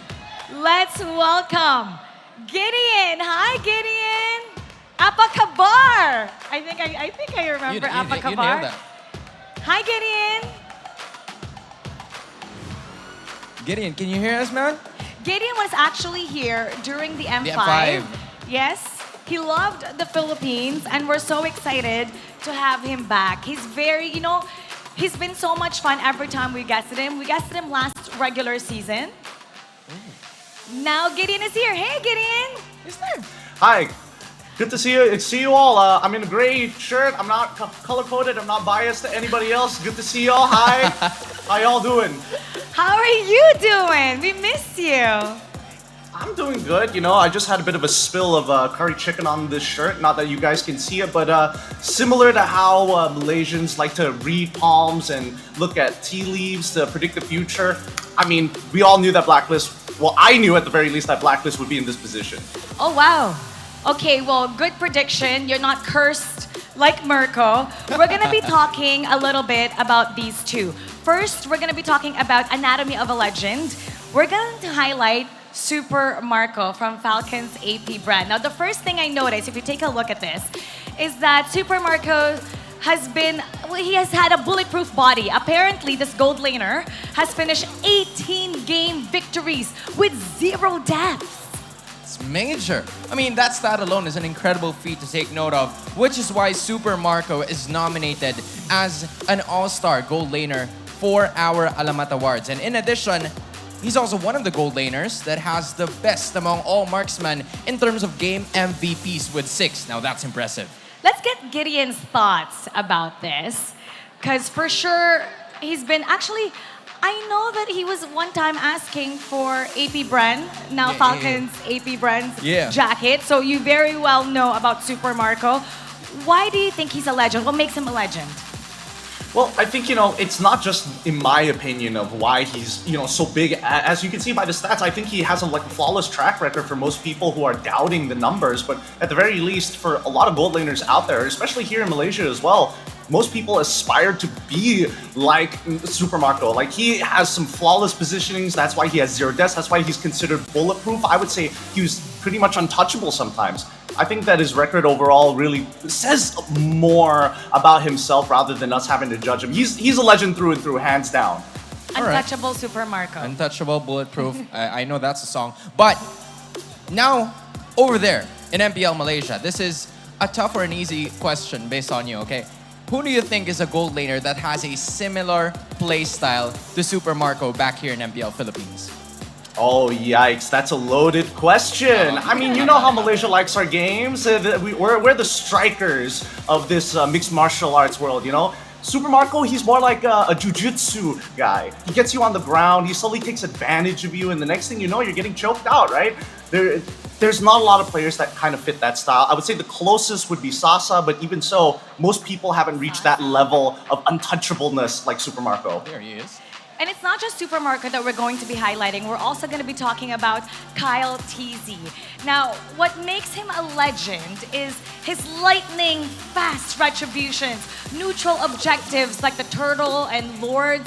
They're not safe around this guy. You're gonna have to take note also of those Alamat genes presented. KDA's kill participation have some, or he contains some of the best, if not the top-notch stats that we will be seeing from a jungler here in MPL Philippines. And just like I said, KDA, kill participation, you can depend on Kyle TZ on that one.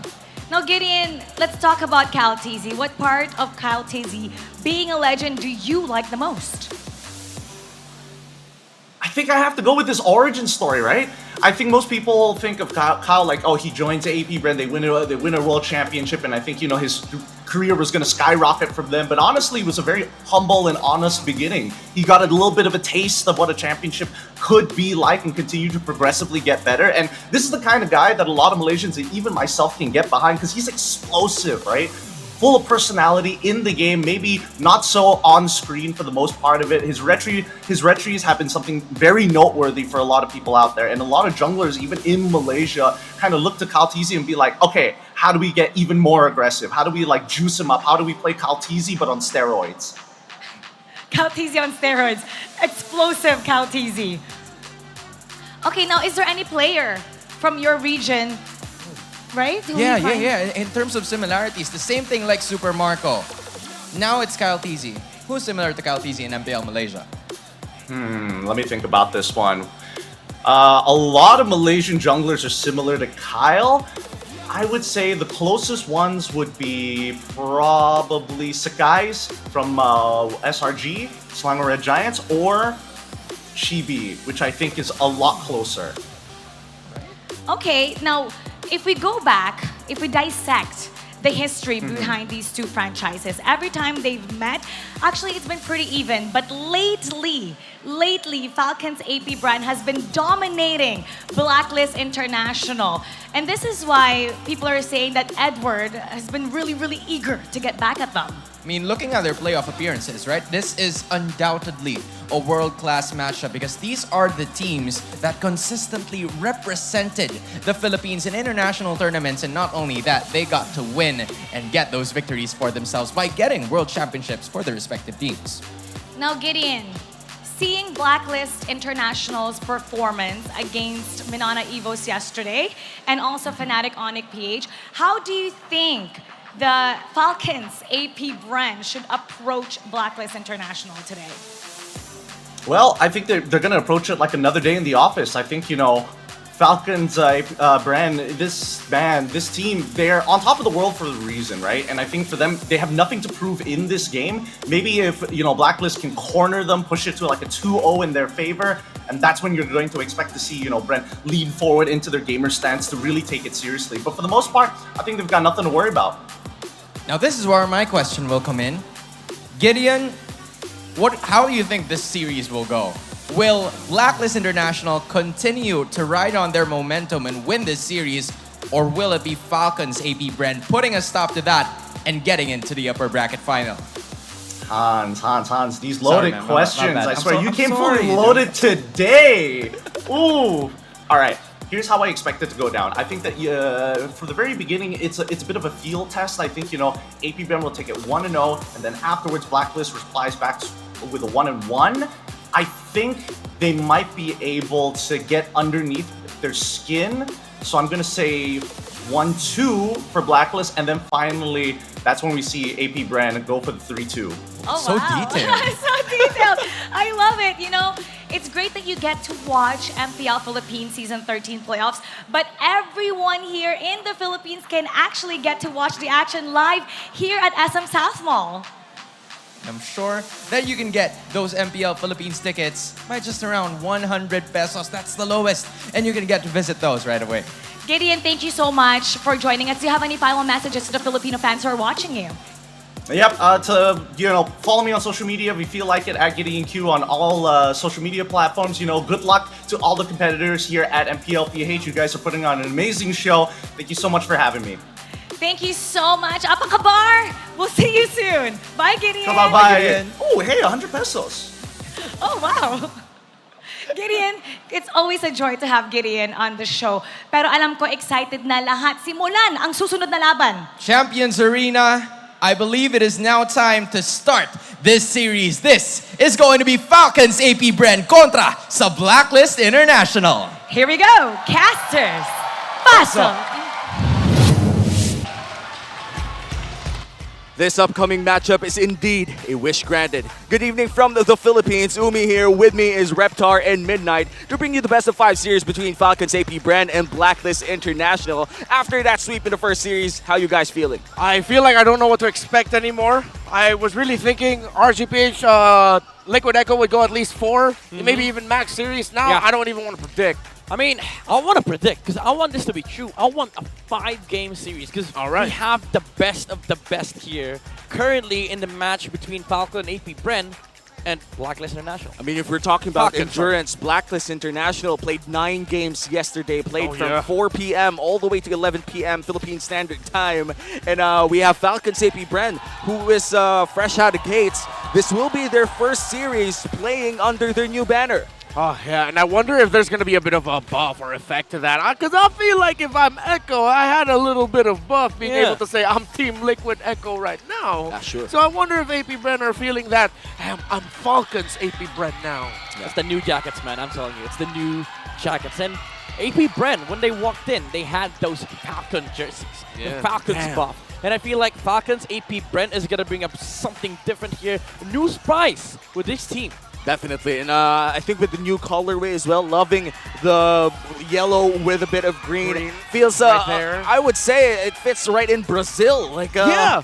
it looks very festive. I like the vibe, and if we look at the players as well, they are very much an entertaining bunch as well. Yeah, and it feels like that's just perfect for the vibe that AP Bren, now Falcons AP Bren, exudes. They've always brought out the golden retriever energy whenever they walk in a room. Yeah, very social group of people, Yeah. and I feel like it bleeds AP Brent's signature identity, right? Like, the thing is, this squad has always been about friendship, the family bond, the trust with each other, and I feel like the joy and the festivities that AP Bren has brought in for the country in general, especially after winning M5, that's true. It does go into it. You know, the identity mixes well with Falcons colorway. Yeah, now when we look at the champions that has brought up the banner of our country, we would say that both of these organizations, Falcons, AP Bren, and Blacklist International, have their fair share of representation under the Philippine banner. Now we're going to welcome our marshals. Here are marshals who will officiate the match. They ensure the fairness and integrity of our games. Let's meet the players for the first match of the play-ins. Make that the second, rather. This is Falcons AP Bren versus Blacklist International. Who the hell am I kidding? They don't need a long introduction, but in case you forgot, they are the champions of the Philippines and the reigning champions of the world, Falcons AP Bren!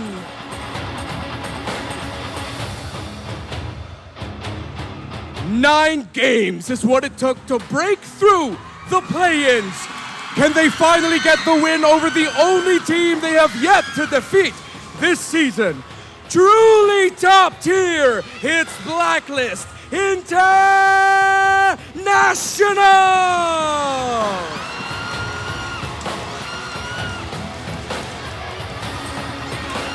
This rematch of our Season 12 Grand Finals will be coached by the legendary Coach Ducky for Falcons AP Bren. And the legendary Coach Bonchan of Blacklist International.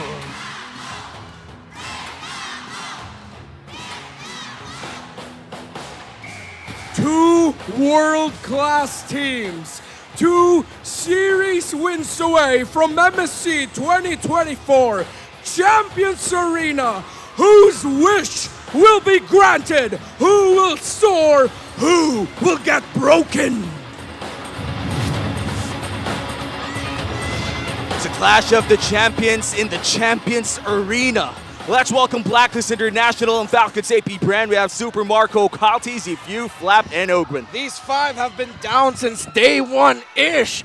Still top of the league in terms of really everything. The team #1, reigning everyone over in terms of all the stats in the standings. You saw that crazy stat line with Super Marco, 18 game win victories, no deaths. I have my eyes on him. Well, speaking about records, Blacklist International for the past 6 seasons, they keep on making it, slowly making it towards the playoffs, and now vying for an MSC contention spot. Here comes the Blacklist squad. We saw them yesterday play 9 games, and I think they want to play at least 5 more games today. If we're talking about the longest games or longest average game times, they are surely the kings of that. They've played the long game for the regular season, and their endurance is nothing to question about. Blacklist International, they talked about playoffs mode, and we're seeing it right in the flesh. Day #2, let's see if momentum keeps stride with them. I mean, it's Blacklist International. All the people that I've talked to, they know. The reason why Blacklist is so hard to deal with in playoffs is because they have that mode. They just don't give up. Yeah. And with the historically speaking, rather, for Blacklist International, they've always performed well whenever they went inside the playoffs. And right now, they're going up against the final boss, Falcons AP Bren, the current world champions. How are things looking at? Well, again, I mentioned I was talking about Super Marco. Look at that high KDA, 5.33 over 3.24 on Blacklist International. A good amount of that just comes from Super Marco himself. Not dying in AP Bren victories, but equally so, you have to look at the jungle picks because Sensui, Kyle TZ both have very similar jungle hero pools. Yeah, now the biggest thing about this matchup is Blacklist International's ability to turn late games into very, very good openings for them to start their momentum. But against Falcons AP Bren, we've seen them play in the regular season. These guys don't let anybody play their MLBB. That's true, and with the gameplay that Falcons AP Bren has shown us throughout the regular season, we honestly expect them to just go around in the early game and make sure that the tempo is controlled by them. And we're going to look at the player head-to-head here by junglers who dictate the tempo of the game. I mean, looking at the stats here, Kyle TZ is looking to be the leader of the pack here, leading all the stats in the jungle role. KDA, average total kills, damage still share. This guy is everywhere. And I think this is the biggest reason why Falcons AP Bren move the way they do. It's because they have this strong pillar in the mid. The jungler, the jungle role of Kyle TZ has always been fulfilled phenomenally by this player. Oh, but Falcons AP Bren has to watch out for the fact Sensui really good with those objective steals. He was hot with that in the first few weeks. They have to be careful. And now for the Infinix keys to victory. Can you run this down through us?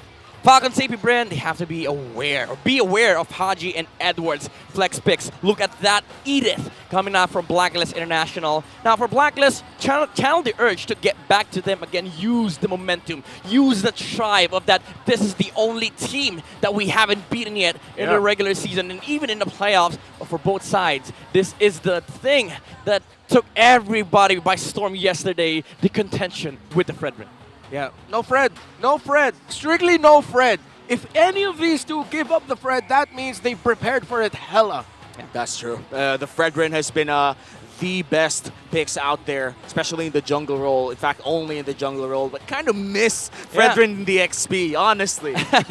I mean, we do miss a lot of different heroes and like different roles, but the thing is, in the regular season, we've been introduced to like Barat, Baksha, even some assassin junglers, some weird flex as well, like the Julian from Liquid Echo. But come the playoffs, this is all serious games. No fun whatsoever. We all want to win. That's why there is a high priority on the Fredrin pick. But now, in this current situation, you have two excellent Fredrin players on both sides. You have Sensui and you have Kyle TZ. The truth of the matter is, whoever gets first pick, they have Fredrin Prio, and right now it is looking like it's Falcons AP Bren. Yeah, Falcons AP Bren. Kyle TZ on potentially that Fredrin might just be a big boost here for the side of Falcons AP Bren. I do remember, though, for the side of Blacklist International, Sensui yesterday rather, the last time that we did see him play Fredrin, those were some game-changing Appraiser rats. Yep. And that's something these two teams are very well familiar of. But when the Fredrin doesn't get through, there's a lot more in the tank. Barrett, Baksha, come on. And let's be honest, like these two, again, they have fantastic Fredrin players, but also, you have Sensui rocking the Carmilla yesterday, but also do keep in mind, Kyle TZ has won from Sensui's book. They love the Akai. Yeah, and the Akai has been a surprising pick for a lot of the teams that we've seen so far, but not healthy in terms of the win rate. Here we go. First pick here, would it be the Fredrin? Would you see the value in him? Let's see. Let's see if he's always on the case, right? If he's always going to be on the case. But there's a lot of things that Falcons AP Bren can consider here. They can get the Minotaur, something that they really loved in the regular season. They've always first picked that for the first 3 weeks of the regular season. But again, it's playoffs. It's very, very different. Yeah, and Coach Bonchan taking away the Harith. That's respect, but at the same time, the value. It's Blacklist International saying, we should be ready. We are ready to face the Fredrin of Kyle TZ. Yep, and add to that, do take note, first 3 bans of Falcons AP Bren. Look who's out. Edith is out of the option. No flex for both Edward and Haji. Both Ogren and Haji love to play this Edith, and you could say the same for Edward. No big flex picks here in the early parts, but the Arlet's still open to take if ever they do want to take that big XP lane pickup. Yeah, there's the Arlet. Vexana is also banned from the side of Falcons AP Bren. They really do target these key players that have played yesterday. And the thing about Blacklist is that, again, there's a lot of things to consider here, even though the Arlott is now going to be picked up. But a rush on the Carmilla. I think this is Blacklist International saying, yeah, we have a pick that we love and we will prioritize it. Yeah, and Carmilla has been the pick for Blacklist International so far. What will be the reply coming in from FCAP? For me, it has to be heroes that survive burst. Val is one of the biggest counter against Carmilla because you have a Carmilla, we have one too. Oh yeah, take away the Curse of Blood. And I don't have to suffer the consequence of losing out on something like I copy. Like with other heroes, you might lose out on stats. You might lose out on key skills. Like if you're against a Fredden as Val, you don't take the Praise strat. You only take the Energy Eruption. That's true. With Carmilla, you take the ult, you get the 100% of the ult. And think about this: when you get the Valentina, you also get the access towards that final slash, but looks like they're not going to go for the Val just yet, but they will with the Roger too. Looks like Roger is back in the mix. Yesterday, we have not seen a lot of Rogers. Yeah, big question, is the Moscow going to be popping up? It's third pick. It can be banned by Falcons AP Bren. Crucial choice here for Blacklist International, but also getting that mage. That's one thing that they have to worry about. Don't get Yua here, he's going to get banned out. Let's see what route they're going to go. Moskov route, Nathan route, even still. What if they swerve with a Novaria or a Vixana? Wait, Vixana's banned. The Vixana's banned. Novaria might be banned though at second phase, so it is a big choice here for Blacklist International. But again, going back to that Fredrin, look at these stats from County's 92% win rate. That's exactly 12 wins, 1 loss this season. Oh, it's Jord. The Jord. It's Jord. Damn. We know it's nice Gord, We have not seen Gord Carmilla in a long time. I'd like to think that this is something new in the playoffs. All right, Blacklist International, Yuzong ban for sure. You don't want to be playing up against Yuzong. You have 3 heroes that suffer against that hero, so I feel like that is really, really important. But for Flapteezy, he has a variety of options here. You have the Paquito, you even have the Khalid. You can also go with the Tamus. There's a lot of different heroes that can be played here for the side of Falcons AP Bren. I got a question though, Midnight. I didn't hear you mention the Borg. Is X-Borg an option? Oh yeah, maybe. But the thing about X-Borg is that the Arlott could be flexed onto the roam, right? So they might just be, they might just be picking a losing matchup because Blacklist International, they have the last pick. So now Blacklist International, they removed the Grok, specifically target banning Ogwyn. Well, we all know Ogwyn. He has a lot of heroes in his arsenal. The minnow is still up, by the way, for Falcons AP Bren. And now, they Blacklist International, they're suffering the consequences. They picked up the mage on third. Now they're about to lose on all the better gold lane matchups against the Roger. Yeah, and the Moskov still open unless they do ban it for the side of Falcons AP Bren. But I'd like to mention as well, in terms of that Arlott rather, are we seeing a big chance here that this might just go to the roam and this might be jungle Carmilla? Yeah, I think it's jungle Carmilla. This Arlott should be flexed towards the last pick. So now they did ban the Yuzong. There's no point in getting the Yuzong 4th pick because you're losing out on the trade either way because you're showing both your XP and roam. So you have to remove that from the side of Blacklist International. But that also meant that whatever Blacklist picks on 4th is going to be heavily countered by Falcons AP Bren. Yeah, and that's true. Statistically, Blacklist International, their last pick on the red side is the flex between EXP and Roam. So that's what they lean towards. This is most likely an OHEB pick on the 4th. Oh, they're letting go of the Mount Moscow. But with them subtracting so many of the gold laners, is it safe to pick it now? The thing is, if you want to flex the Arlott, you have to wait for the last pick to show EXP, right? So I think this is the Moscow slot, which does it helps Falcons AP Bren in terms of EXP heroes. Like you think about like viable options against the Moscow. You have the Glue, the Tamus. Those stuff still exist. And with the Faramis and the Vexana ban, there's not much options to burst down the Glue even when the split is used. So in terms of options, it really is up there. But as you said, this might just be the Moskov slot if ever we do see it locked in by Blacklist International. Or Nathan, maybe. Oh, they stole the minnow. Yeah, they show it. I mean, and they showed the matchup. They showed the matchup though. Yeah. It's X-Borg. I think it's X-Borg time. Right? Yeah, X-Borg. Easy. Would be so good here. Easy X-Borg game, honestly. X-Borg and maybe even a Ruby. Oh, wow. The Ruby, we haven't seen that for a long time. And the export could definitely burn down the Minotaur before it could even heal up or even force the ultimate quite early on. Last 2 picks here for the side of Falcons AP Bren. Will it be a Ruby and an export? Matter of fact, might as well go utility. Florin, Ralph, they're all good for the side of Falcons AP Bren. Something that can actually counter the Carmilla as well with the Rafaela. You get the movement speed, you're able to get out of the ultimate of the Carmilla. So that is a big problem for Blacklist International, the mobility. And it's also a good answer against Gord. I'm a big fan of the Florian. Might just be the pick here. What about Hood? Oh, Chip! Oh, no. Oh! Yeah, Chip. Chip and export. Interesting. I'm liking it. Even though I would say, all right, Chip gets heavily countered by Minnow. But you have to have the right toolkit.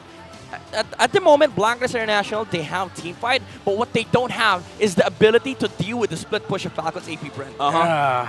My problem right now, yes, Blacklist International does have the team fight.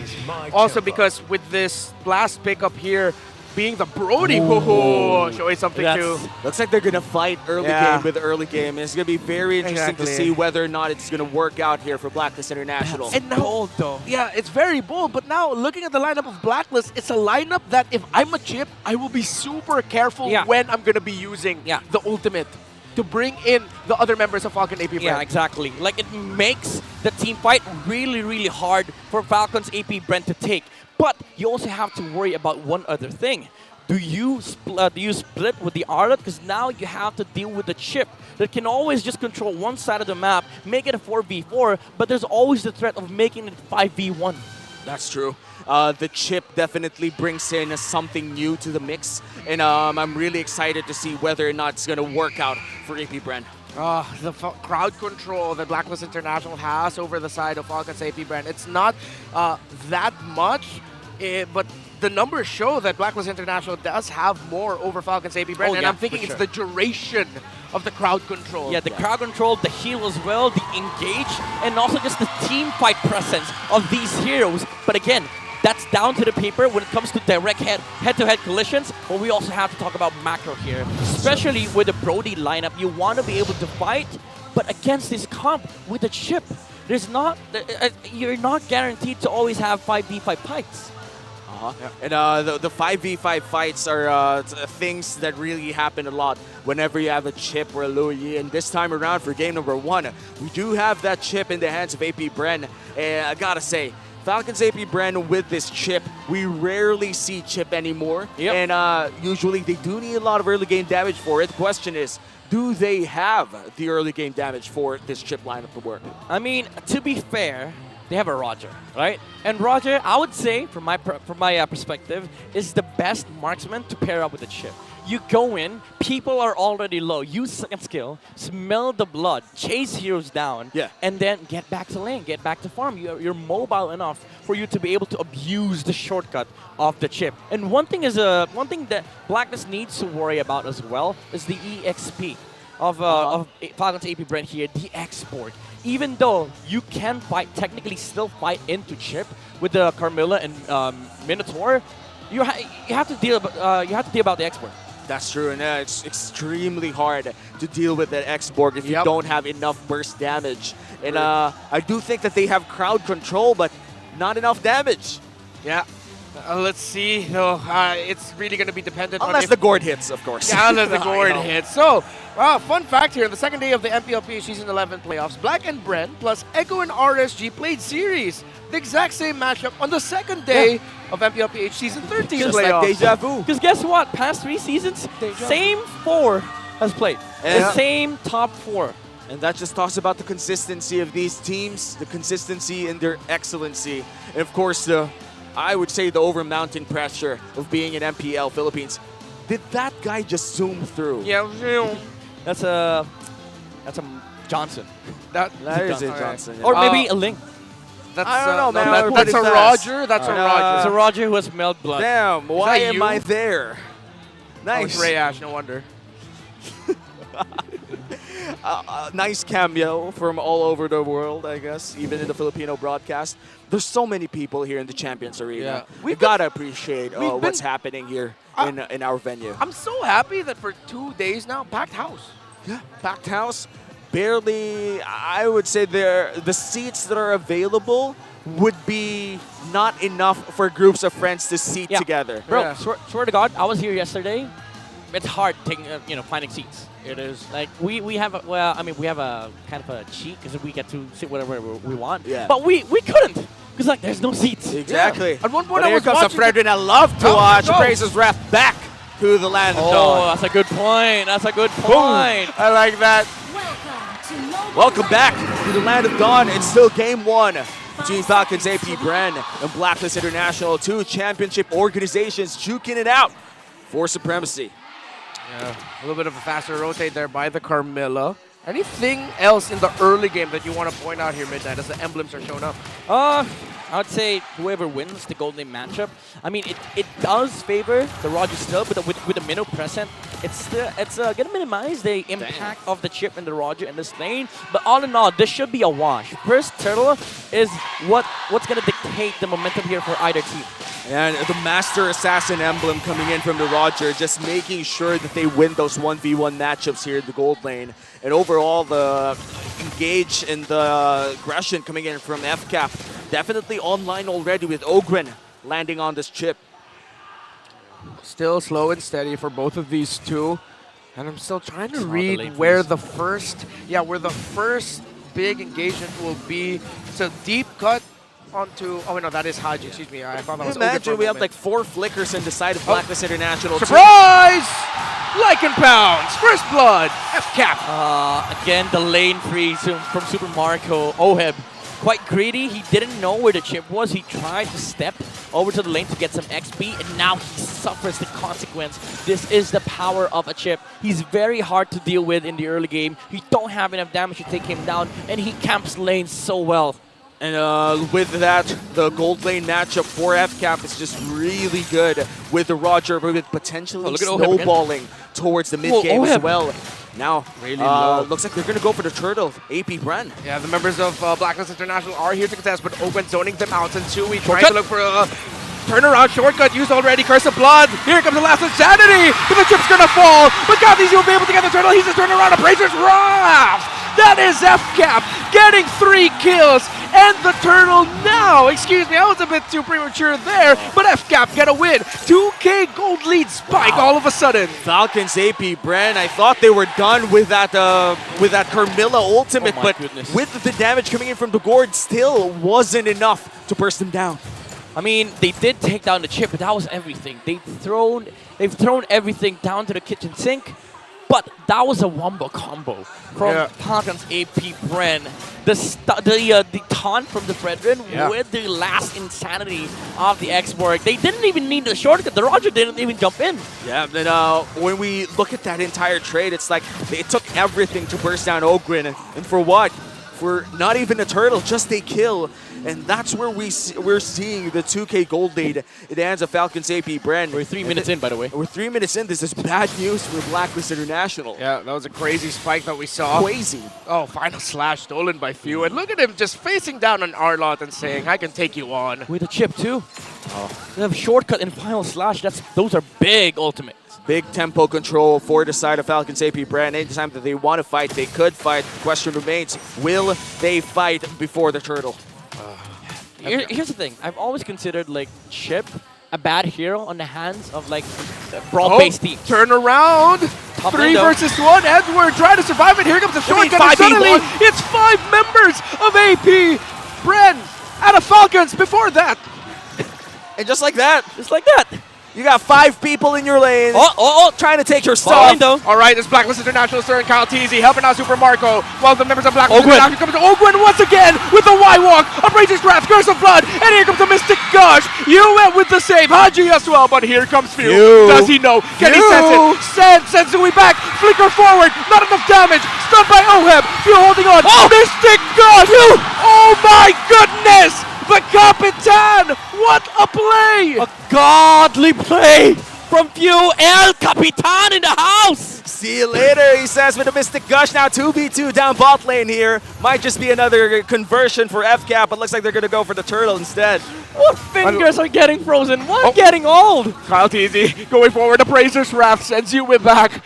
Highlight that, folks. Phew, what a play on that Gord. He gets taken out, but he took down the jungler. That's a W trade for FCAP, who got the turtle. Dude, there's always going to be a score in trades, but if you're able to take a role that is above you, like if you're a support, all cores or all core kill, they do matter. And that was the jungler. That was like the highest priority in the game. And still, a 3K gold lead for the hands of Falcons AP Bren. Blacklist International still trailing. Couldn't really find the team fights that they want. If you're Blacklist International, I just want to know, what do you have to do? What is the win condition here when team fights occur? I mean, as of the moment, you have to find ways to punish the chip. Because again, I was talking about it earlier, like chip on the hands of brawl-based teams, it's bad. Because you don't get to utilize fully the effect of the shortcut. But on the hands of like a macro-based team like Falcons AP Bren, they're really able to control the map like this. We're 5 minutes in, and it feels like Blacklist International is scouring for resources. That's why I think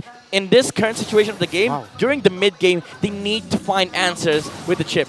I love what Falcons AP Bren just did just now. They changed up the lanes for the two side laners. They're going to be able to take down up top. And because they have protection here in the bottom lane, they can hold on to this. Blacklist International, they tried to adjust. They made the right adjustments to answer it, but they walk away with nothing. Yeah, and slowly the goal difference in the XP lane is starting to look bleak here for Edward. Already 1,600 ahead. Flap DC is having a hell of a game. Here comes the pendulum.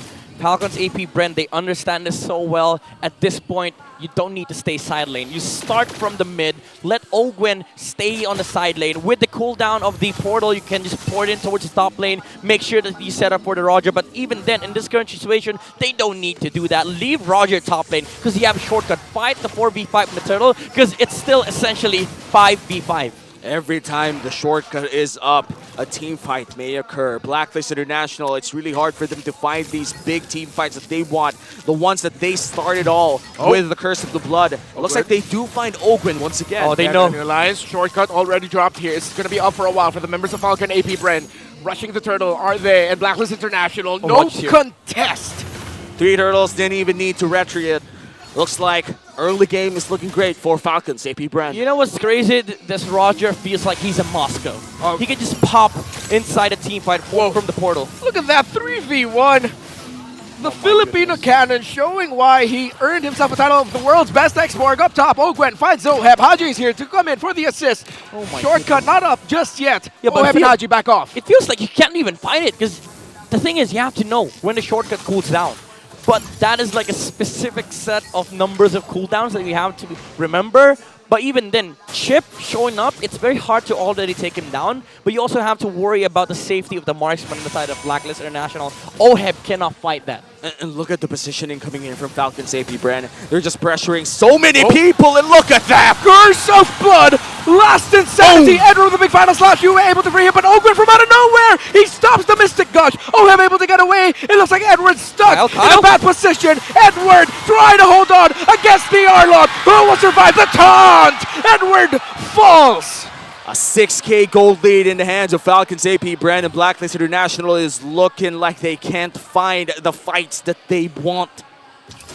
Blacklist International, they're playing in the hands, in the palm of Falcons AP Bren. Oh, a shortcut! And Sensui can do nothing as he gets crowd control chain. We talked about crowd control earlier, but because of the lead that Falcons AP Bren has built for themselves, this is what we talked about beforehand. Falcons AP Bren are a team that don't allow their opponents to play Mobile Legends Bang Bang. When we look at Blacklist International, they have the damage. It's just, why won't it land? Again, it's the macro. It's the effect of having the chip in this lineup. Super macro. Yeah, super macro. The Macromatic himself. It's even the other way around. We were worried about 4v5s earlier into 5v1s. Guess what? They're not even forcing 4v5s. It's always Roger on the side lane, 1v1 in the lane, and the 5v1s, they don't chase for that. They chase for the 5v4s. And as we enter the 9-minute mark, we're already looking at a 7K gold lead and might just be an uncontested first lord of the game. Things are looking worse and worse for Blacklist International as Falcons AP Bren secures the first lord of the game. And here's the fun part about Chip. You don't even have to have the best hands in the world. You just press alt, that's it. Hey, you gotta need the best brain in the world though. Exactly. That's why I love Chip. Falcons AP Bren, they understand the map movement so much that there was no space for Blacklist International to literally pressure a lane. The only lane that they've touched is the bottom lane, and even then, there's a slither of damage on that tower. All right. They're pushing in at mid lane. Looks like Falcons AP Bren decides to take away the buffs first. Blacklist International already trapped inside their base. Yeah. It's like a 2x2 square foot house. They really need some galvanized steel squares right now. Oh, I thought it was beams. Squares? Steel squares. Yeah, steel squares. With eco-friendly wood veneers. Yeah. All right, I'll get it right next time. But maybe Blacklist International, they need a permit from Falcons AP Bren. Because as of the moment, Falcons AP Bren, they're not letting Blacklist extend this game further. Yeah, I mean, late game, yeah, sure, you have damage, but you also are fighting into an export. Yeah, Falcons AP Bren feels like the Bureau of Galvanized Steel Squares. Denied. That's true. I definitely agree with Auntie's, I don't know, screws. And what else can we say? Right now, Blacklist International is just trapped inside their base. Yeah, this is just vintage Falcons AP Bren, folks. If this is the first time you're seeing a Falcons AP Bren and you're wondering, hey, are these guys the world champions or the champions of the Philippines? Yes, they are. They are. Why? Yeah. Because of this. And also because of the fact that Falcons AP Bren has had the highest number of 10K gold leads in the regular season. Oh, that's true. And now they just added one more to that count.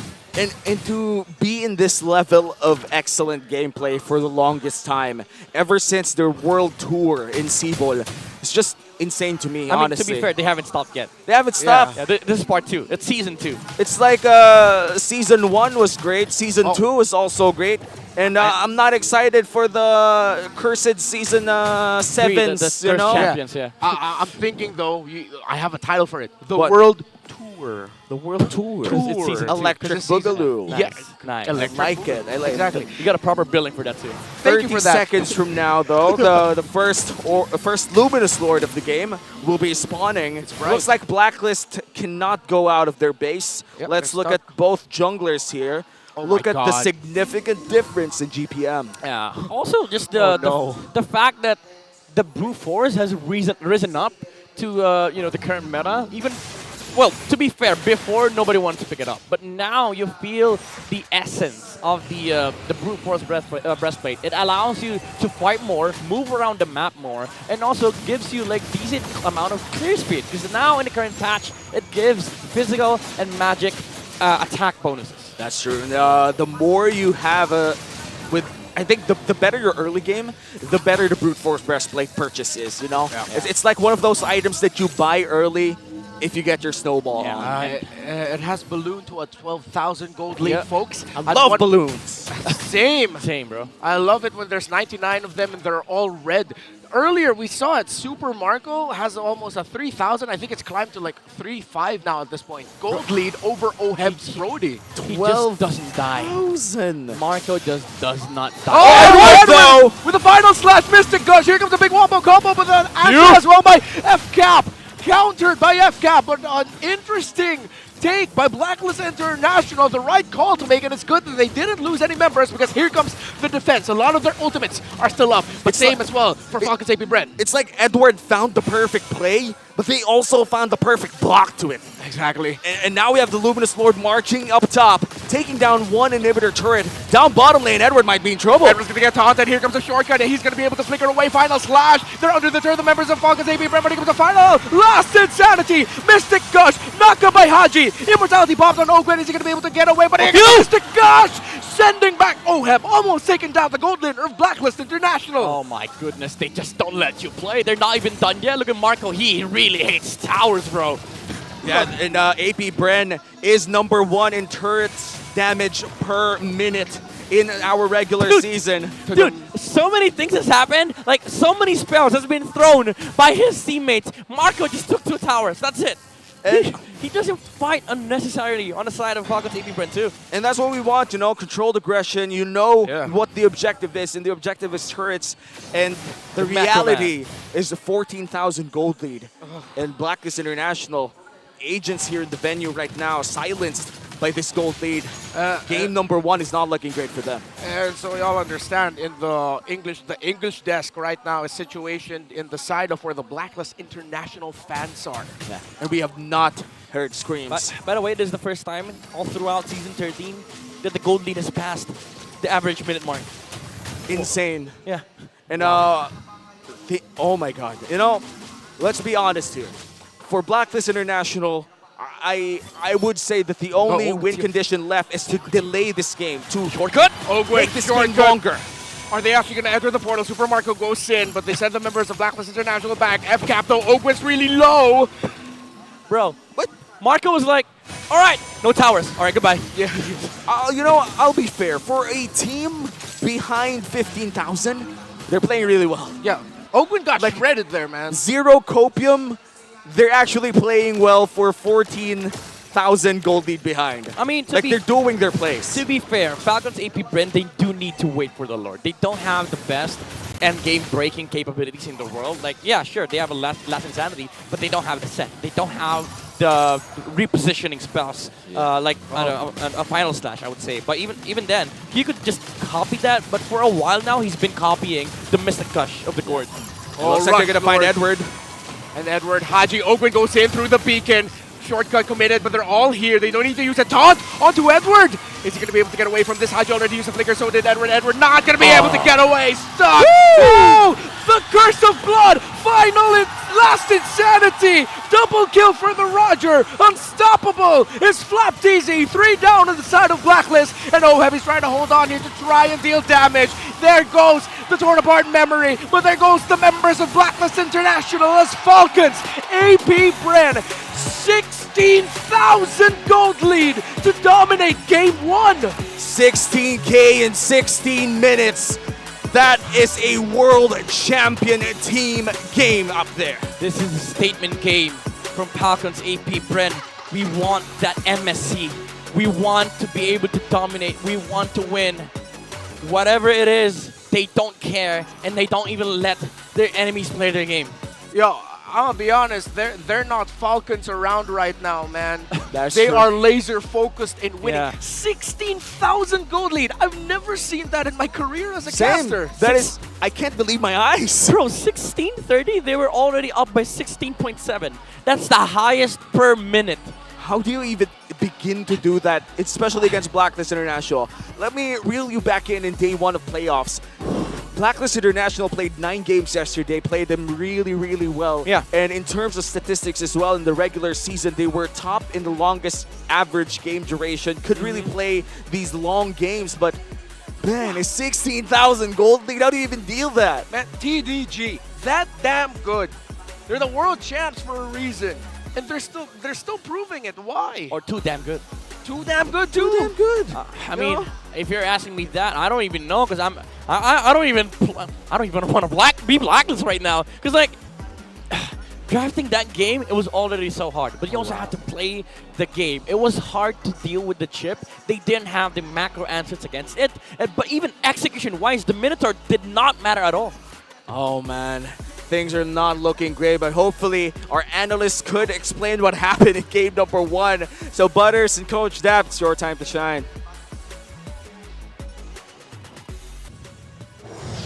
Maraming salamat, casters. And to fully analyze this game, may kailangan natin balikan yung unang araw ng ating playoffs para malaman kung ano nga bang nangyari sa side ng Blacklist International. Ako nga pala si Butters at ito ang ating analystan. At unahin muna natin ang ating MVP. It's none other than the Chip.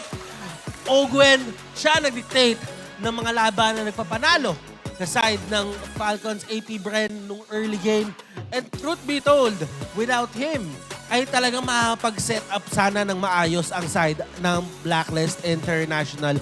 But enough about that, kailangan naman natin balikan kung ano nga ba yung nangyari nung day number 1. Kung alalahanin natin, 9 games ang nilaro kabuuan ng side ng Blacklist International. Ngayon, that is a feat na hindi basta-basta nakukuha, and they got out of that first day alive. But then again, you have to remember, may mga impormasyon na silang nabigay para doon sa mga teams na mga katapat nila ngayong day number 2. Now, looking at it, kapag pinili mo yung Fredrin sa side dito ng FCAP, ay talagang automatic makukuha ni Sensui yung kanyang Carmilla.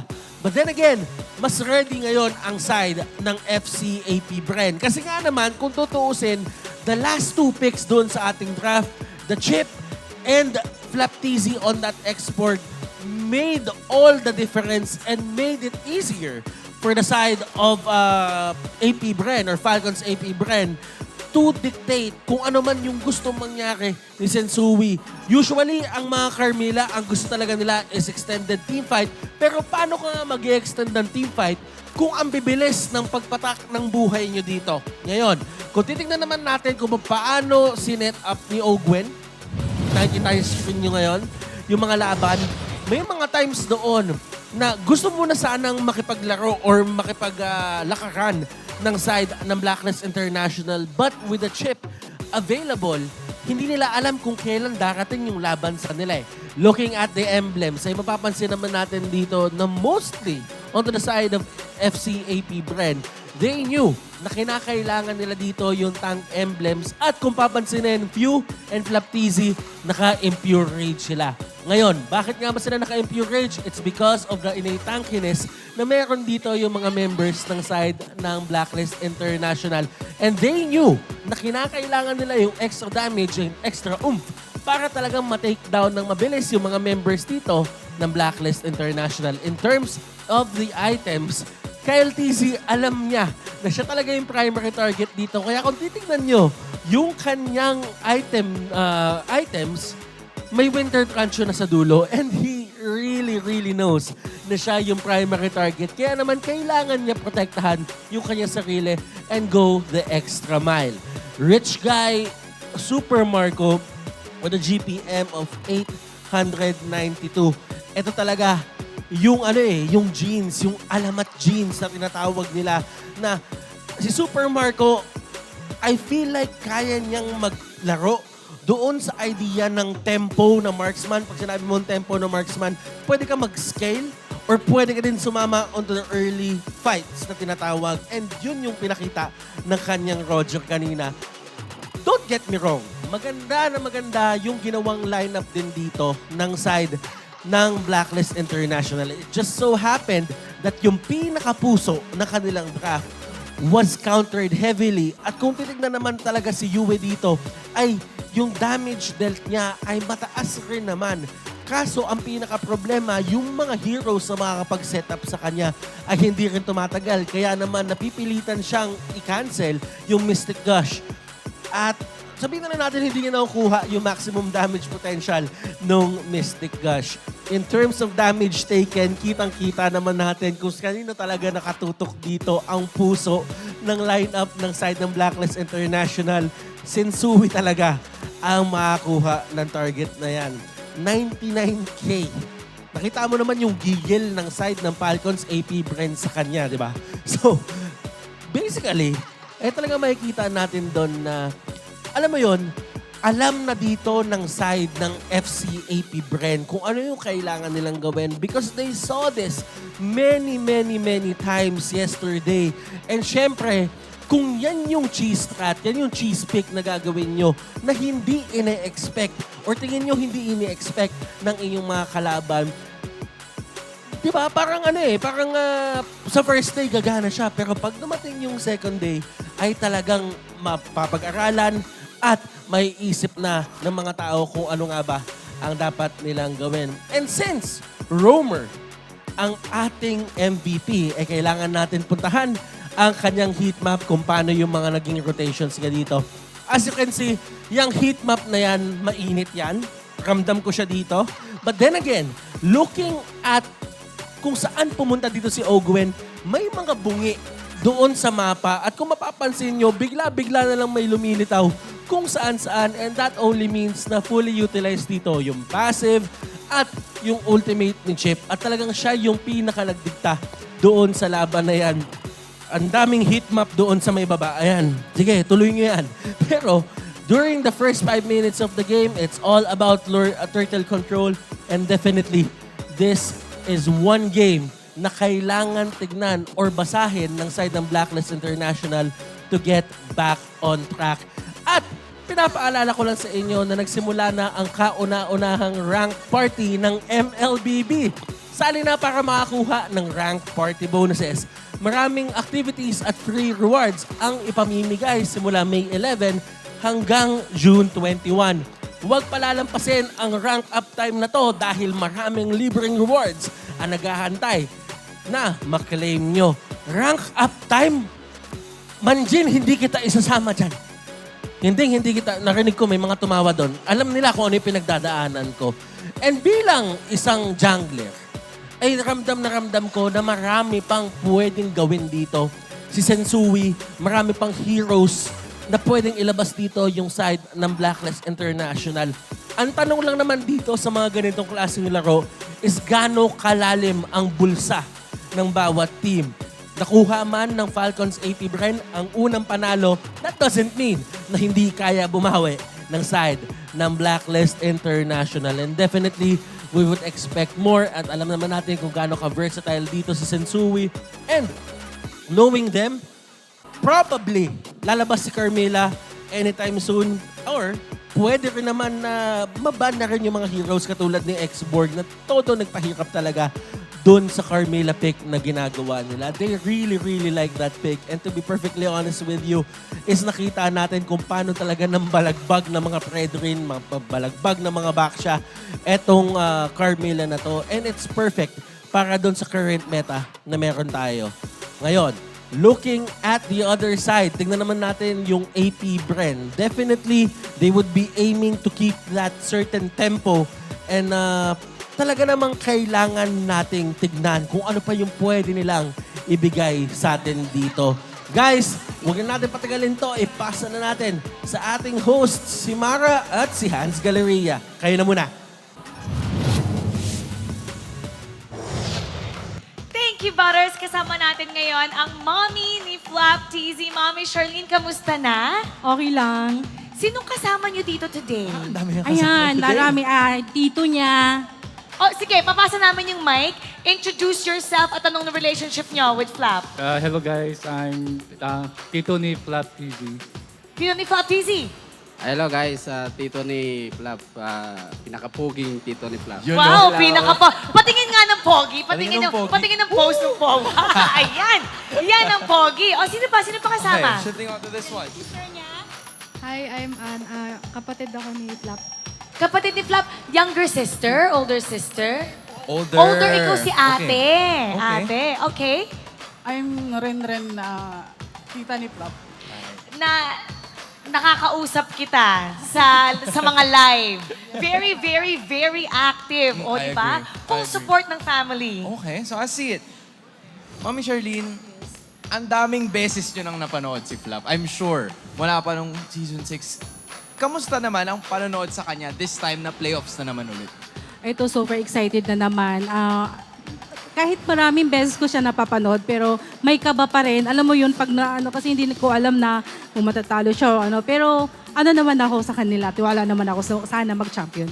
Oo nga, Mami. Alam mo, last time nakita kita, nung M5 World Championship, umiiyak ka. Yeah, sobrang tuwa. Oh, sobrang tuwa. Naalala ko yun, syempre, na-award siya na sobrang happy. Finals MVP. Yes. So, ngayon ba nakakausap mo si Flap? Kamusta? Nervous ba siya ngayon? Anong nararamdaman niya? Ano naman siya, yung parang excited naman siya, pero normal lang, hindi naman siya kinakabahan. Normal. Pero ngayon, ikaw kinakabahan. Oo, pag yung nandiyan na sa on-time na game. Hindi talaga nawawala hindi yung talaga kaba. nawawala. Sorry, Yun. Charlie. I think this time around po, ang dami nating nakitang matches ni Flap TZ. Pero para sa inyo po ba, ano po ba ang rason kung bakit isang alamat si Flap TZ? Paano ba siya umabot sa ganyang kalakas na level ng paglalaro? Siguro yung 25 stream niya, pagpa-practice, grabe siyang mag-practice. Yung 25 hours or 24 hours na 24 hours stream. Oo. Hindi ka ba nagagalit pag 24-hour stream, ha? Before na hindi natin maiwasan talagang mayroong So, siyempre, nung goal kasi niya, so sinusuportahan ko na lang Sige siya. nga, paano ka magalit, Mami? Pag 24 hours naglalaro, ano sasabihin mo kay Kunwari Flap? po ako si Paano? David, ano ba yan? Hindi ka pa rin titigil dyan, ano? Parang mami ko ha.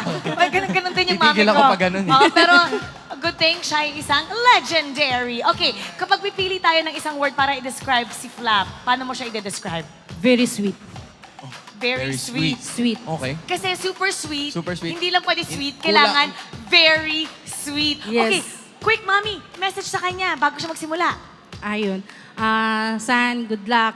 And sana, pagbutihin mo palagi yung sa laban nyo ng mga tournaments, lalo na ngayon, playoffs nyo. Sana makarating kayo sa finals and good luck. I love you. Oh, mommy, So sweet. he's gonna show you how it's done. Babalik na tayo sa ating laban. Kaya, casters, pasok! Thank you! Wow, my right hand has been doing that for the longest time that even the family members of our respected players here already know what to say when it's time to send it back to us. Welcome back to the desk. It's already game 2 of AP Bren Falcons, or Falcons AP Bren, up against Blacklist International. It was a dominating game number 1 for FCAP. And let's just go straight to adjustments. What does Blacklist need to do? Ban chip. Step 1. Ban chip. All right. Ban chip. And there you go. Take blue side. Take blue side. Get the Fredrin. Yeah, the Fredrin, definitely one of the best junglers in the current meta. But do you think that Blacklist International would really go for that Fredrin in first pick? Yeah, you have to. What, you're going to give it to Kyle Teasy if it's going to be open? Hell nah. Hell no, that's true. You know, why would you give Carl Teasy one of his best picks in the regular season? And why would you not give yourself a treat by going in for the Exorcist skins for Hayabusa and Granger? They're now available alongside exclusive items. Enjoy 50% off on your first 1x draw every day and get a permanent exclusive item in your first 10 times draw. Yeah, and Kagura and Yuzong's Exorcist skins are joining the prize pool too. Grab them while you can. You know, if I were to ask, I like the Hayabusa skin, one of his best skins so far. Oh, you love Haya so much, bro. I love Haya. He's like my favorite jungler right now. I have the 11-11 skin for him, but I gotta say the Hayabusa one is looking, the Exorcist one rather, is looking great with the white hair. I'm a sucker for anime guys with white hair. And you could say the same for Gojo. I don't know, Gojo, like... I think that's the most iconic one, though. Who else? Who else is a anime character? Excuse me, Gin from Gintama? No, I said the most iconic. Also, Gintama is iconic. Well, yes, also, Tokyo Ghoul from Tokyo Ghoul. Tokyo Ghoul is not a character. Tokyo Ghoul. That's Ken. Ken Kaneki. Ken Kaneki. You just resetted my brain for a moment. Who would be a good Ken Kaneki character, though? I don't know who transferred into Ghoul with two things. Daira would be a good Ken. Yeah, true. That's gonna be like a real. You know what? That's actually genius. Daira already has white hair. Who knows? Also white hair. You know. Let's see in the future if we're gonna see that. But right now we're gonna see the draft for game number 2. It's already a game 1 victory here for AP Bren, for Falcons AP Bren rather, and it's looking mighty strong for them. Are they gonna repeat the strategy? We're only gonna see start on the draft. Oh, screw you, Blacklist International says Falcons AP Bren. Nope. You think you're gonna get a chance to outdraft us in game number 2? No freaking way. Respect, though. That's like straight up respect by Coach Ducky. We know how well you play with the Vexana on you. It's like his new Valentina now. Yep. We know how well you play the Frederick. We'll take it out. Interesting, though, that I'm seeing Falcons AP Bren respecting the Harith. Yeah. Blacklist International. Not the most glowing record, although they were able to get wins with it. Yeah, respect to Uno. Now first pick. Oh, Louis. no! Well, mind you, they opened it up, but we've seen this before. Louis actually gets countered by Chip. So there is that route that Falcons AP Bren can go with. Because the thing is, yeah, sure, you can split with the Louis, you can look for targets, but if Falcons AP Bren has a Chip, they will be playing as 4, and then let Chip play the opposite side. Looks like they're going to go for the Barretts. Will they get an early XP laner here? Looks like they're going to go for the flex pick instead. Right. It's going to be the Edith in either the Roam or the XP lane. Yeah. I guess you could even say the same for the Barretts, but I feel like with the presence of a low year around, I wouldn't want to park a Barretts in the EXP lane. Feels a little bit too slow. Hey, I wonder, a part of me is sort of like feeling a Hellcurt today. Not say, yeah, I mean, there's no only other season. I feel like a Hellcurt might come. I'm feeling sleep paralysis demon today. Like, you gotta get that checked. That's very different. Now, box shot gets opened up by Blacklist International. Yeah, I'm not gonna Very help her good, here. clear speed. Can actually match the Barats on the side of Falcons AP Bren. One thing is concerning though, like gold lane hasn't been picked up yet. And there you go, Blacklist International, they go with the Claude. Classic answer against Edith and Barats. And this is going to be the global BMI. They could go for the semi-advanced Lord dance, where they could just dance around the entire map. Yep. It feels like I'm looking Fnatic, Onyx, PH on the left side, and on the right side it's Blacklist International. Yeah.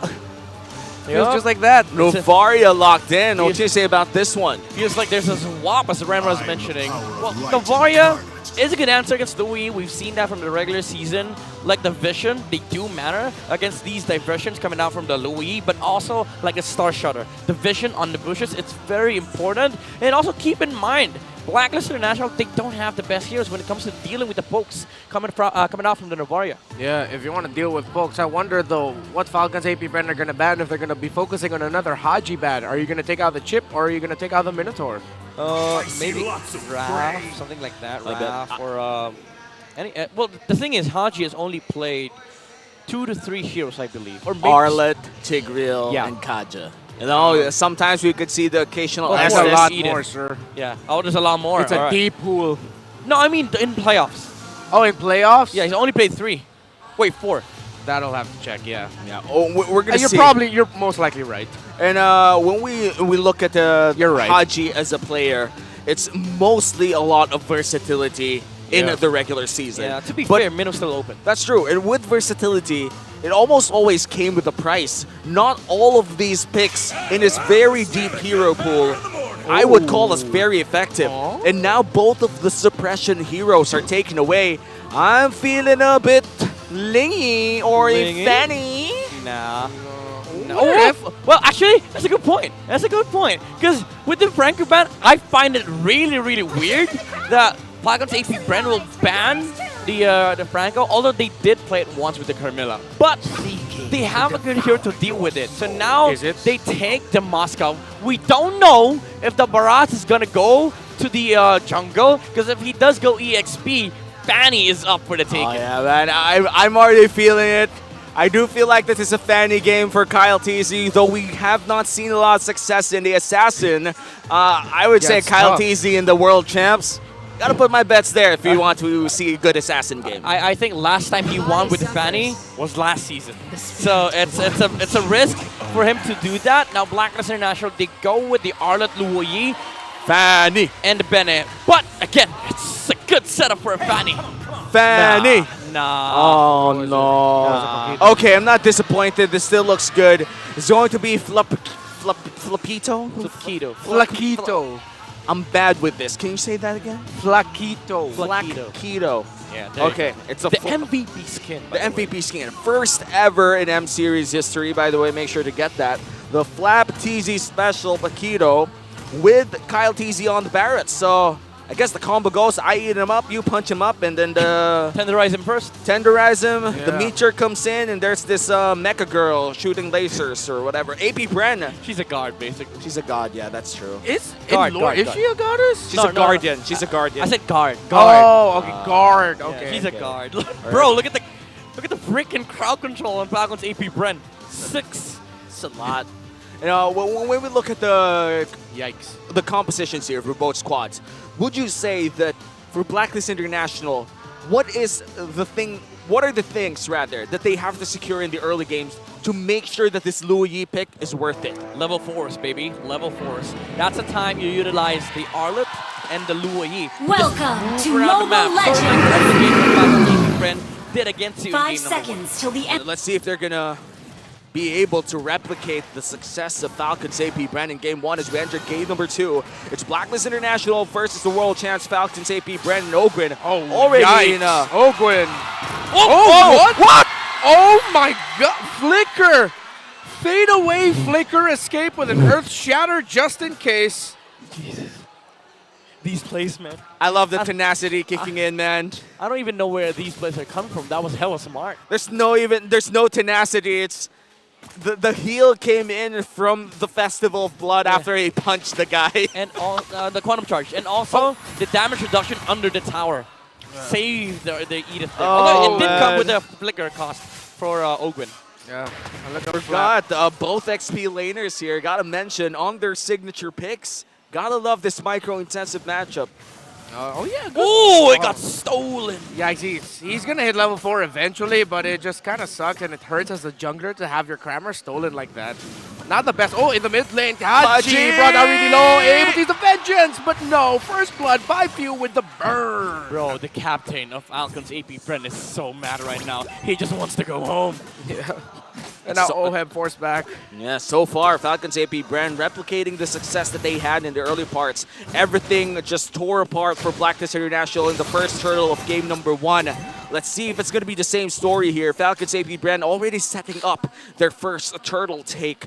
What does Blacklist have to do in order to not replicate what happened in game 1? I mean, maybe do the same thing that they were doing against Minana Evos, but Sensui already on top lane. Okay. They're dueling it out. Actually, I'm surprised with how Scrappy just fight as Edward is trying to hit level 4. No one can be committing any big ultimates because the turtle is up, contestable for both. There's no ult on Sensui. No ult on Sensui. Oh yeah, that's going to be a big one. Haji, not level 4 just yet. Dancing around. Ogwin trying to find an angle. Oh no. Okay, Divergent into the back. A really great angle here for Blacklist International. They don't know. Falcons AP Bren is taking a lot of damage and it looks like he's going to be able to get away. No, final slash with a vengeance. And Blacklist International get the first turtle of the game. Ogwin with an onward. Earth Shatter. Not going to be landing it, but the turnaround, the ultimate of the season. Primal Wrath. And the Star Shatter from Few. But that's... Ogwin flickering forward, but Haji able to get away. Super Marco! Wait. From out of nowhere with a Spear of Destruction. That was a prediction play as well. That came out like 3 seconds way earlier before the flicker. You know, POV, the skill shots land, but looks like Sensui might just get a free one here. Yeah, Ogwin's gonna go down. Kaltizi finds it out, no, but Sensui able to take down Ogwin. Blacklist International, despite getting dominated in that first game, they are taking it to Falcons APB. All right. They're taking this game by storm here, Blacklist International. And they're also doing, again, what we mentioned earlier. Like, the thing that they did against Minana Evos yesterday was that they focused heavily on taking down the jungler instead of forcing the objectives. And the kill, the attempt on Kaltizi earlier was on point. They need to replicate that for the next turtle. But Falcons AP Bren, now that they have the Moskov, they are able to sort of like utilize the gold lane as well with the presence of the Moscow with a Spear of Destruction. Yeah. And wow, the global presence coming in from the side of Falcons AP Bren, matching the Luyi as well. But that was a nice final slash coming in from Haji as well. Yeah, and a half-level lead actually for Oheb's squad over the Moskov. So right now you can say Oheb is winning lane. Yeah, I mean, to be fair, it's a turtle experience difference. That's true. And so far, I would say Falcons AP Bren here is still looking for that same snowball that they were looking for in game 1, but really haven't found it yet. Never mind. The Cloud is winning lane, actually. Yeah. 300 gold, by the way. Yeah, 300 is not that bad, you know, that's actually 1 kill. Yeah, and we've seen this yesterday too. Like, Oheb getting ahead of a Moskov is a really big factor. Astral Echo lands in 2. Sensui does get found out here, but after HP on the turtle. Okay, Ogren trying to look for an angle. Ultimates are going to be... Oh, Kyle Teasy! But surprise, final slash onto the Barrett. He eats up all of the abilities of Blacklist International, and they send back the members of Falcon AP Bren. They take down the Juggler despite Falcons AP Bren getting the turtle, and they reset. Turtle for a kill. Falcons AP Bren happy to take that trade? Happy with a question mark? Marco. Are they? Yep, no one's going to be going in that diversion. Knock-up, they're going to be comboing Hajis. They're going to be able to get away from this Primal Wrath, and they stop it! They save him! Spear of Destruction, Super Marco knocks back Sensui. He couldn't find the right angle for that knockback. Oh, that's big. Or Shatter. Yeah. Two misses on Few. Those are very crucial misses. Oh! Can't miss that! Does not miss with the flicker play. Can't miss that when you burn the flicker, point blank Earth Shatter. Really hard to mess that up. Yeah, and they don't let go. Thus, Falcons AP Bren. A lot of Oh my god, that damage! And for now, Falcons AP Bren still ahead by almost 1,000. Blacklist International is still trailing in the early parts in terms of late game scaling. Right. Is it safe to say the Blacklist is ahead? I mean, yeah, they are sort of ahead because they're still able to make space for the Claude to farm. Yeah. But the question is, till when? Because with Falcons AP Bren, they are gonna be able to utilize this Moscow much earlier compared to the Claude. And those were some advanced ass stats, man. We tracked cards, minions, and jungle creeps. Yeah, I was surprised when I saw those yesterday, dude. And still only, at this point, I wouldn't consider this a lead right now. The Claude and the Moskov gold difference, as you see there, 4,000 to almost 4,000. And now a big rotation coming in from Falcons AP Bren. Might be a 4v2, but the Louis Yi can come in any time in case they need to. Ooh, that's a spicy trade. That is hurt right now. that is hurt. That is hurt. Yeah, and the Flat Quito will be able to get the first turret down up top. That's advantage. Oh, this is a big diversion play. You and Edward yet again. These two. He spot off Flapteezy. It's not going to land. Flapteezy's going to be able to get away. The dance. But he has to get into a better position here. Ogwin and Kyle Teasy holding up against the members of Blacklist International. That's 3 versus 4. Ogwin again with no effect with the flaker. Sidestep. Flap Teasy sending back Sensui. Kyle Teasy there as well. 2v1. The members of FCAP have sent back the members of Blacklist International. Astral Echo spots out 3. It's a reset for both. Flap Teasy and Sensui duking it up. Petrify onto the Paquito. The Tetanus welcome onto Haji. And that is advantage for FCAP in this turtle. Blacklist back off. And now a 2,000 gold lead for Falcons AP Bren. Looks like they're back to their winning track. What happened there, Midnight? Falcons AP Bren, they knew how to play the slow turtle dance. Blacklist International, they tried going for the pickoffs. Slowly. Marco? Surprise! Oh, he just used the blink away, but he's trying to hurt Sensui right now. But Sensui holding on, but he couldn't for long. Super Marco, with the help of few, takes down Sensui, but he has to go home. Oheb will be able, it looks like. No, he won't. The minions aren't there quite yet. The outplay coming in from Super Marco. Ogwin just able to full combo. Oheb there, Yue gets taken out by Kyle Teasy in the back, but Oheb uses the Blazing Duet to send back Ogwin. Oheb, I'm surprised he survived that, but he's saving into it. No, Kyle Teasy. Oh my god!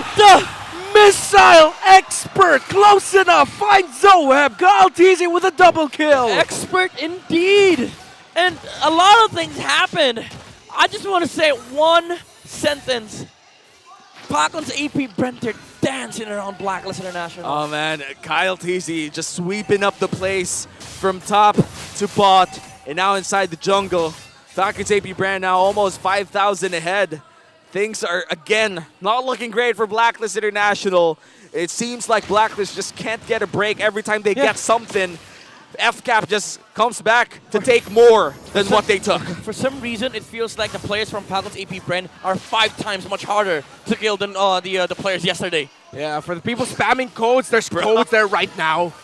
And I agree with that, Midnight. Oh man, open up your mobile phones, get the codes, and hopefully for Blacklist they could break the code, but Falcons AP Bren looks like they're just impenetrable right now. They look unstoppable. Yeah, the micro. What the Falcon? The micro and the macro both combined here for Falcons AP Bren.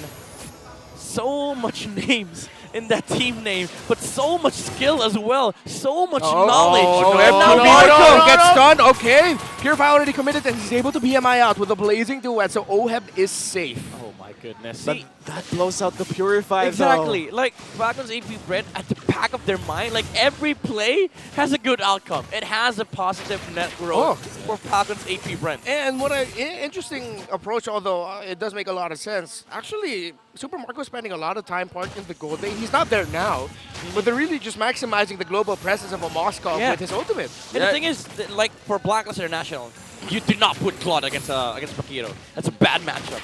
But Moskov staying on the opposite side ensures that the Claude is not able to split. No way! Flapteezy able to knock them back. Haji with the final slash, a big one. Flapteezy goes down. This could be a big win for Blacklist International. Flapteezy starting to hold on, but he falls down as well. A shutdown, double kill. Haji has found the turnaround for Blacklist International, but FCAP still have a spot here. Oh wow, crucial pickoff coming in from Blacklist International as the Lord has started as well. And as you said, no jungler here for FCAP. This might just be a free Lord. Oh! Full vision, Few and Ogwin. and Super Marco. They're sending back and holding the members of Blacklist International Haji. able to get that Lord. Haji is going to get taken out there. Ogun with the Primal Wrath. This doesn't look good for Blacklist International, but Ogun's still alive. is still alive. He gets away. He finds the damage. No freaking way. Falls down. Double kill. Super Marco. Will it be 3? One more for Satsui. He gets away. How is this man alive? What is this? Again, it feels like the players are just 5 times much harder to kill. 3 than the times other in players. this game, man. Oh my goodness, they won that Lord Dance without their freaking jungler. MPL Philippines is insane, man. And just like that, Falcons AP Bren get the Lord. All right, Haji tried pulling off the exact same play that he did yesterday against Fnatic Onyx. But unfortunately, it did not work.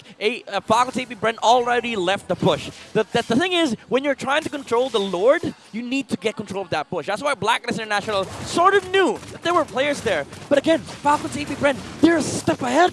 Yeah, no, surely that one big flicker play, what could have been a great play for Blacklist International, spelled disaster. Here comes the diversion. Where will it send them? Towards the back. Oh my goodness! Here comes the entry by Falcon AP Bren. Edward is not gonna be able to survive. Death on his welcome by Kaltizi onto Haji. This could be 2 for Falcons AP Bren, and yes, it is another double kill for Super Marco. And look at that! The Star Shatter lands as well. Here comes the missile expert. It's just Ouch. a lot of Oh my hurt. goodness, Marco! And he's able to get away, and they even land another kill. UF falls. 3 members out on the side of Black. They want to end it! They want to end it! They're gonna be focusing here. They have the minion way to the bottom right now. Kaltizi able to survive this. That's and it, Dewey that's falls. it. That's it. FCAP is at match point. 12-minute game for Falcons AP Bren. They smelled blood and they went for the throat. All right, guess what? Falcons AP Bren won game 1 through macro. How about we win game number 2 with micro? Woo! World champions for a reason. Falcons AP Bren still dominating in game number 2. Blacklist International now facing a match point, a possible sweep in the hands of Falcons AP Bren. It wasn't a stomp compared to the first game. Blacklist International fought back. They were fighting this. Yeah. But Falcons AP Bren fought back harder. Yeah, the thing is, Blacklist, again, they played the macro game right. They got some plays from yesterday. They tried pulling it off against against Falcons AP Bren. Some of them worked. Yeah. But I would say there's one specific word that I can use in this game. They were outclassed. That's true. And I gotta say as well, the Spears of Destructions coming in from Super Marco.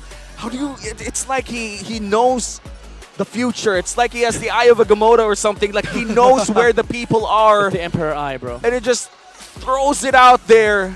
Yeah, and somehow when he comes out of it onto the other side, it's the perfect angle to knock back someone into the wall. A really good position for himself to actually be able to fight a little bit longer. My goodness. Yeah.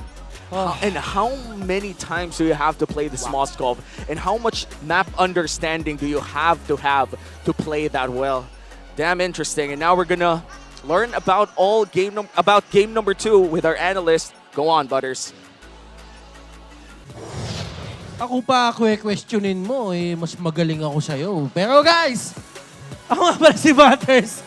At ito, ang ating analyst segment. Guys, gets natin dito kung paano nga ba talaga unfold ang larong iyon. But then again, bago tayo umabot dito sa ating analysis, ikilala naman natin sino MVP, none other than Super Marco. Meron na siyang 6 na MVP dito sa season na ito. At ito na ang kanyang pampito, kung hindi ako nagkakamali. 6-0-2, early game pa lang, palum-palo na siya. And ito yung isa mga pinakamagandang traits ng isang Moskov. Sa totoo lang, pwede niyang gamitin yung kanyang ultimate para maghanap ng mga heroes na mabababa yung buhay, and he can get the kill out of that. And doon pwede mag-steamroll ang kanyang farm or ang kanyang team para manalo. And this game, technically guys, nagsimula talaga to sa pag-steamroll or pagkakaroon ng momentum ng side ng Falcon AP Bren. Kung aalalahanin yung mga unang nangyari, naunang maging aggressive dito ang side ng Blacklist International. At kung tutuusin, dapat talaga sa kanila na hawak, sa kanila na yung hawak. Kung tinignan natin dito, first few stages of the game, sila Kyle TZ, naunahan nila. Pero with the efforts of Few and the others, nahuli pa nila si Sensui. Kung makikita nyo, si Few, yung pagtama netong Star Shatter na ito, sa totoo lang, dito nagsimula yung kalbaryo ng side ng Blacklist International. Dito nagsimula yung pagiging dominating ni Few, at dahil din doon sa ultimate ang Moskov na yun ay tuloy-tuloy na nga. They really tried to take down Super Marco, but in the end, dahil nga sa pagiging mobile din ng mga heroes ng side dito ng FCAP Bren, ay aalalahanin na hindi lang din basta-basta yung kanilang pag-alalay sa iba't ibang lane. Ngayon, kung titignan natin, may mga times na akala natin kaya bumawi ng suntok ng side ng Blacklist International dahil sa mga diversion play na ginagawa nila. But then again, you really have to look at what happened doon sa mga team fights. And the Super Marco na nakikita natin, once na alam na ni Super Marco na wala ng stun na pwedeng magawa, ay talagang dire-diretso lang yung kanyang pag-dominate ng mga lanes. And this is a fairly fast game. Dahil nga naman, yung mga snowball na mga instances na to, hindi to masyadong nangyayari or hindi ito usual nangyayari sa isang laban na katulad nito, sa isang playoffs game. But to be perfectly honest with you, FCAP really pushed through with that lead, with those skills, at nakuha nila with the perfect timing and perfect tempo yung inahangad nilang panalo. Ngayon, lethal ignition ang naging priority dito ng side ng Blacklist International. And as you can see, talaga naman masakit kung iisipin dahil madaming ways para makatakas dito yung FCAP. And sa totoo lang, hindi din top priority na i-burst mo sila. Kasi kung titignan mo yung mga heroes sila dito, talagang may mga armor, may mga shields na pwedeng lumabas. And with the extra burn na nanggaling sa lethal ignition, ay talagang, alam mo yon, kayang ma-take down yung buhay mo na hindi mo ina-expect. And alam mo yun, in terms of items, both teams did this perfectly. It just so happened na meron talaga tayong momentum swing na bigla napunta sa side ng FCAP. Sandbag, none other than Sensui. Dito mo din talaga makikita yung tibay ng loob ni Sensui. Hindi talaga siya magbaback down sa mga ganitong klaseng instances. And 100.8K ang kanyang tinake doon. Kung tinignan pa si Few, at sa sobrang dami niyang kills sa kuha, siya pa rin ang ating best wingman. Paano yun? Diba? So, ibig sabihin dito talaga, they really just pushed and pushed, pressured and pressured yung mga members dito ng side ng Blacklist International. At kung titignan na ang damage dealt, all bases covered. Papuntang gold lane, pababa ng roam sa kanila yon. Damage taken on the other hand, malamang, alangan namang damage dealt pinakamataas, yung side ng FCAP. Sila din yung mataas in terms of damage taken. Sensui really did his best para talagang bigyan ng espasyo sila Oheb, sila Edward para makuha yung mga kills sila. Pero it really wasn't enough kasi kinakailangan niya pa ng tulong. And maybe that is one of the downsides sa pagkakaroon din ng isang R-lot na roam. Ngayon, in terms of GPM, it's all about FCAP. And that's going to be something na kailangan i-consider ulit ng side ng Blacklist International. Kailangan hindi mawala sa kamay nila yung lamang. Ang galing ng side ng FCAP in terms of turning things around, yung humanap ng mga little opening para palakihin at para papuntahin yung momentum sa side nila. Guys, one hell of a performance galing dito sa side ng Falcons AP Bren. And sa totoo lang, kung ako yung gagalaw para sa kanila, talaga namang wala na akong, alam mo yun, wala na akong papangarapin pa doon sa game number 2 nila. It's definitely one for the books, but let's see kung ano nga ba ang ginawa dito yung MVP heat map natin. Nababalik in just a bit. Usap muna tayo ng onte. It's definitely going to be one hell of a game number 3. kailangan dito hanapin ng side ng Blacklist International yung kanilang movement sa mapa para kaya nilang baliktarin ang mga pangyayari. Let's check the heat map na meron dito si Few. At kung titignan, it's all about the mid lane for him doon sa first 5 minutes ng laro. Kailangan niya lang talaga i-set up ang kanyang sarili doon. Try to get the artillery na kahit malayo siya, may presensya siya. And he did not overextend in any way para mahuli din siya. Alam niya na merong back siya doon sa kabila. Alam niya na merong Benedetta doon sa may kabila. So hindi rin talaga siya mag-overextend.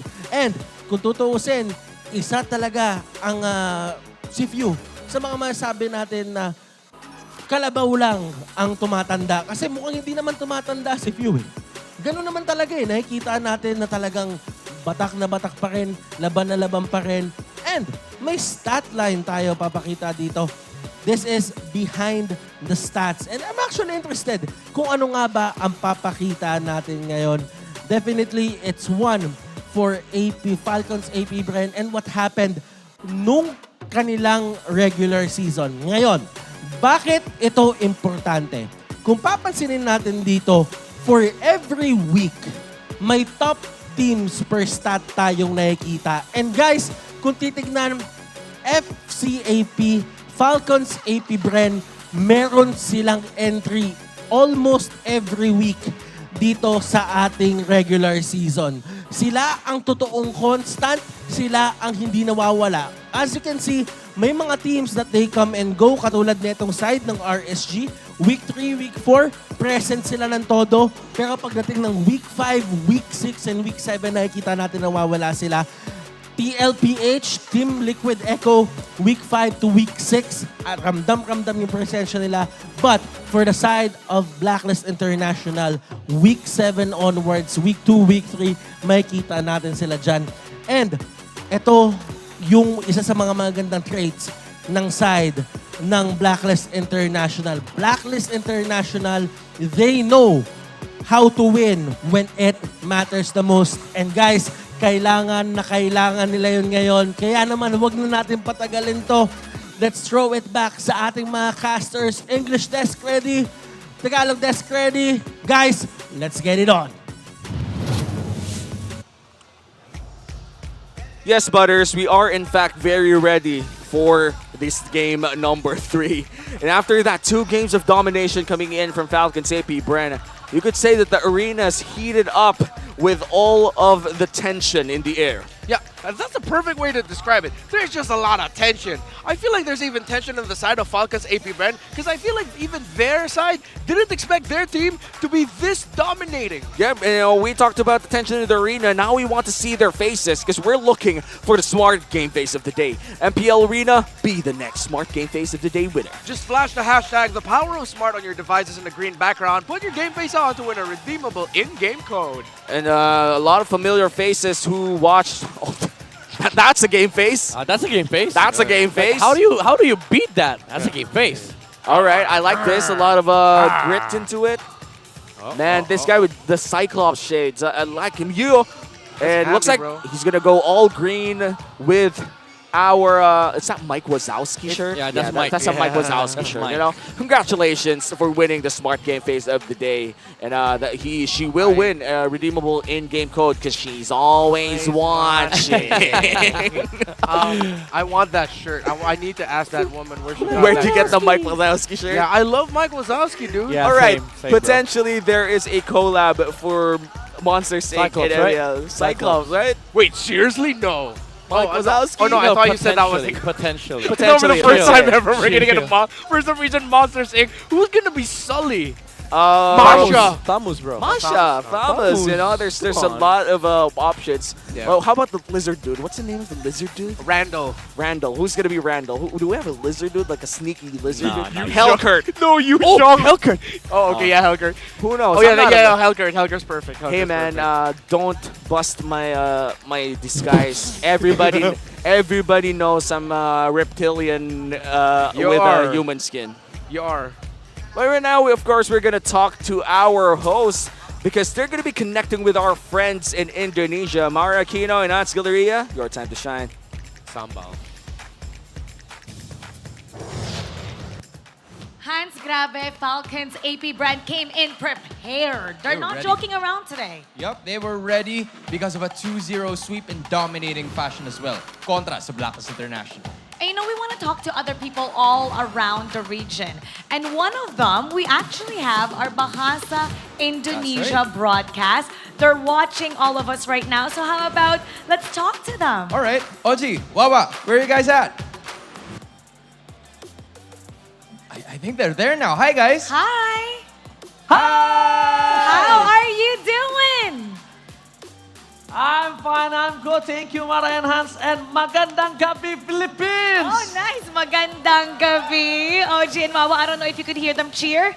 I think they're saying magandang gabi also with their cheer. Magandang gabi rin sa inyo, OG and Wawa. I just want to ask you guys, what do you think so far about the series of Falcons AP Bren and Blacklist International?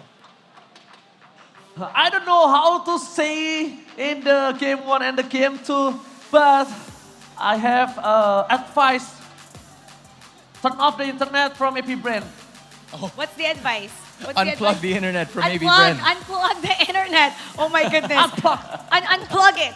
Now, earlier we were talking about the anatomy of a legend for Kyle Teasy and Super Marco. Other than these two, who do you think anyone else in this series that's deserving to be a legend?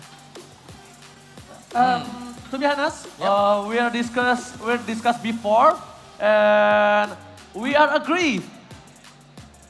The one name in our mind is Flap2Z, right, Mama? Yeah, we choose Flap2Z because he can do his role really well. As the EXP lane can zone out the opponent, can do the 1v1, the laning phase is very good. Especially when he's winning, the teams always win the game. Flap2Z, he is legendary. Final words before we say goodbye, because all the Filipinos are watching you guys. Okay. What? Okay, so thank you. Just give us a very good entertainment. Okay, Filipina, thank you so much for the entertaining match. So let's make it 3-2 or 3-0. Let me see it together. Thank you, Filipina. Love you guys. Thank you. Wait, we're gonna see which one of them has the correct prediction. Exactly. Bye. Bye, guys. Tingnan nga natin kung sino yung tama sa kanila. Kasi kanina, yung prediction, ano yung prediction kanina? Sabi ni OG, 3-2 daw. 3-2. Sabi ni Wawa, 3-0. So, we're about to find out. Malalaman na natin yan. Pupunta tayo sa ating mga casters. Pasok. Thanks, Mara and Hans. We're back here in the desk, and we were just talking about how cool OG and Wawa is.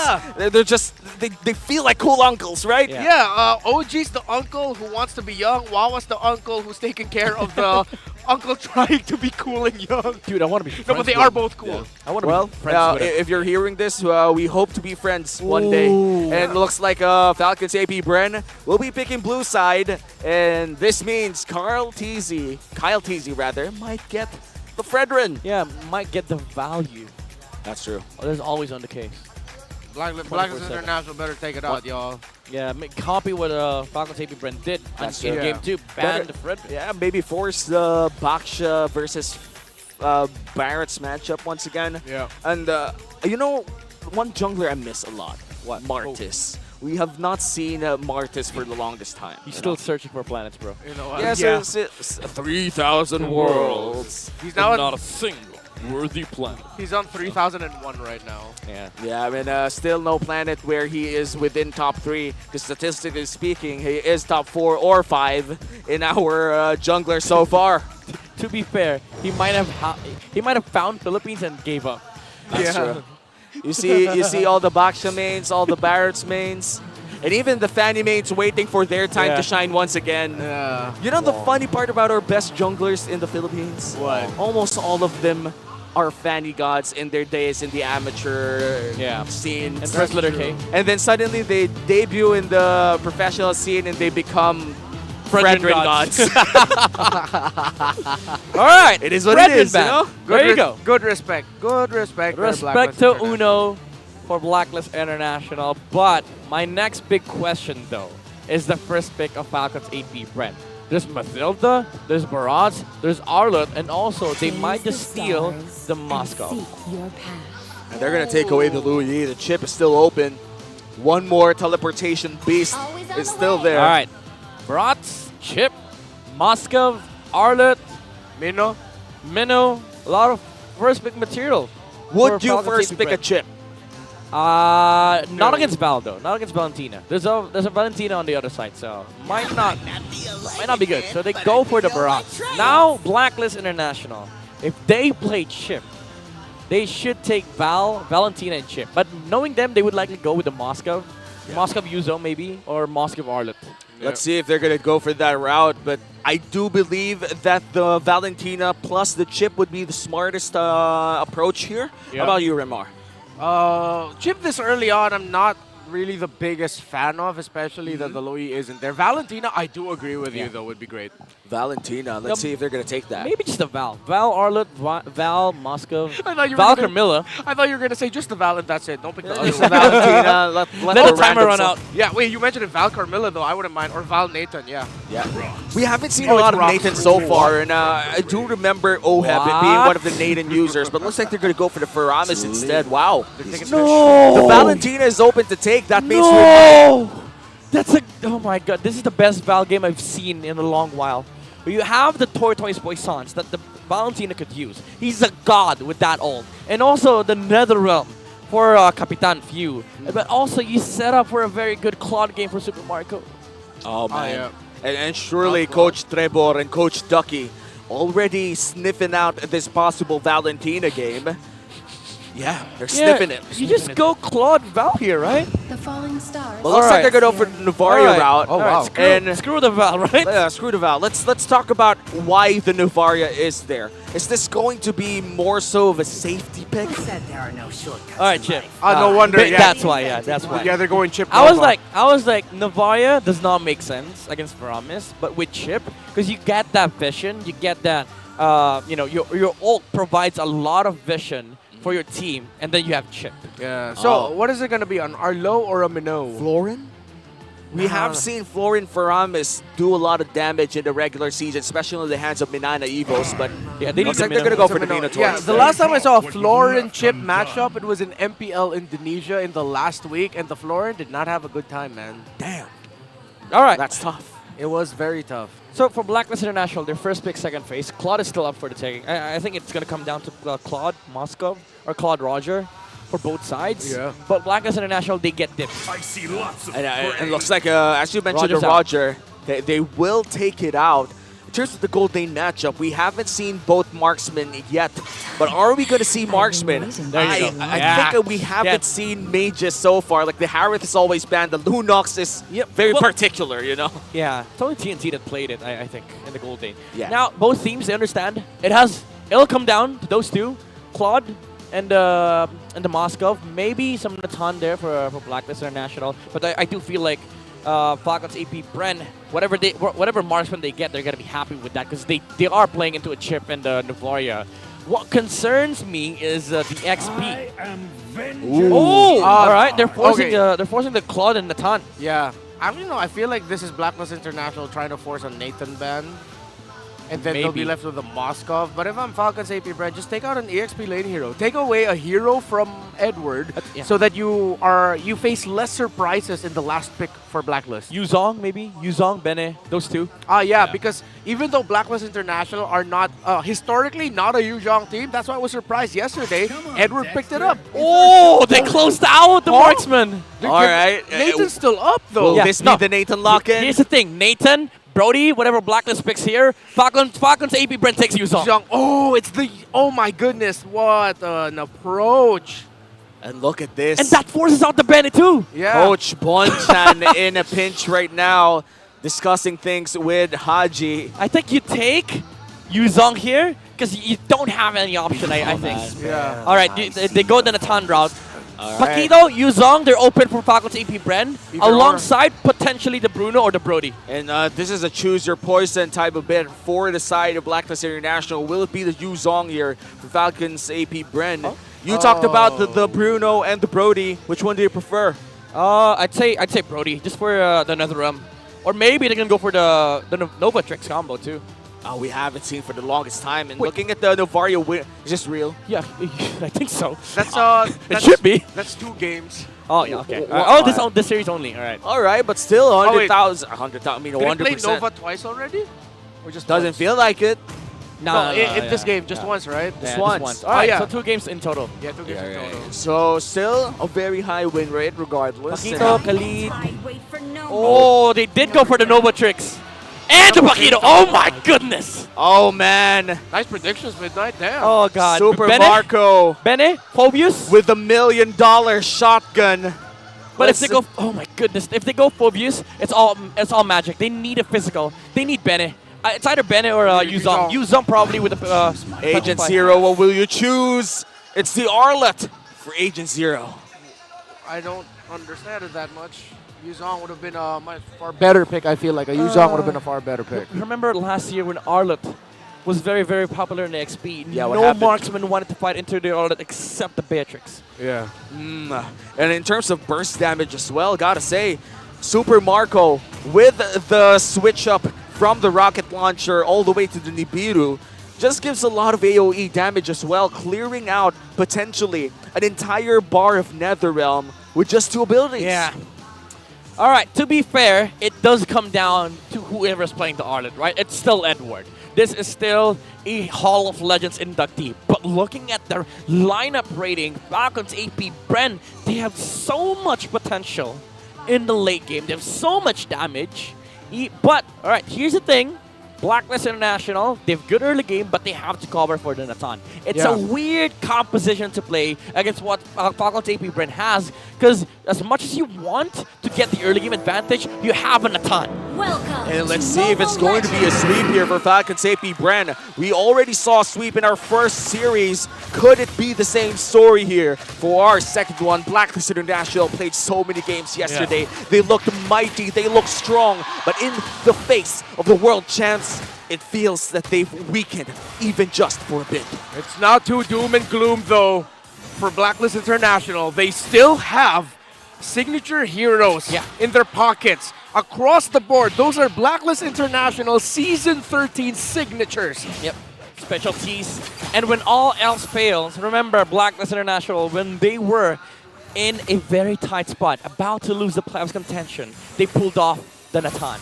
This guy has been able to mount so many comeback games for the agent, and I think that is where that's the thing that you want to be able to break the momentum of what Falcon AP Bren has right now. And for Blacklist International, the goal is to get a reverse sweep. Oh, and no. how do you start a reverse sweep? No!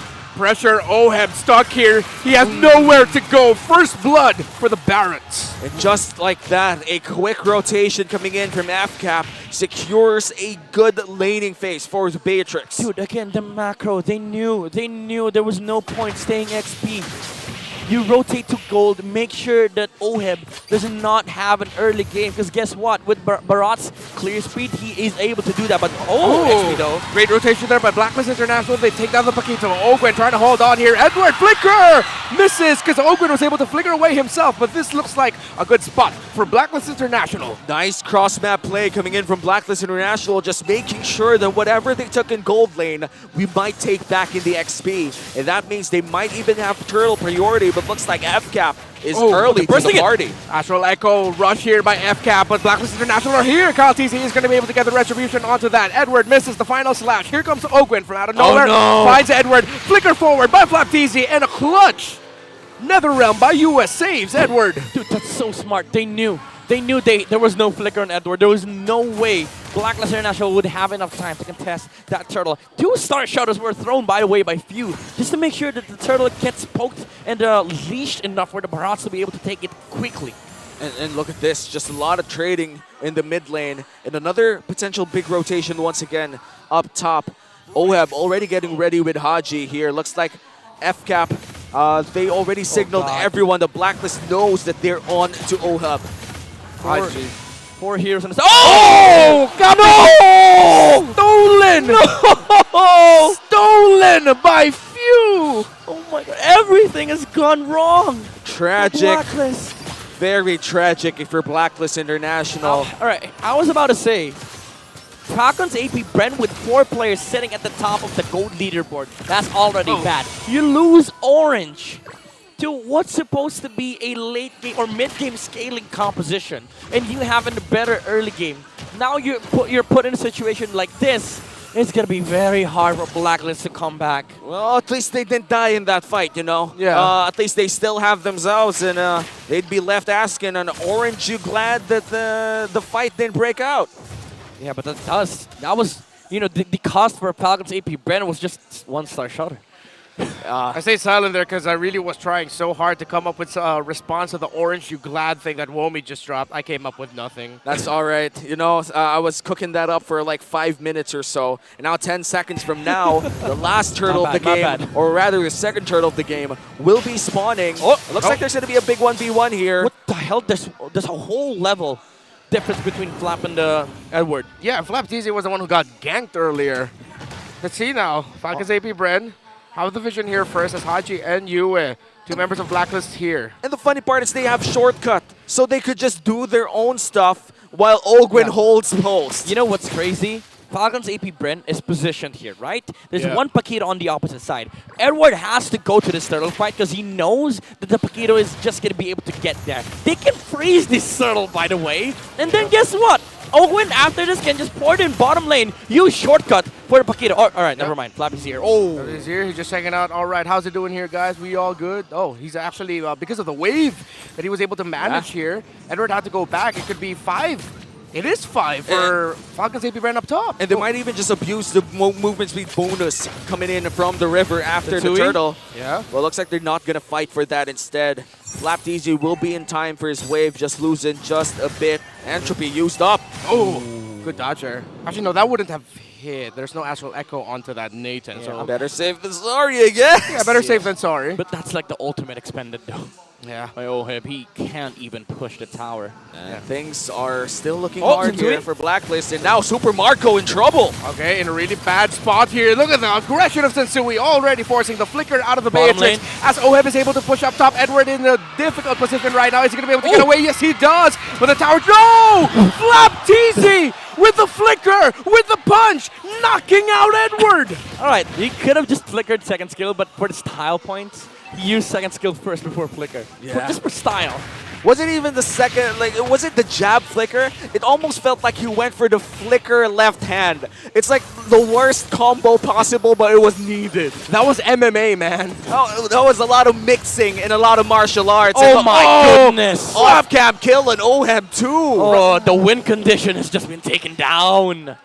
Not great for Blacklist International as Falcons AP Bren. If earlier we mentioned game 1 was macro, game 2 was micro, this is both now. Because now you have the chip. And you have heroes like Novatrix that requires micro abilities to hit their shots. Okay. Oh, Ogun saw Sensui, so they're not going to be committing it. Ouch. That's a lot of skill shots. And now, flicker forward. What a play there by the captain of Blacklist International, but Super Marco able to get taken out there by Blacklist. A little bit of a bad positioning there by Super Marco as Blacklist has found reprieve, taking down the gold laner of FCAP. That's pretty huge. It Super is. Marco rarely dies, and this is one of his first deaths ever. Oh, Flap TZ finds Oheb though yet again. Flaquito showing why he has the finals MVP skin for M5. Oh my Just like that, Marco is back in the map. Yeah, 0-3-0 on Nathan. And you're right, this is the first time Marco has died in 20 games according to Renmar.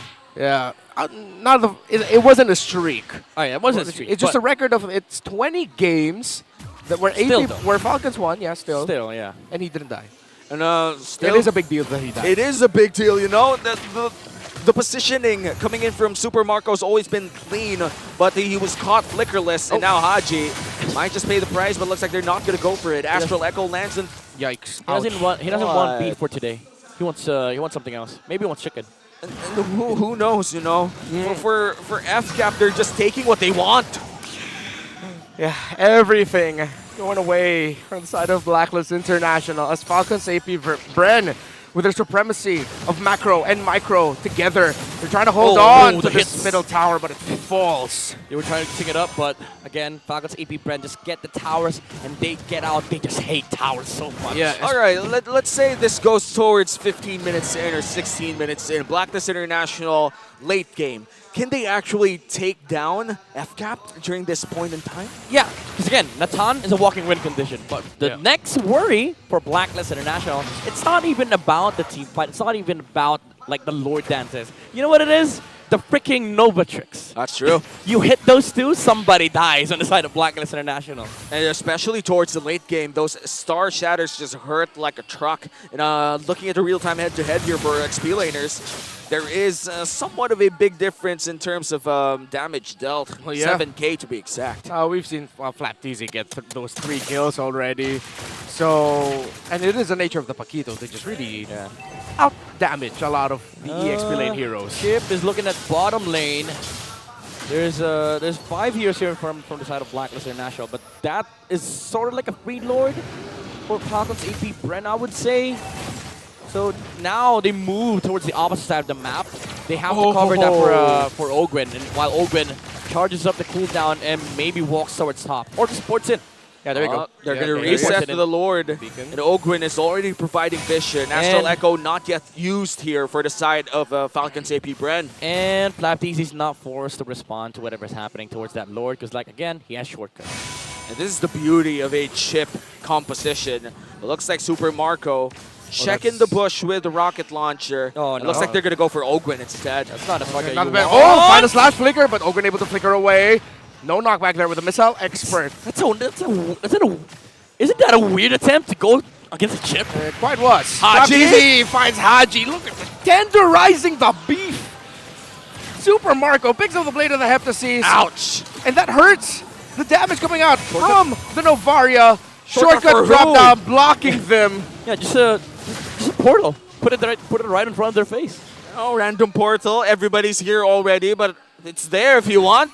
Yeah, it's scary because like if you see a portal in front of you, you might consider hitting it, but like 2 seconds after, 5 heroes are gonna be popping out that portal. Yeah, if the barriers popped out of there, I would have been terrified. And when you look at the portal, it's just so menacing at that point. Even if you have like 4 people already hitting the Lord, you kind of think, huh, will there be someone popping out? Yeah.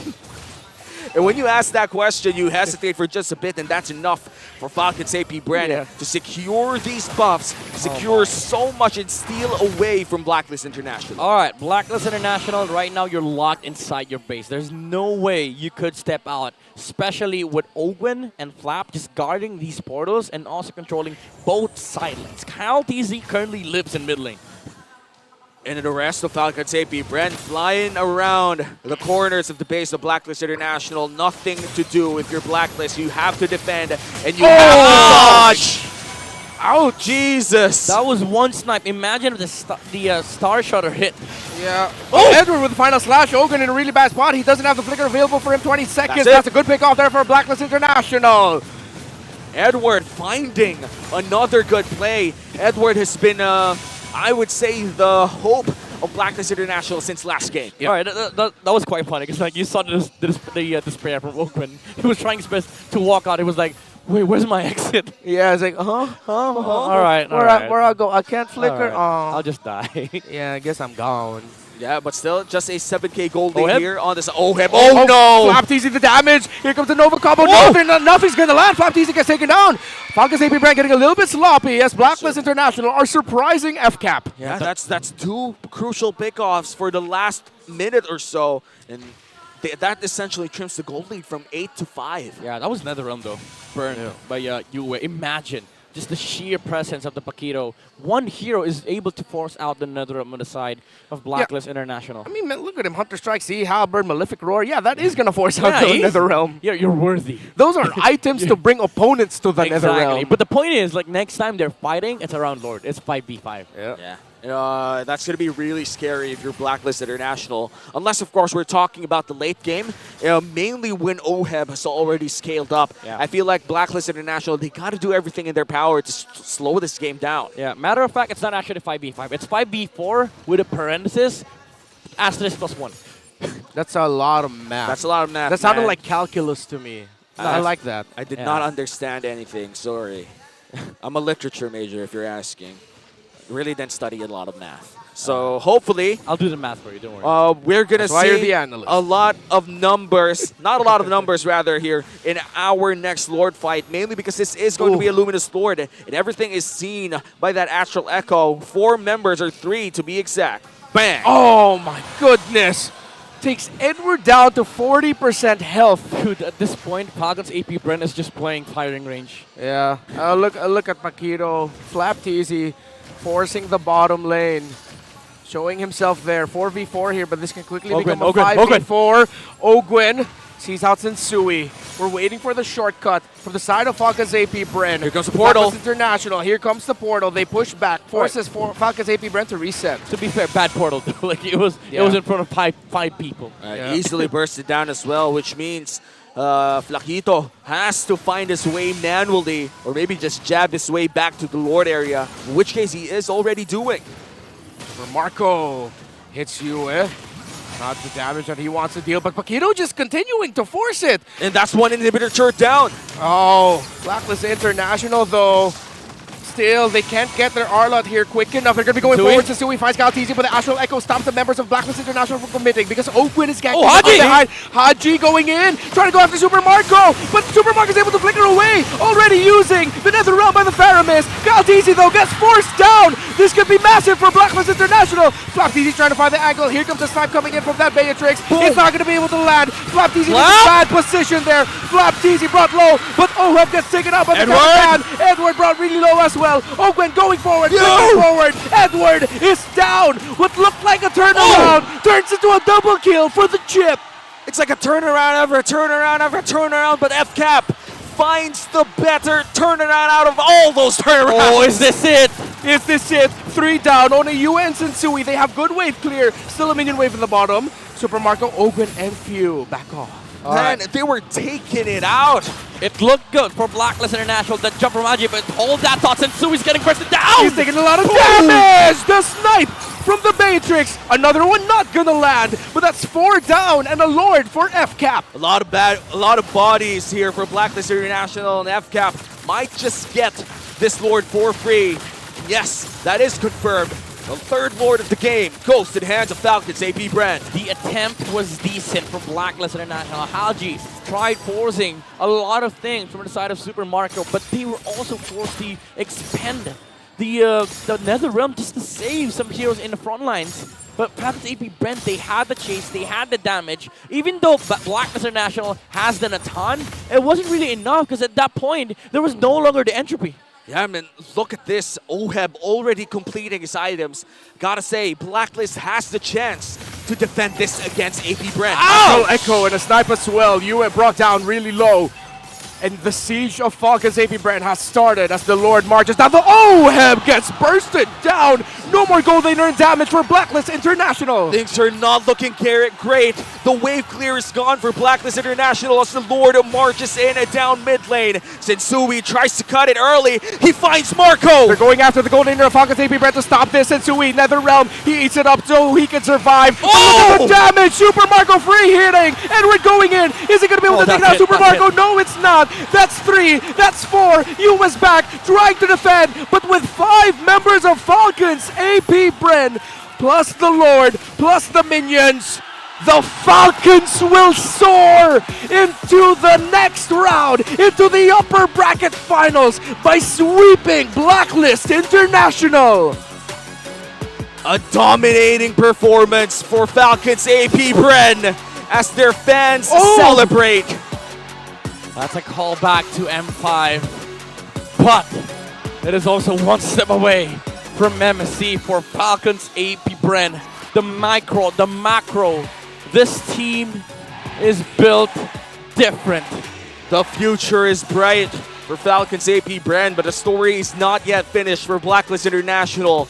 After their grueling run in the play-ins yesterday, they bought themselves a ticket to survive one defeat. But after this defeat in front of the world champions, they cannot afford one more. Falcons AP Bren, they have soared to a new height that I am not sure if anyone else in MPL Philippines has reached that. We'll find out tomorrow. Yeah. Actually, no, not tomorrow even. Yeah, we'll find out 2 days after. They bought themselves one day. Yeah. And these teams, they don't need the extra games to boot up. The moment that they're locked in.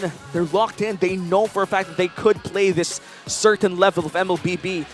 In which case, if I'm an international viewer, if I'm from another region, I think about Falcons AP Bren. I think about the final boss of MLBB. All right, actually, never mind. They do play it tomorrow. Yeah, tomorrow. Second series. I was like, wait, we have 6 days? Now we have 5. Right, All right. That's Have 5, man. Blacklist International, a valiant effort, but there's no shame in losing to a team that's just clearly top of the cream of the crop of the world. That is just a very, very dominating series coming in from Falcons AP Bren. And now we're going to send you over to our host, Mara Aquino, Hans Galleria. It's your time to shine. Congratulations to Falcons AP Bren! Their first win as the Falcons. Congratulations. Ogwen, I'd like to give the mic to you, Ogwen. Napansin namin na maganda na yung jersey nyo dati, mas gumanda pa ngayon. Okay, talk to us about the partnership with Falcons and paano sila nakatulong in terms of your preparations para sa dumarating na playoffs or your debut today.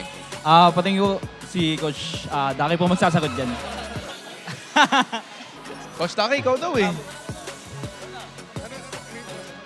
How did the partnership with the Falcons help in the preparation para dito sa playoffs natin? Gumanda yung kulay nung namin. Ang ganda nung kulay. I see it. There's a shade of green. And yung kulay parang green light din para sa kanila to get the win. Oo nga, parang sobrang motivated nyo. Ang ganda ng performance nyo. Actually, this one is for Flap TZ. Flap, nung regular season, you said you wanted to face Blacklist International. You wanted them to survive the play-ins and go head-to-head with them in the playoffs. You got what you wish. Now, is this the result you were expecting? Did you, from the very beginning, have in mind that you wanted to sweep them?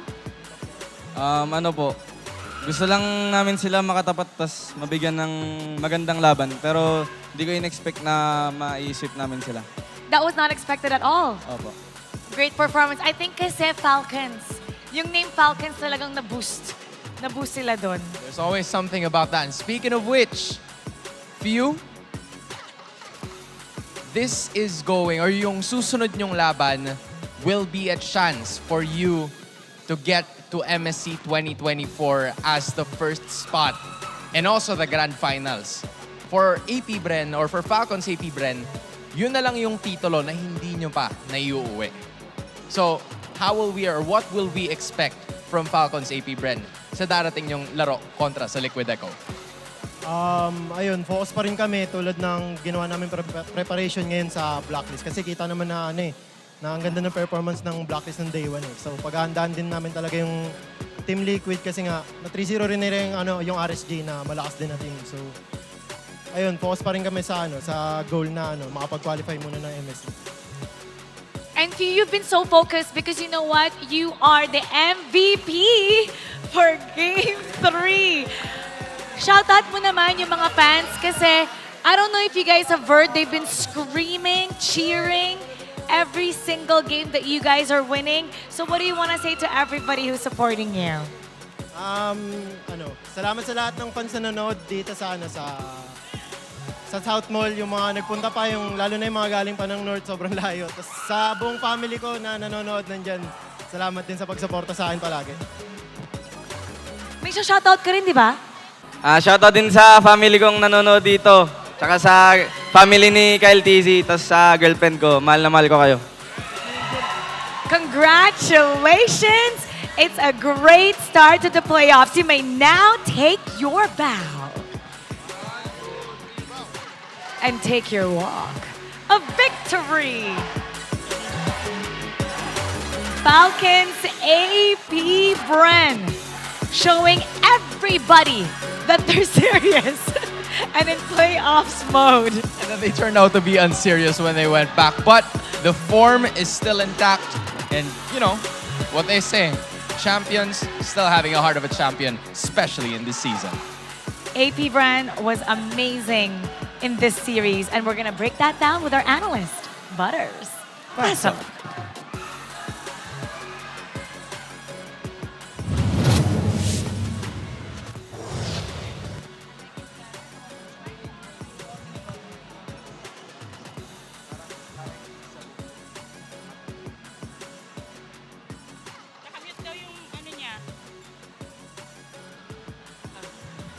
Hello. Ayan! Yun.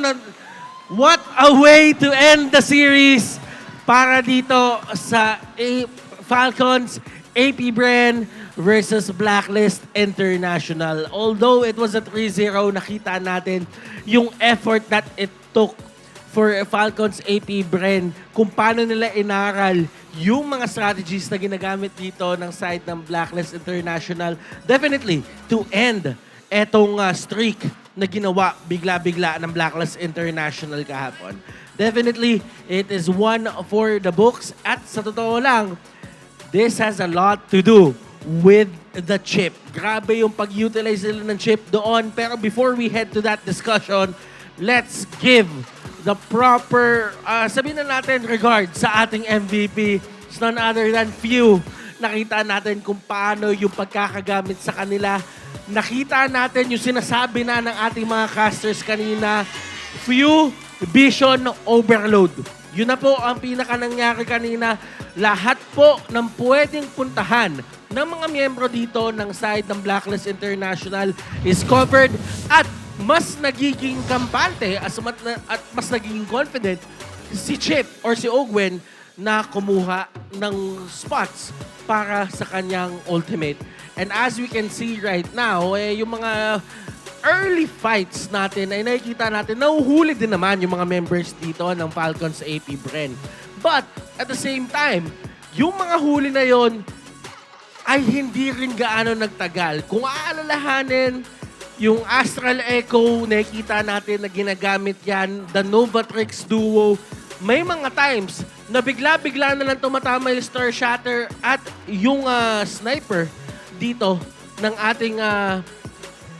ating Beatrix. Tapos bigla-bigla na lang natin nakikita, nawawala na yung mga miyembro dito ng side ng Blacklist International. And definitely, for the draft, ay kailangan din natin bigyan ng pansin to. Kasi kung titignan, meron kang Baksha, meron kang Minotaur, meron kang Faramis, at meron kang Arlot.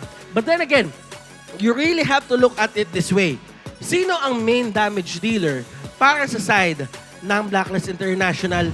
Siyempre, si Oheb yung magiging main damage dealer nila. Kaya naman hindi na nagdalawang isip ang mga miyembro dito ng side ng Falcons AP Bren na kumuha ng Pakito. Kasi it only takes a Pakito para mag-take down ng isang Nathan. Sa sobrang mobile ng isang Pakito, kahit yung entropy, kahit meron pa siyang flicker, madaling abutin ang isang Nathan.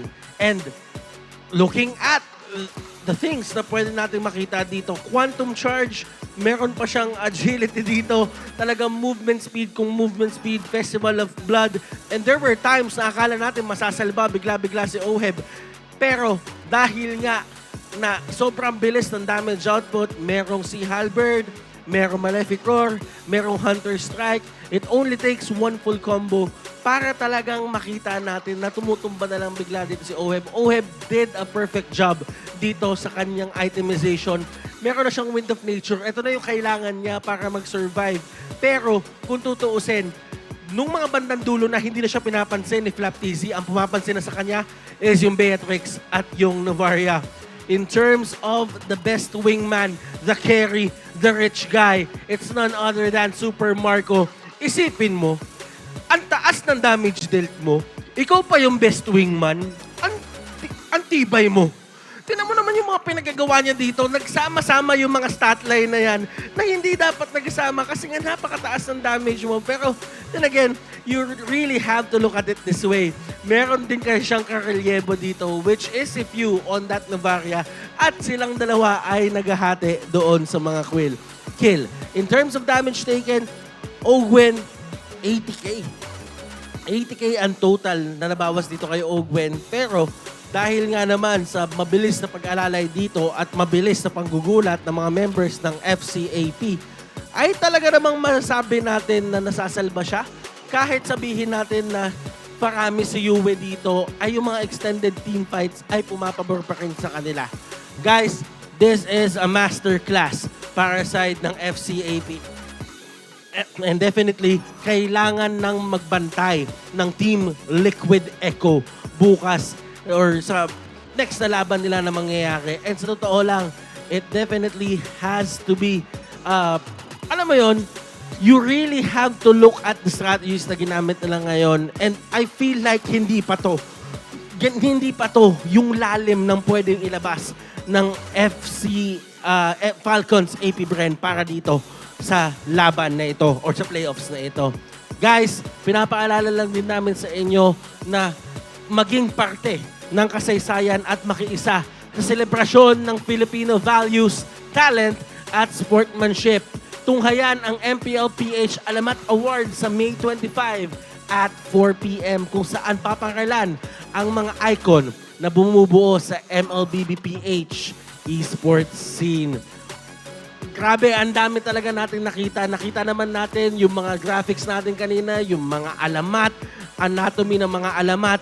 Kaya naman, ang dami ng mga taong nagtaguyod talaga ng MLBB dito. And we're not stopping there. Tuloy-tuloy pa rin tayo dito. Guys, kailangan natin ipasa to sa ating mga hosts, si Mara at si Hans Galleria. Guys, kayo na muna.